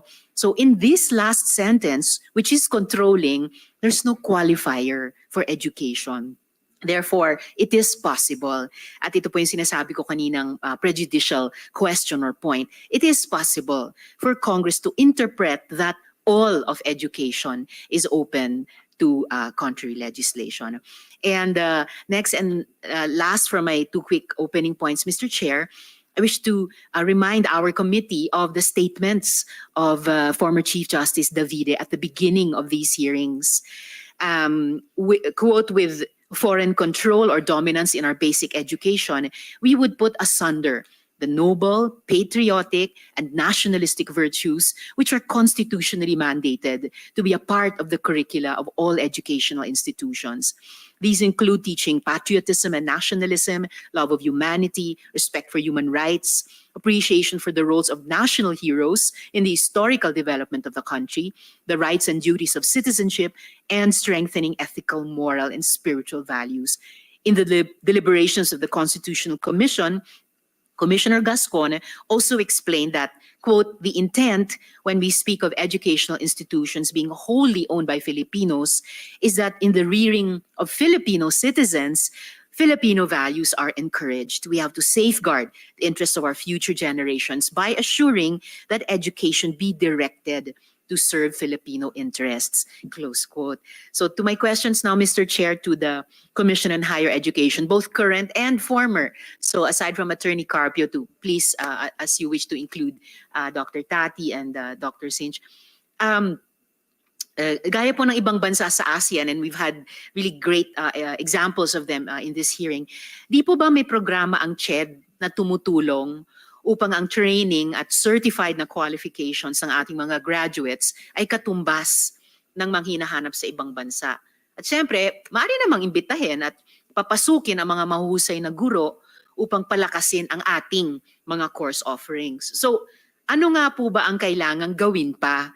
Kailangan bang alisin ang limitasyon sa saligang batas dahil may dayuhang universidad ang gustong magtayo ng branch sa Pilipinas na 100% owned nila? Would Attorney Carpio like to address this, or would the former commissioners like to address this? I see, Mr. Chair, I see Commissioner Tati looking meaningfully at Commissioner Sinch. Yeah, Would you like anyone to take the question? Anyone can answer. Yeah, maybe CHED is the proper. Would you like to answer that? Attorney Carpio. Insofar as the CHED is concerned, Mr. Chair, we still haven't discussed the, so I'm not at liberty to ventilate the points of CHED on this matter. We can answer na lang, yes, we will, Attorney. We will submit po.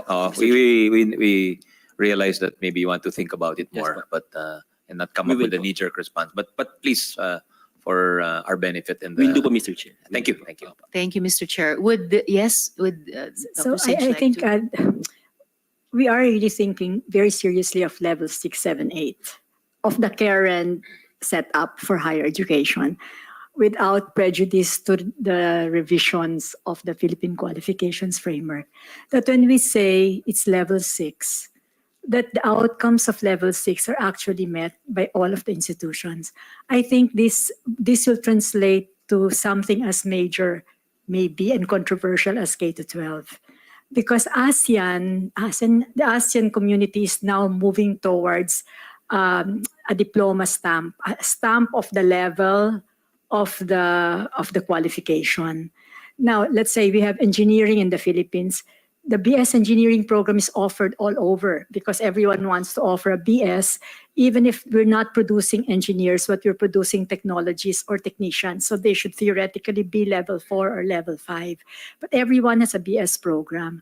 What may be bloody, I mean, I'm just off the record, but may be bloody and controversial and very political is that eventually you would have a regulatory body, whoever that is, that would say that this BS engineering program in this particular school is level 4 and not level 6.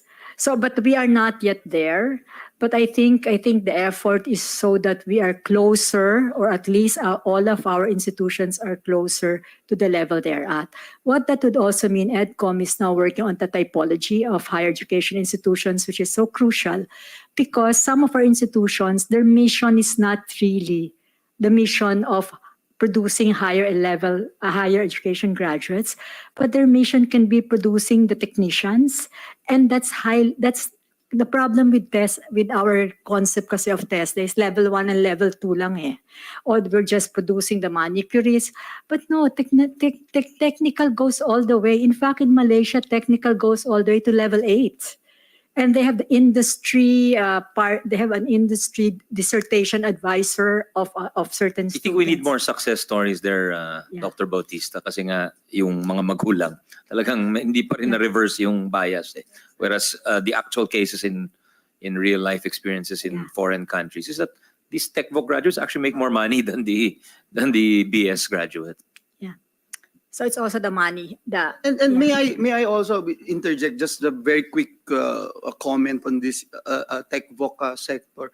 Not only there is a growing penchant still for diploma or college diploma, I would say, but TESDA should really step up because you look at the training regulations right now, the NC3s and NC4s are probably less than 25% of the total training regulations. Now, you look at NC5s, which is supposed to be the diploma level, the NC5s, it's 0. It's still 0. So, yes, I hope we can... Sir, it's also because of our education system is very American. If you go by the British system or the system of our ASEAN countries, nursing is a technical It's not an academic program, but in our case, everything is an academic program. But anyway, sir. Yeah, we have to kind of reverse that bias, and also I just want to share in the Republic of Ireland, their equivalent of their quality assurance framework, they place a monetary equivalent as to the potential earnings. There's a range as what you can earn once you reach this. That is industry based. Actually, it's based on a survey of the actual industry. So I think if we can come up with a rough equivalent of that, then that's an incentive certainly for families and future graduates. Yeah, Chair Tati. But on the other hand, what we have is a salary scale that is based on a degree, and which is really totally false. So you require a degree for a job that doesn't require a college degree. Because of course, there's more prestige. So it's a psychological. And one of the promises when we passed K-12 during your time, and it was that we would cut the college degree to 3 years, and among others, no. So and we would give jobs to the TechVoc graduates, but unfortunately there was no accreditation. But we've addressed that in this year's budget for the first time in a decade. Would you believe? So these are the sort of things and that we have to address. Did you get an answer to your question? Well, actually, Mr. Chair, yes, I was starting to. Or That's- more, no, no, or no. more questions to your question? But that's the point, Mr. Chair. Notable nga na in talking just about this one question addressed to CHED, we didn't even have to mention or talk about 100% foreign ownership. Tapos, ang daming moving parts talaga in our ongoing efforts at education reforms. So maybe there's even virtue in less tectonic shifts, the ground of the Constitution, and really just address these many moving parts with the tools we have already set up by law. So I'm glad to have heard from the chair earlier that possibly the final version of RBH 6, after all the hearings, of course, may be to leave it at unless otherwise provided by law. So I'm more hopeful with that possibility, and I appreciate the on continuing inputs of our resource persons to guide the committee towards that the final formulation of the resolution. And then still to the CHED family, current and past, no? So meron din po tayong Transnational Higher Education Act, also mentioned by some of our earlier resource persons, RA 114488, na pinasa nitong August 28, 2019 lamang. Ang polisiya ng batas to modernize the Philippine higher education sector and bring international quality standards and expertise into the country with a view to making higher education globally competitive, attracting a flow of talented students, faculty, and staff, and improving the country's human resource base. So dito, pinapayagan na ang transnational higher education sa pamamagitan ng mga binanggit din ng ating mga resource persons, academic franchising, branch campuses, double degrees, at iba pa. So in effect, meron na po tayong batas para ipatupad ang polisiyang ito. So bakit po kakailanganin ang Chacha? Hindi ba ito sapat pa? Yes, Attorney Carpio? That is correct po, Mr. Chair. A foreign HEI may actually incorporate a Philippine company with a 60% share as long as it's approved po by the SEC, and then foreign citizens may constitute up to 80% po of the faculty of the said school, and 40% of the admin personnel may also constitute po of the local branches. So that is actually allowed po by the law, by the said law. Question of Yes, Mr. Senator Chair. Risa. Has anyone taken advantage of that law? Has anyone incorporated under that law? We will submit po a report po on the status and milestones of RE number 1448 for the RE number 11448. Okay, it's fairly recent. Yeah, thank you. So we'll submit po, Mr. Chair. And pending the submission of your report, Attorney Carpio, pero meron ba kayong kahit broad strokes na sa pakiramdam natin marami nang ginamit yung batas na ito, or kaunti pa lang, or wala? If you could hazard an impression. In our draft report po, there are 11 Philippine HEIs who had partnerships po with 9 UK HEIs po. So yan po initial po, and we also there are also some SUCs po who was also partnered po with UK schools. That is po. Okay, salamat, Attorney. So kaunti pa lang. Yes, Kaunti pa lang. based po Opo. dito sa numbers po. Yep. Opo, baka maiging i-maximize pa muna natin itong Republic Act bago subukang lalong i-maximize sa pamamagitan ng Constitution. Baka kung mas maliit na tool ay pwede pang i-optimize. Hindi natin kailangan ng mas malaki or mas fundamental na tool. So kung ganun po na we have this law that's starting to be used by foreign educational institutions, so napapaisip talaga ako kung ano pa bang gusto ng mga dayuhan na hindi kayang gawin ng batas na ito. Baka naman tayo yung mas concerned kesa sa kanila na we need charter change. Baka naman meron ding pag-iisip sa kanila na sapat na sana in principle yung batas, but it's a matter of implementation, and then of course the many other changes that we see in terms of education reform. At saka, Attorney, would you know kung Meron bang clamor mula sa mga dayuhang eskwelahan na magmay-ari ng eskwelahan dito? Insofar as my personal knowledge is concerned, maybe we will just direct po that to the proper office, and then we will include that po in our report po to this committee. Mr. Thank Chair, you, and Attorney. Yes, with the indulgence of my colleague, I think these are very simple and basic questions that is being raised by our colleague, and the topic is whether or not we open this up to foreign ownership. And I think it's just but proper for CHED to have a position on this. At least give us data. I mean, nobody is interested for franchising or putting up their branches here. At least we have an idea, sir. If we can give us something, please. Unfortunately, Mr. Chair, I do not possess the information at this moment, so I do apologize for that, Mr. Chair. But we will inform your office po immediately if there's indeed a clamor for. Yeah, it was just a bit lang the data, please, Attorney. Thank you. Yes, Dr. Concepcion. I think, Mr. Chair, the opposite exists in Singapore. It's the Singapore government that invests in the foreign university. And foreign universities are very, very popular all over the world, including Saudi Arabia. So it's not the case of the very, very high quality foreign universities wanting to invest here. It's the opposite. We're the ones who quite need them.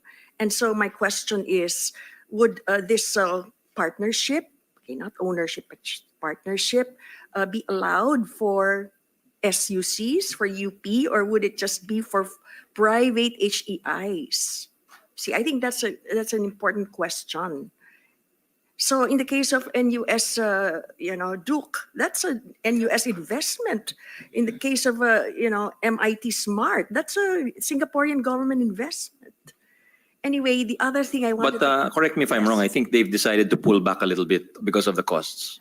Well, then yes, and then there's like an exit plan. So after some time, then the Singaporean, university has to stand on its own. So the SUTD, Technology Design, Singapore University, is already producing its engineers. There's another thing I wanted to share. I think that we have to support MSMEs as a middle class, as well as our startups, our innovators for new solutions to problems. But there are existing MSMEs. And this is where I think the PRC, the government, should make sure that we have good training, conceptual as well as manual, hands and mind. And it's really the practice in Taiwan, in South Korea, and in Japan that after your college degree, you must really get through, trainings to get certifications that would allow you to earn more.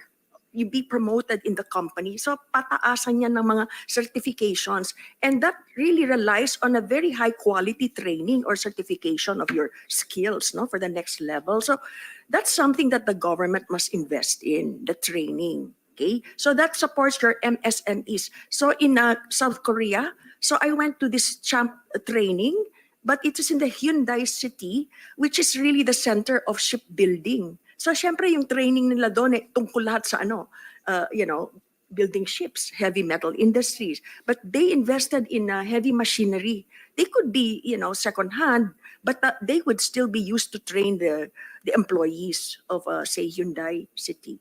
So the other one, of course, is innovation. So that's where you would have our startups. But then in the university, which is really the seed of innovation, we lack this thing that goes on all over the world, and this is foreign postdoc. So based on evolution and my area, which is biological evolution, internationalism or hybriding is so important. So everywhere in the US, you have universities where the research groups are run by the PI, and then you have the middle level faculty, and then it's really the postdoctoral fellows that run the run the labs and mentor the PhDs, the masters, the undergraduates, and even the high school students. And this is just to emphasize that education and R&D innovation are inextricably linked, because part of teaching and education is mentoring, a one-on-one mentoring. And so you cannot really dissociate the two.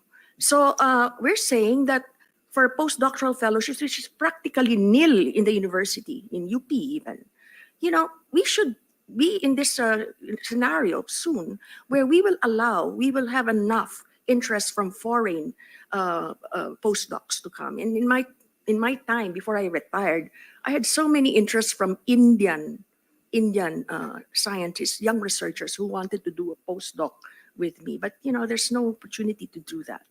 So that's how the world works in terms of research, development, and innovation. Thank you, Dr. Concepcion. Thank you, Mr. Chair. One of the points raised by Dr. Concepcion, I will go there also, yung implications po nitong resolution of both houses 6, even on our state colleges and universities. Or maybe, Mr. Chair, just to go with the flow, diretsuin ko na doon. So related sa manner of acquisition and mergers of higher education institutions.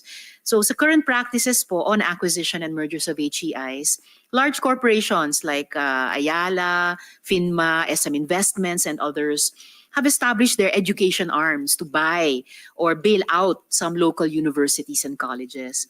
So yung isang tanong po kaugnay dyan, before I get to the top of the food chain, the SUCs, kapag maipasa po itong RBH 6, ang mga foreign-owned and controlled corporations, will they be allowed to buy or bail out local universities and colleges? O sila'y maging master franchisers ng mga eskwelahan sa bansa? Would the CHED current or previous like to address the question? Yes, Mr. Chair, I see Dr. Tati. That would be my interpretation, that basically that is what ownership would allow them to do. But maybe to go back to a previous question, Senator Risa, Yes, please. even before the transnationalization law, because that came after my time, but even during our time, the PICARI precisely and internationalization programs did not bear their full fruit. In other words, with the existing structures, we did not even develop its full potential. So why are we talking ownership? And I don't get a sense that you ask, are there a lot of foreign universities knocking at our doors? I doubt it, So this is like a theoretical question. That's why my original point, is it worth our time discussing all of this? Because there's so many ideas around the room that we can develop outside of the rubric of ownership, So why are we discussing ownership? Thank you, Dr. Tat. Yes, Dr. Sinch, Mr. Chair, and then I think Mr. Chair, Father Delvo. So I think I'll pick up from, I'm just looking at Singapore. They invite for strategic reasons. We have to determine what the strategic reasons are. And whatever arrangement, whatever incentives, whatever, I'm not sure they would like ownership, but even if they want ownership, it has to be very strategic. For instance, you can invite, okay, maybe Duke, use Duke's University. One possible strategic thing is you need to have a lot of PhDs. Dr. Gisela has been mentioning that. And we send them out, and sometimes it's very costly. Can't we get Duke University here for this particular period of time to offer programs so that our faculty can get it from Duke University, but in the Philippines? I mean, I'm just using Duke as an example. Or strategically, if it's R&D, can't we get, it's like a PICARI thing, University of California, that was the whole idea. So it's strategic, it's very selective, and it's the government that chooses. Now, and then they will not ask for ownership, or if they ask for ownership, then you can perhaps for a certain period of time. I mean, but those are case to case, di ba? Ang problem lang, that will happen, the mergers, the foreigners, if it's an open market, the way we have our open market in education. if that's the case, then and that's what you don't like to happen, because that is what will further erode our reputation as an education provider in the world. Thank you, Mr. Chair. Interesting sa discussions natin, we get to reflect also on previous policy directions we have set, like the privatization of education. Mr. Chair, I think Father Delvo wants to interject. Father, go ahead, please. Thank you, Mr. Chairman. On behalf of Cocopeyan Catholic Education Association of the Philippines, I can proudly say na introducing reform or amendments to the sections concerned may be done much later. That's not the urgent concern right now. Because why? One, we have not made the departments of the government like CHED, like basic education, DepEd, like TESDA, like DOST to work together actively and exuberantly in a harmonized, coordinated manner. Wala pa dun eh. Second, we have been talking about employability of our graduates, but we have not been really serious into enabling our graduates to be producers, makers, manufacturers, and shapers. Otherwise, we become just retailer and catering to hospitality services. We don't grow out of this only, you know. We have to be producers and makers. And another one would be, we rather improve policy and implementation, and the government seems to be very highly and over-regulating in regards to private education institutions. And finally, if LUCs or SUCs are allowed to partner with foreign entities because they have the land to offer, and which we do not have, that might also create another problem for us in terms of sustainability and likewise flourishing. We cannot develop our private education institutions when in fact we are rendering service in complementary to the government service. Salamat, Father. Mr. Chair, actually na-anticipate ni Father yung susunod kong tanong sa CHED. Thank you for opening it up, Father. Kasi tatanong ko sana kung posible din ba upon the decision of the Board of Trustees ng ating mga SUCs or LUCs na ibenta yung kanilang mga pamantasan at kolehiyo sa isang foreign private education provider in the guise of internationalization and modernization of HEIs. Would Attorney Carpio have any soundings from CHED about this? Mr. Chair, since the SOCs are governed by their charters, no, we should look into the powers and functions of the boards of the SOCs. If they are expressly allowed to do that, they could do so. But if there's no express power in the charter, I mean, it will be not allowed by it's not legally possible po to do so po. Salamat, Attorney. And maybe bukod sa aming mga miyembro ng komite, baka pati yung mga SUCs at LUCs would be anticipating yung position paper ng CHED dahil kayo somehow would create that moral suasion possibly about how they might look at this kind of a scenario kung maipasa yung RBH6, at least in its present form. Kasi ang susunod na iwa-wonder ko, so pwede ba na yung UP o yung PUP o kahit sino sa mga pinahahalagahan nating SUCs in the future ay pagmay-arian ng foreign entities? Hindi ko ma-imagine talaga yon. Natawa si President Jimenez. Yeah, Mr. Chair, Madam Chair. Nakasulat malaki palaging banner sa Quezon Hall, nilarally ka ako araw-araw eh.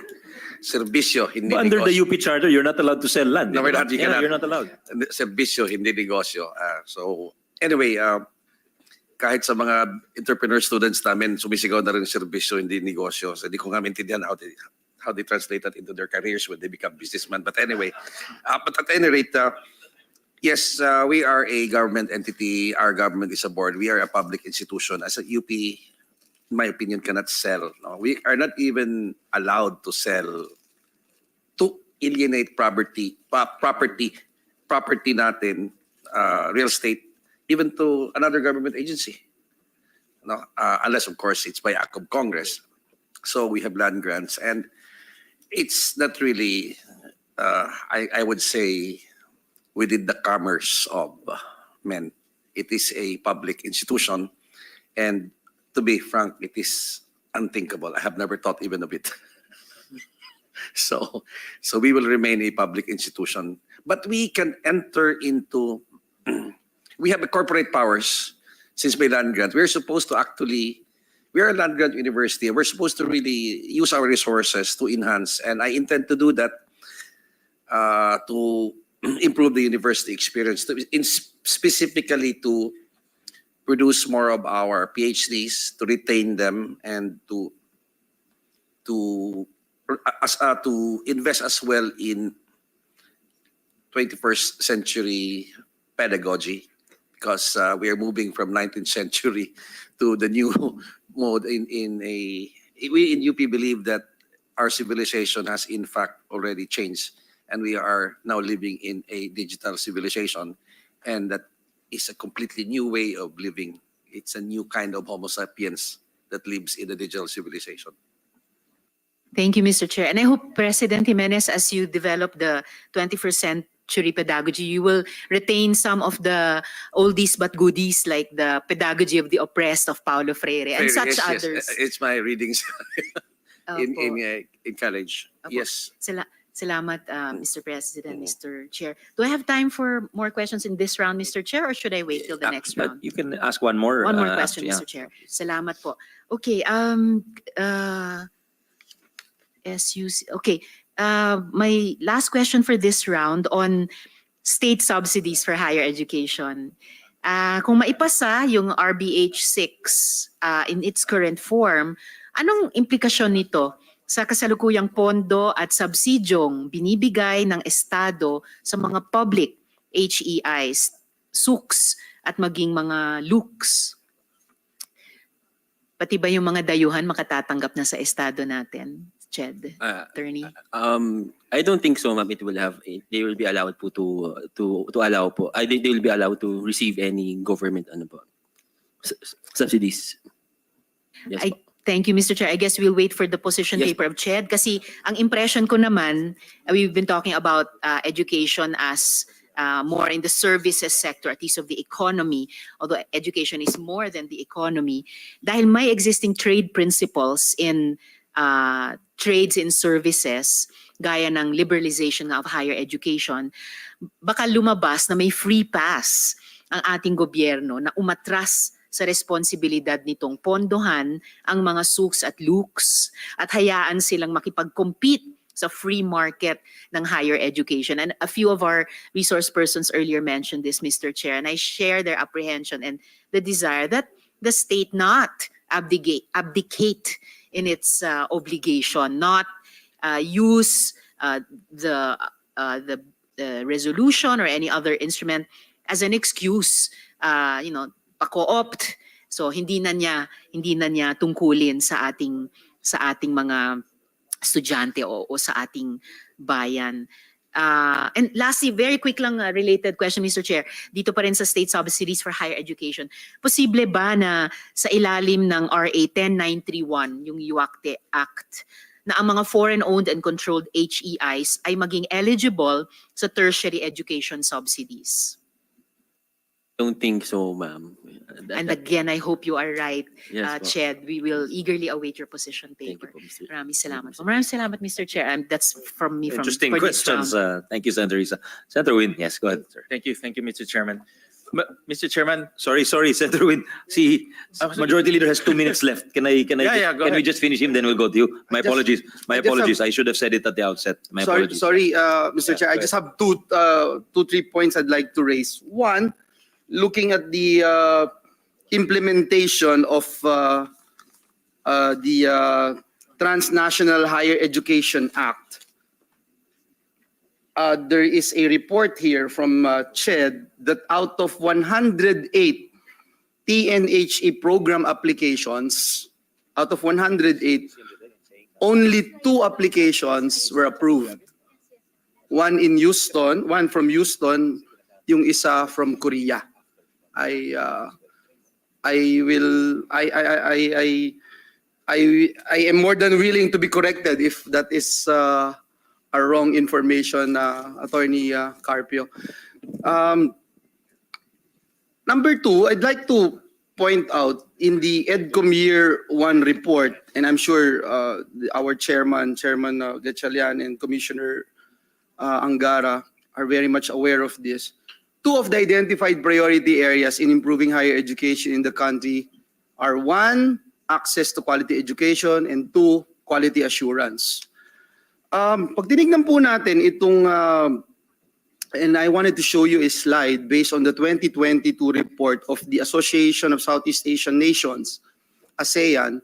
Nakalagay po dito, yung Philippines has the most number of public HEIs.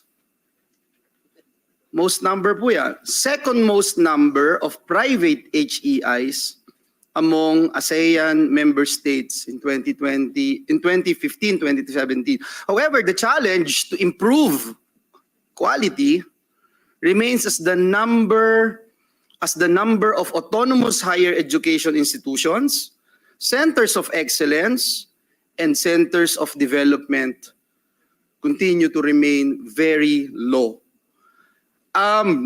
So the question is, what forms of support are being extended to our present schools in order to improve the quality of our existing institutions? Another question that I'd like to raise, and let me show this slide because I don't have much time.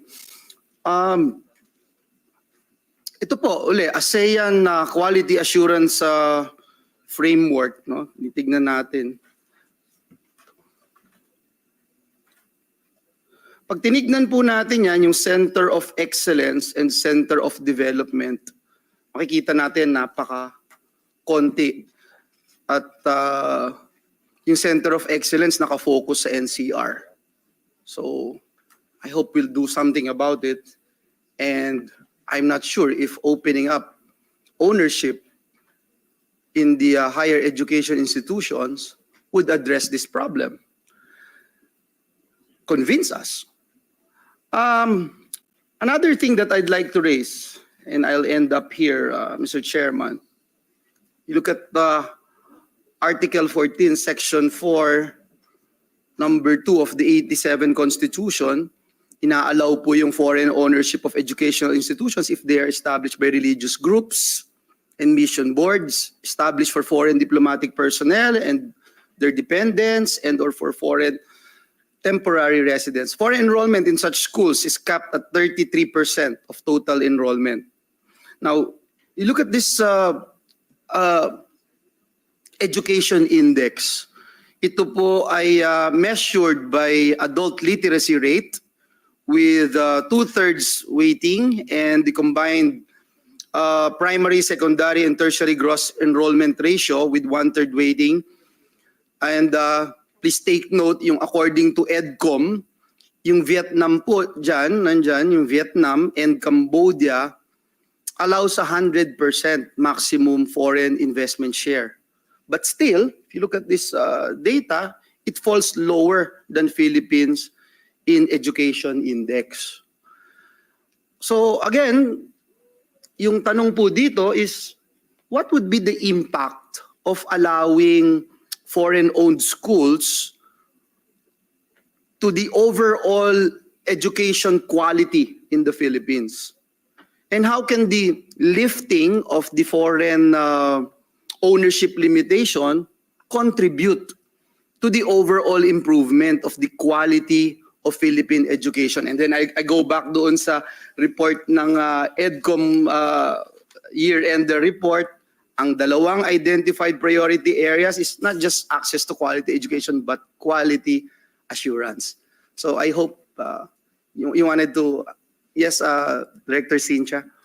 I think back to the selectivity thing.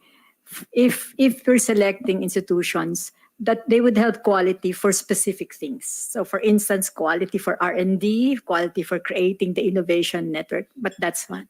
But for the COE, CODs, tangential. In other words, it doesn't have any impact.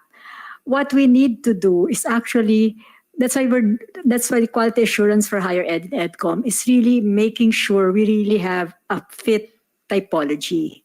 Because the reason why you have very few COEs and CODs are for research universities. But most of your institutions are not research universities, but some of them may be excellent in what they are doing. But then they do not get incentives. Only the research universities get incentives because our metrics are connected to research universities. Until maybe 2010, everybody had to do research. Everybody had to have a research office. So you had a lot of cheating. You have little schools saying they have a research director, but they don't really have one. So if we're able to do that horizontally, then you can actually have more COEs and CODs, but for different types of institutions. And maybe some institutions may be out of the higher education sector, maybe because their mission, and they might recognize it, their mission is really producing the level 5, the technologies rather than the engineers. I'm using engineering. So that's for the quality. In that case, I don't think coming in of foreign institutions will have any effect unless you have an open market and they come in, and that effect is going to be negative because they will add to the lower quality of Philippine education. Thank you. Thank you. If CHED would like to comment on these issues that we raised, sir. Yes po, Mr. Chair. We will just we take note po of the concerns po of the good senator po, and we will include them din po in our official comments po. Thank you, Mr. Chair. That's all. Thank you very much, Majority Leader. Before I acknowledge, or before I recognize Senator Joy, I just want to acknowledge Dr. Doy Santos, who was with us last week during the Public Utilities hearing. We'll give the floor to Senator Win Gatchalian for his questions. Thank you, Mr. Chairman. Well, Mr. Chairman, this is a hearing on the proposed amendments to certain economic provisions of our Constitution. And part of the economic provision is education. No? So meaning that the legislature is looking at education as a means to drive our economy. And hopefully, by liberalizing education, we can attract hard investments, foreign direct investments. So there are two schools of thought, Mr. Chairman. Number one is really attract foreign direct investments. Number two, by attracting foreign institutions, we will attract different institutions with strong capability, for example, in research, in other areas, in higher education or even basic education, and hopefully they come here and they become a mechanism to develop human capital in our country. That will drive our economy in the long run. So one is hard investments in the short run. One is human capital to drive our economy in the long run. So my question, Mr. Chairman, to our resource persons, and I'm not really sure if they will have this answer, is that short-term goal, will opening up ownership to foreign investors in education, will we attract FDIs, foreign direct investments, in the education sector? I'll give an example, Mr. Chairman, when we were discussing the Public Services Act, and when we carved out airlines, we removed airlines as public utility and designated it as public services, is because foreign investors, especially the big airlines, would want to own 100% of that airline to bring in their capital for obvious reasons. They want to manage the airline. No?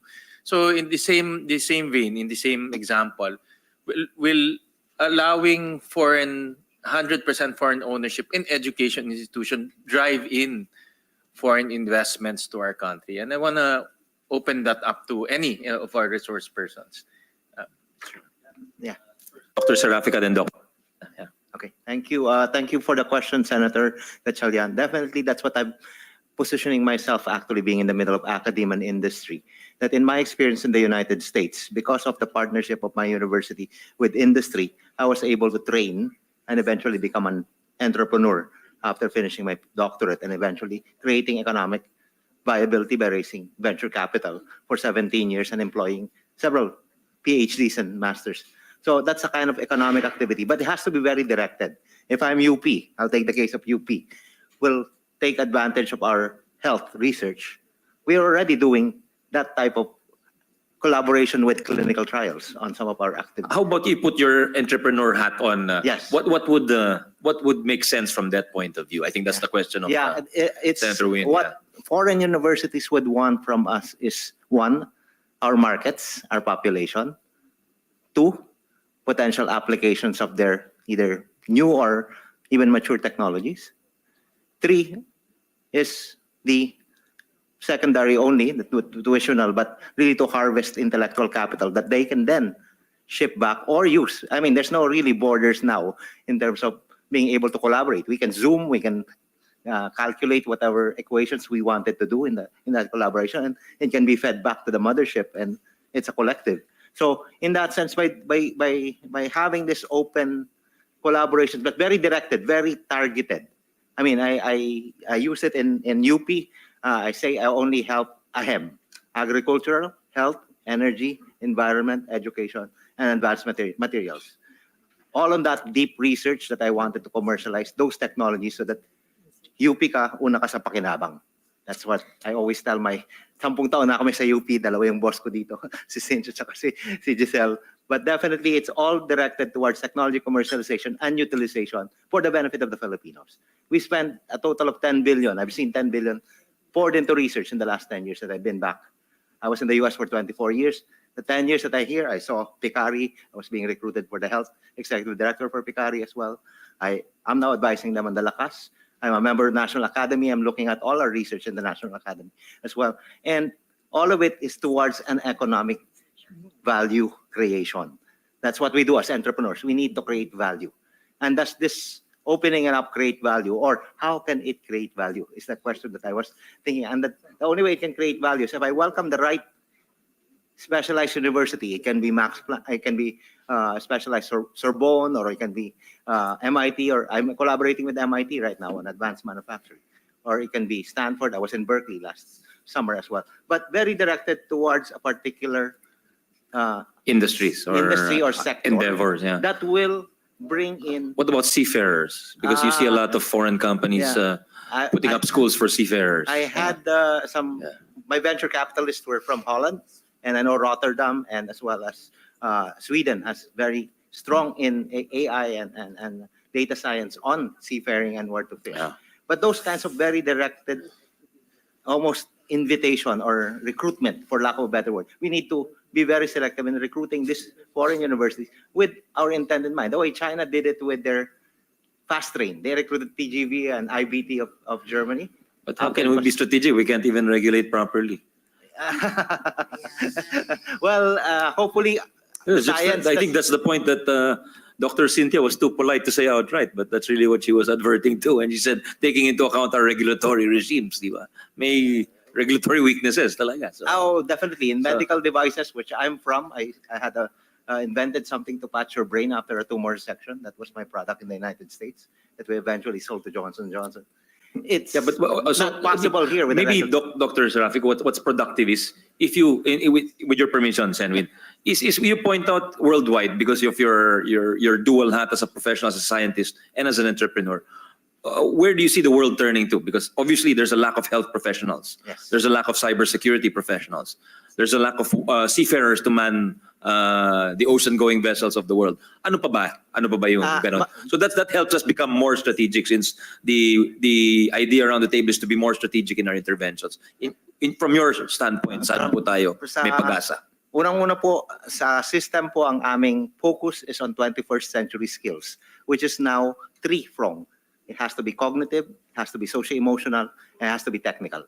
Without those three legs, you cannot stand a 21st century student. Hindi magkakatrabaho po yan. Repeat that. Cognitive, socio-emotional, and the technical skills. So ngayon po yung aming collaboration toward TESDA is actually just focusing on enabling competencies. Ito po yung problem solving, ito yung critical thinking, ito yung numeracy. Yun na, bumaba na po ako sa TESDA para hindi na lang po mga national scientists at saka NAST ang aking pinapakialaman ngayon. But definitely, it's more of being able to prepare them, to funnel them. But at the same time, kailangan po salubungin sa taas. Kailangan po, you have to have the spin-offs. That's why po, ang mandate namin sa UP is to create 21 spin-offs in the next 3 years. We have 21 now, but it took us 5 years to get there. Dr. Destura is one of our first spin-off in UP who has left. But definitely our mandate is to create unicorns. Unicorns will create economic activity and eventually gain employment for a lot of our Filipino. So ang focus po, ang hihingin niyo po ang ginagawa po namin ngayon is training teachers to be able to just be comfortable with AI. Because AI will enable the teachers to be able to teach whatever topic they want. So that's on the education side, on the training for STEM. And then secondly, on the particular sectors po, ganun pa rin po yung ating specialty. Yung current discussion po namin sa ADB, clearly ang lumalabas po is ang renewable energy, EV, vehicle ecosystems. You're looking at, of course, the healthcare delivery as well as the discovery. Ang ating Tuklas-Lunas project po sa DOST. Ako lang 1 billion na yan. At kailangan pong, andyan ang Lagundi, andyan ang Sambong, but we need to elevate our game to be able to have foreign markets accessible with these discoveries as well. And then the other areas, of course, in agriculture, we visited po Israel when I was on the board of DOST SEI. And sabi nila, wala kaming agricultural engineering sa Israel Institute of Technology. But what we have is all disciplines of engineering applying towards agriculture. That's why you can grow bananas in the desert po. So yung ability lang po natin to partner with the right university that has the right expertise. I look at it po from that analogy of the fast train. Tatlong ni-recruit ng China, Shinkansen, TGV, at saka IBT. They all made trains for different sections of China. Nung natapos yung kontrata, labas sila lahat, nasa kanila na yung kaalaman. So hopefully ganun po yung mangyari sa atin. Ma-recruit po natin yung the right universities and the sectors that we wanted to enable. And then hopefully from there, we can get the knowledge, we operationalize and utilize them for a certain period of time, and then we let them go and we create the companies then that would support and adopt all the human capital that Dr. Giselle Concepcion is asking for. Thank you. Well, Mr. Chairman, Dr. Cynthia. So I think so, following si Al. So for the targeted, di ba? You liberalize, but you actually know who to invite. For that, they might not want ownership. They might not want 100% ownership. I'm not sure if you say by law that you can create a law that for these particular institutions, they can have 100% ownership. I'm not sure about that. But for that group, yes.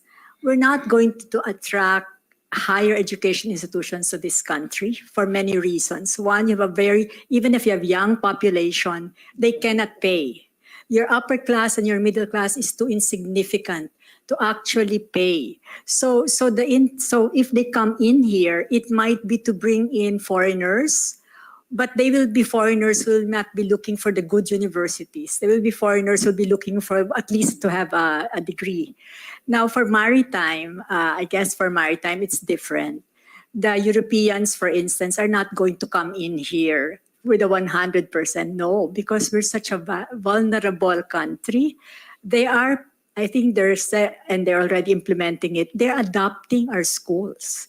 In other words, they are saying that this school is accredited by the Belgian, it's just like us, but they will not come in here because our situation is such that negative list nga tayo, tottering always in the brink of a negative list. But that is explicitly there. That's what they used to tell us when I was in the oversight for maritime, that this is their plan B. Their plan B, so it's so hopeless that they will now adopt specific maritime schools in the Philippines and accredit them as Norwegian or as Dutch. So they're not coming in 100%. So liberalizing, I think we have to be, that's what I'm saying about targeted rather than a fully liberalized. If we only have 2 applying, I mean, it might be good to see who those 2 are. They are certainly not the universities they want to bring in. But we have to maybe invite universities. I'm half. No, I'm serious about maybe think of more PhDs coming from foreign universities without going out of the country, so that we don't lose them. But that's one possibility. How would you craft, again, with the permission of Senator, how would you craft a program along the lines of what No, to produce with the express goal of producing those postdocs? How do you do that? How do you No, design it? I guess it's not just a postdocs muna kasi we have to have the docs first, di ba? You don't have PhDs. Maybe if you have several universities, 4 or 5 of them, but you have to talk to them. You have to work it out. It's not like they'll come in because or maybe they might want to, but anyway, so, okay. Dr. We are implementing a program right now from the Mayor Hof, where we keep a track for science-inclined students. California, when we started under STRIDE, we had actually identified a program in California that actually identifies gifted kids in high school, and they're given a track to get to a PhD. Wag mo nang pakakawalan, wag mo nang pag-burden, makukuha pa ng industriya, diretso na sa PhD, sustentado. So right now in the UST, that's exactly what we're trying to do. But we need mentors that comes from already experienced PhDs, our PASE. So you're doing it where, in Philippine science? And PICARI leading, I'm a PICARI graduate, yeah. batch 83. So I was with Junabaya, he's my classmate. So definitely that's a track that we wanted to make sure that there's no fallout. Okay. All the 180 students of PICARI should have been all PhDs. Right, and then right. the 5,000 DOST scholars should all get to higher degrees if they can. But there's programs, and definitely, hopefully, the UST Secretary can support and vocalize it more when he comes back. Mr. Chair, with your permission, see Dr. Santos is raising his hand. Yeah. Good afternoon, Mr. Chair, honorable senators. Thank you for the opportunity. The question of the good senator was, will 100% foreign ownership attract foreign direct investment? So I would like to cite the RMIT University in Vietnam, where when the Prime Minister of Australia visited, they took the opportunity to announce a $250 million fund to support partnerships with local companies in Vietnam to share expertise as well. Now, when the Prime Minister... Australia was giving the money? No, sir. Vietnam was giving the money? RMIT University was setting up the fund. RMIT is the Royal Melbourne Institute of so it's an Technology. Australian... yes. Okay. It started out as a polytechnic, then became a university. So if you recall, Mr. Chair, when Prime Minister Anthony Albanese visited the Philippines to sign the strategic partnership, there was no similar announcement. Now, I only mention this because I work in the startup space in Australia, and we're trying to set up a national center for research. I work with a team of PhDs as well. The thing there is a lot of opportunity in green energy, in so many technologies.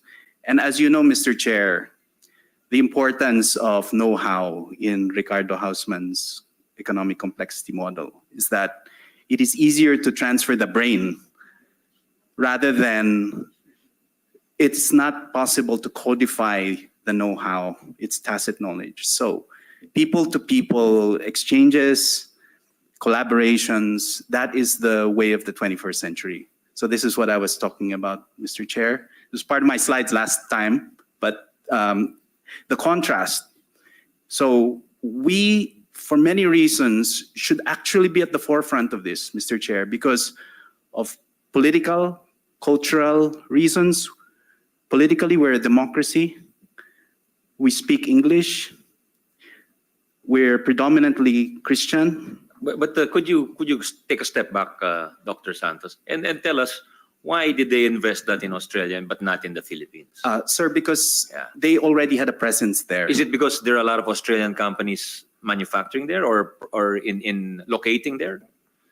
Maybe. So it's always about the why, diba? So why? I think that was also presented by the good honorable Senator Majority Leader in his chart, where Vietnam and Cambodia were actually lower. So they recognized the gap. they opened themselves up. This is in the 2000s, and so they welcomed the foreign university there. Now, I was told, because I was just in Vietnam visiting one of the faculty there, that during COVID, they used to send students to Australia. But when COVID, the lockdown happened,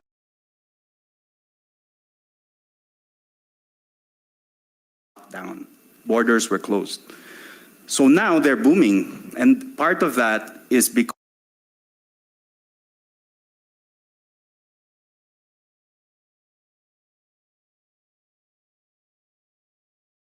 there the fashion, they have technology, they have all sorts of departments there. And now this is a 10 billion peso investment fund that they're setting up to set up collaborations. So this is the opportunity, I suppose, Mr. Chair, that we're missing by being closed. And Sorry, is it because of ownership issue, Your Honor? sir, that of course that's part of it, because they set up a campus there. So obviously they were allowed to Australian or as far as I no know. Vietnamese equity. Yes, because when Australian universities go, like in Monash, that's in Malaysia. There's and- no local participation there. That's right. Sorry, this is your time, Senator Win. Yeah, with apologies. So, That's fine, Mr. Chairman. It's so sir, that's the know-how. What's more important than the capital, than the financial, is actually the expertise. Because they'll come in, they'll partner, they'll provide mentoring, they'll provide, so many things could come out of that. We cannot predict what will happen, Mr. Chair. So we cannot say for sure that there is no market or we'll only attract the bad ones. That's what's currently happening, Mr. Chair, because of the restrictions. It's a case of adverse selection. When you make it, just like with the POGOs, when you make it illegal to come in, the only people that will come in are the shady ones who are willing to risk and pay off, engage in corruption. That's why it was part of my testimony last week, that when we try to provide preferential treatment to local players, in our history, that's what has happened, is that corruption ensued. And then you attract the bad ones.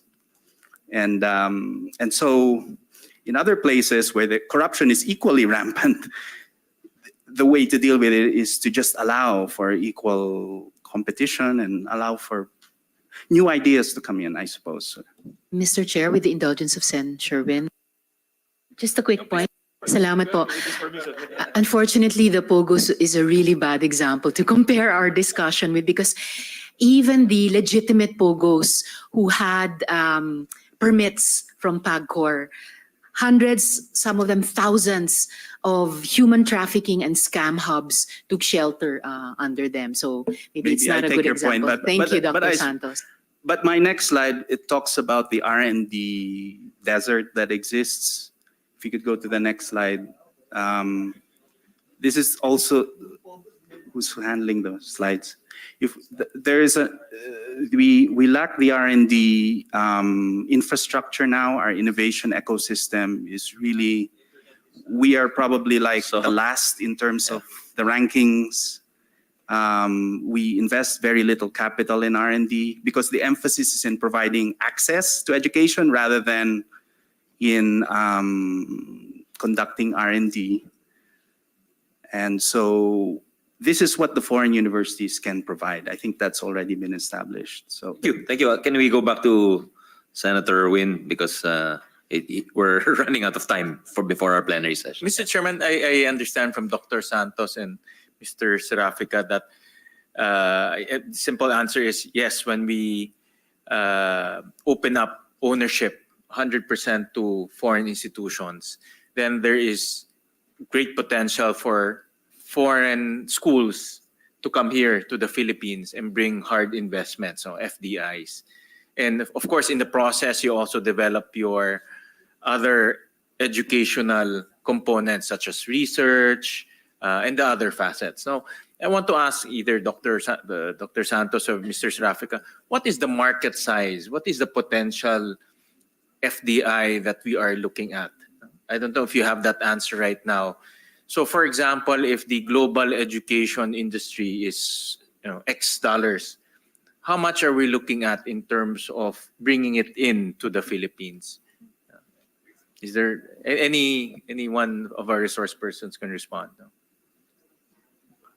Mr. Chair, sir, it's hard to put a dollar figure in it, but what I was trying to get at earlier was that we have tremendous goodwill currently, given the geopolitical situation, and we are not deriving as much benefit from that goodwill. I mentioned the political, cultural aspects. We should actually be more integrated than our neighbors are, but for some reason we aren't, and therefore we are not able to get the flow of investment. It is very difficult to predict, sir, what will happen, but it's hard to put numbers on it. But if we just take the example of Vietnam, once you open up, you create that possibility. If you don't, then it's not. Then the possibility is zero. That's the figure that we know of. That currently this is what exists.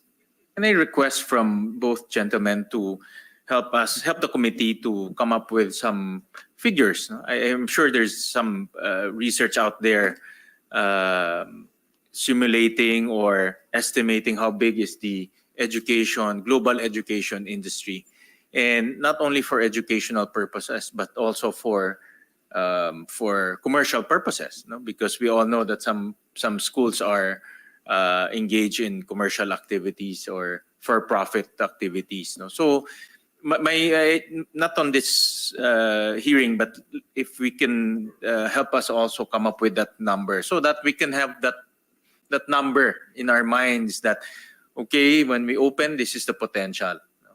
So that's like to seek the help of the two gentlemen. And we, Mr. Chairman, we'll call on Mr. Serapio and then Dr. Licuanan. We did have a initial indicator for the R&D ecosystems for different comparable countries. But again, it's a two-step process, Senator, in the sense that you welcome a very directed, selected higher education institutions with existing partners of industries that you want to come in. And by doing so, you create a credibility to these companies to come in, because they say, like, I'm partnering with MIT. I'm developing Industry 4.0 curriculum to be implemented in industry.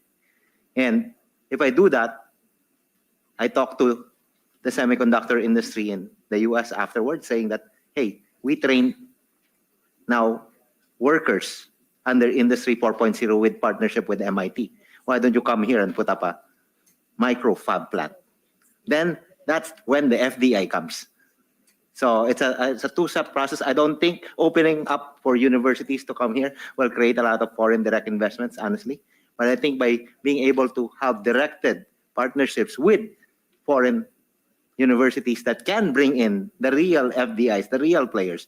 One example that I was in the US last year, we were looking at Arizona Tech Voc School, community college called WestMech, and the hoops that they went to recruit TSMC, which is the Taiwan Semiconductor, for the CHIPS Act of the United States, that they were even sending high school students from Arizona to OJT in Taiwan to just demonstrate to Taiwan that if you bring the fab plant in Phoenix, we will have the workforce for you. But that's the kind of almost like a three-level chess game or three whys. Why are you doing this? Why are we opening up for foreign directed? It's because we wanted to be able to get the expertise and eventually recruit the FDIs that they're partnered with in their own respective countries.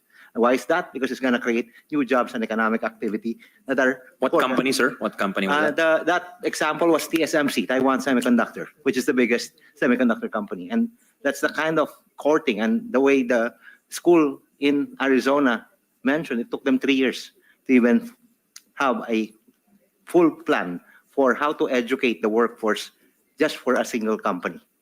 So, but that's kind of a very advanced planning and very strategic in terms of recruitment. We need to be that strategic and directed, almost laser focused on who we want to recruit. That's all I'm saying. Thank you. But Mr. Chairman, that's the second school of thought that I mentioned earlier, that maybe it will not bring so much FDIs, foreign direct investments, but it is a tool to develop our human capital, and then later on, that human capital will contribute to our economic development. It's longer in terms of horizon, but it creates much bigger value in the long run because you have higher level skills that are being taught to our constituents. Dr. Licuana, you were raising your hands.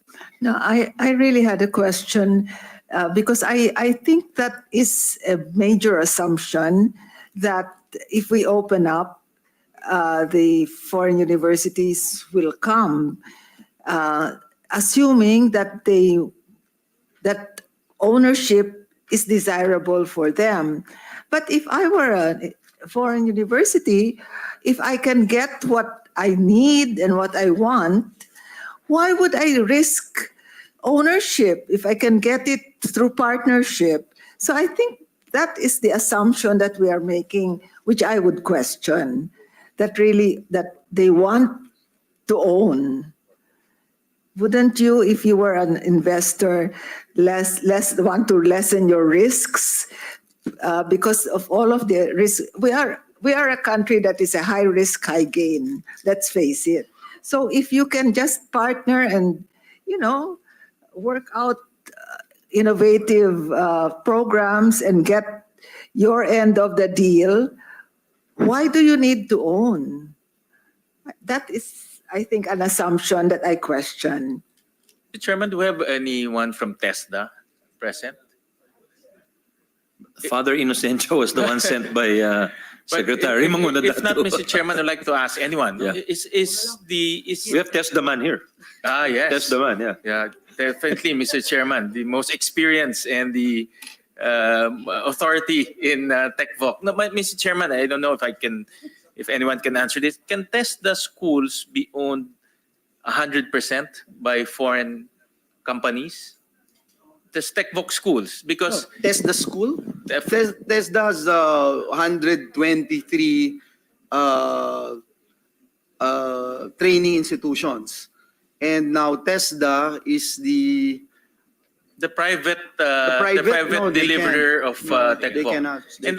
60-40. That's what I asked that because when the chairman mentioned about cybersecurity, and cybersecurity, you don't need a diploma to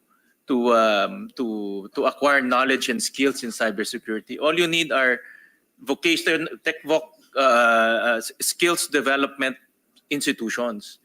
But a lot of these institutions are also foreign run or foreign trained or foreign developed.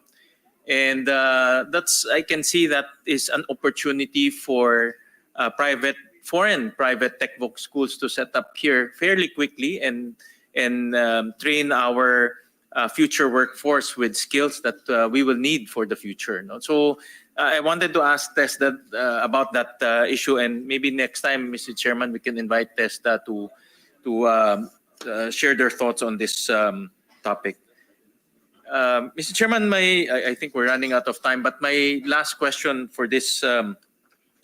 Senator Wing, just to put on record, yung TVET pwede dun sa transnational law, kasama sila that they can actually partner with the foreign institutions. Not ownership. Not ownership. Not ownership. So that's one opportunity that I can see for private TechVoc foreign. Transnational allows ownership, but only 60-40. Only 60-40, correct.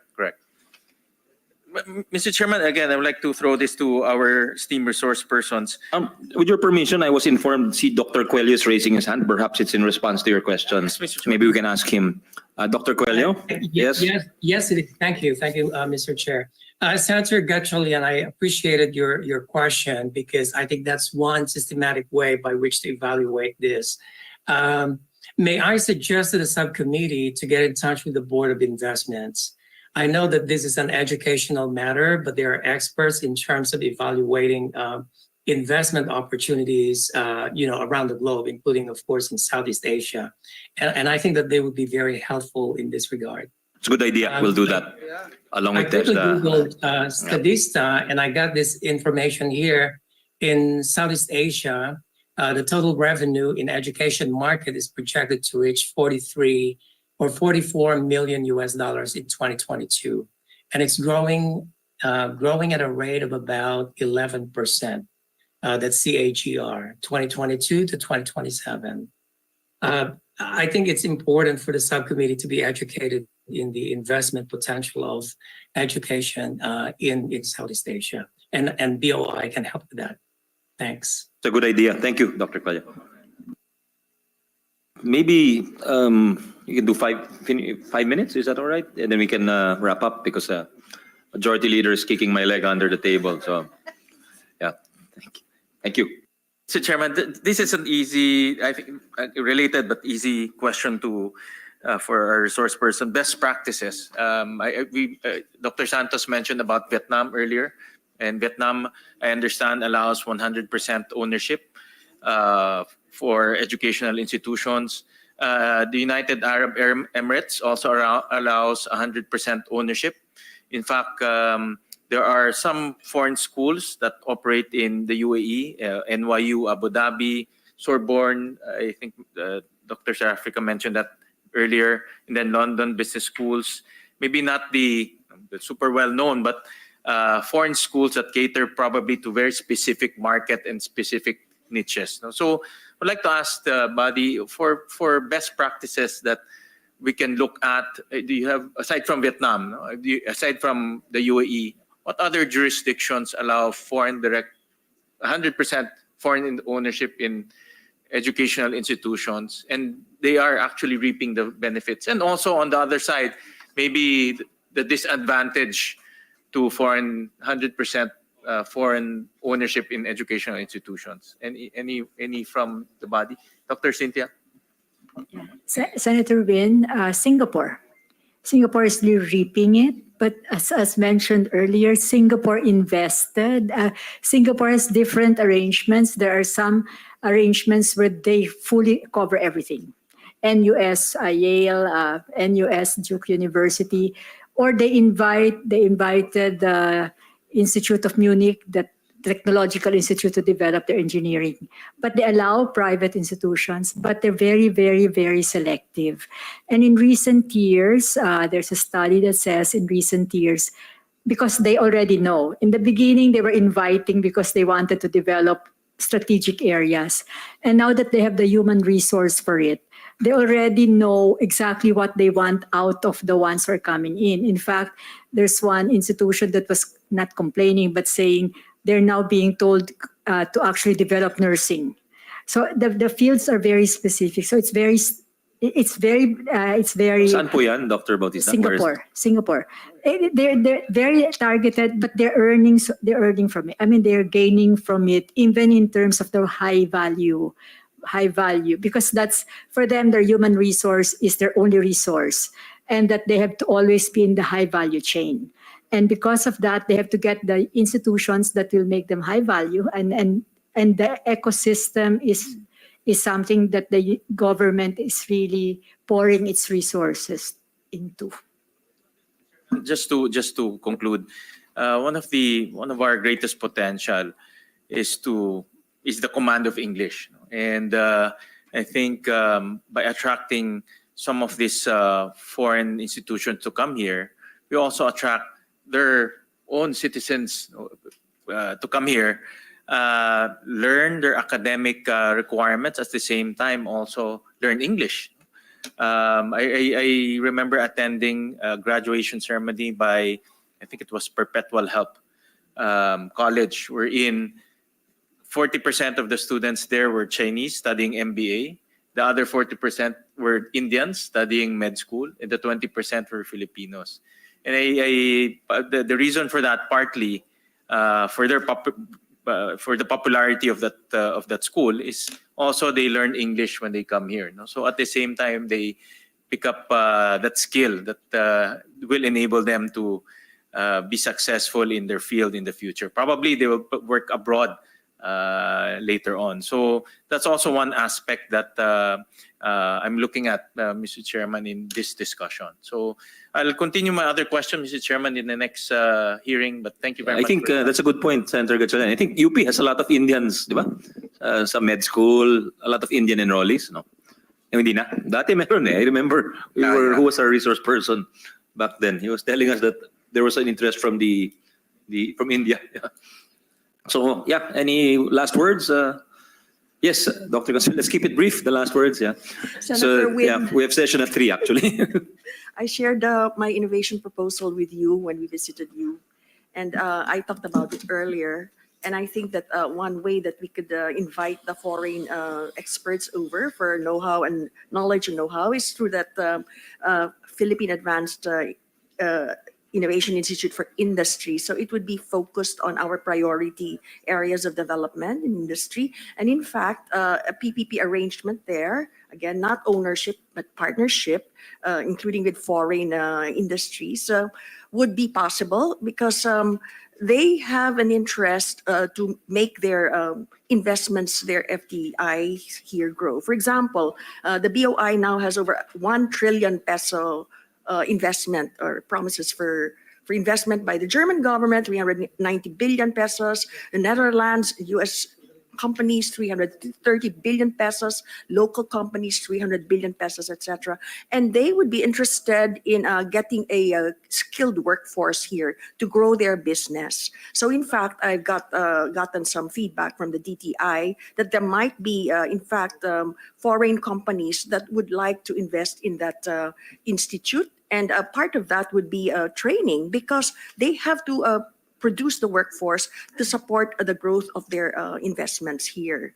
And well, Intel left us many years ago, and they needed our master's and PhD graduates from physics. They were very happy with our graduates, but there were just like a handful of them, and they needed more. So that plus our energy cost and other bureaucratic problems, they decided that Vietnam is much better than the Philippines, and they're gone. So that's just an example of the ecosystem that we're trying to create here, and that needs to be improved by a lot. So thank you very much.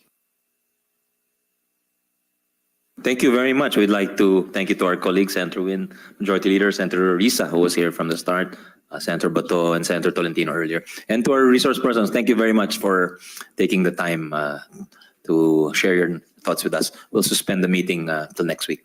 Thank you very much.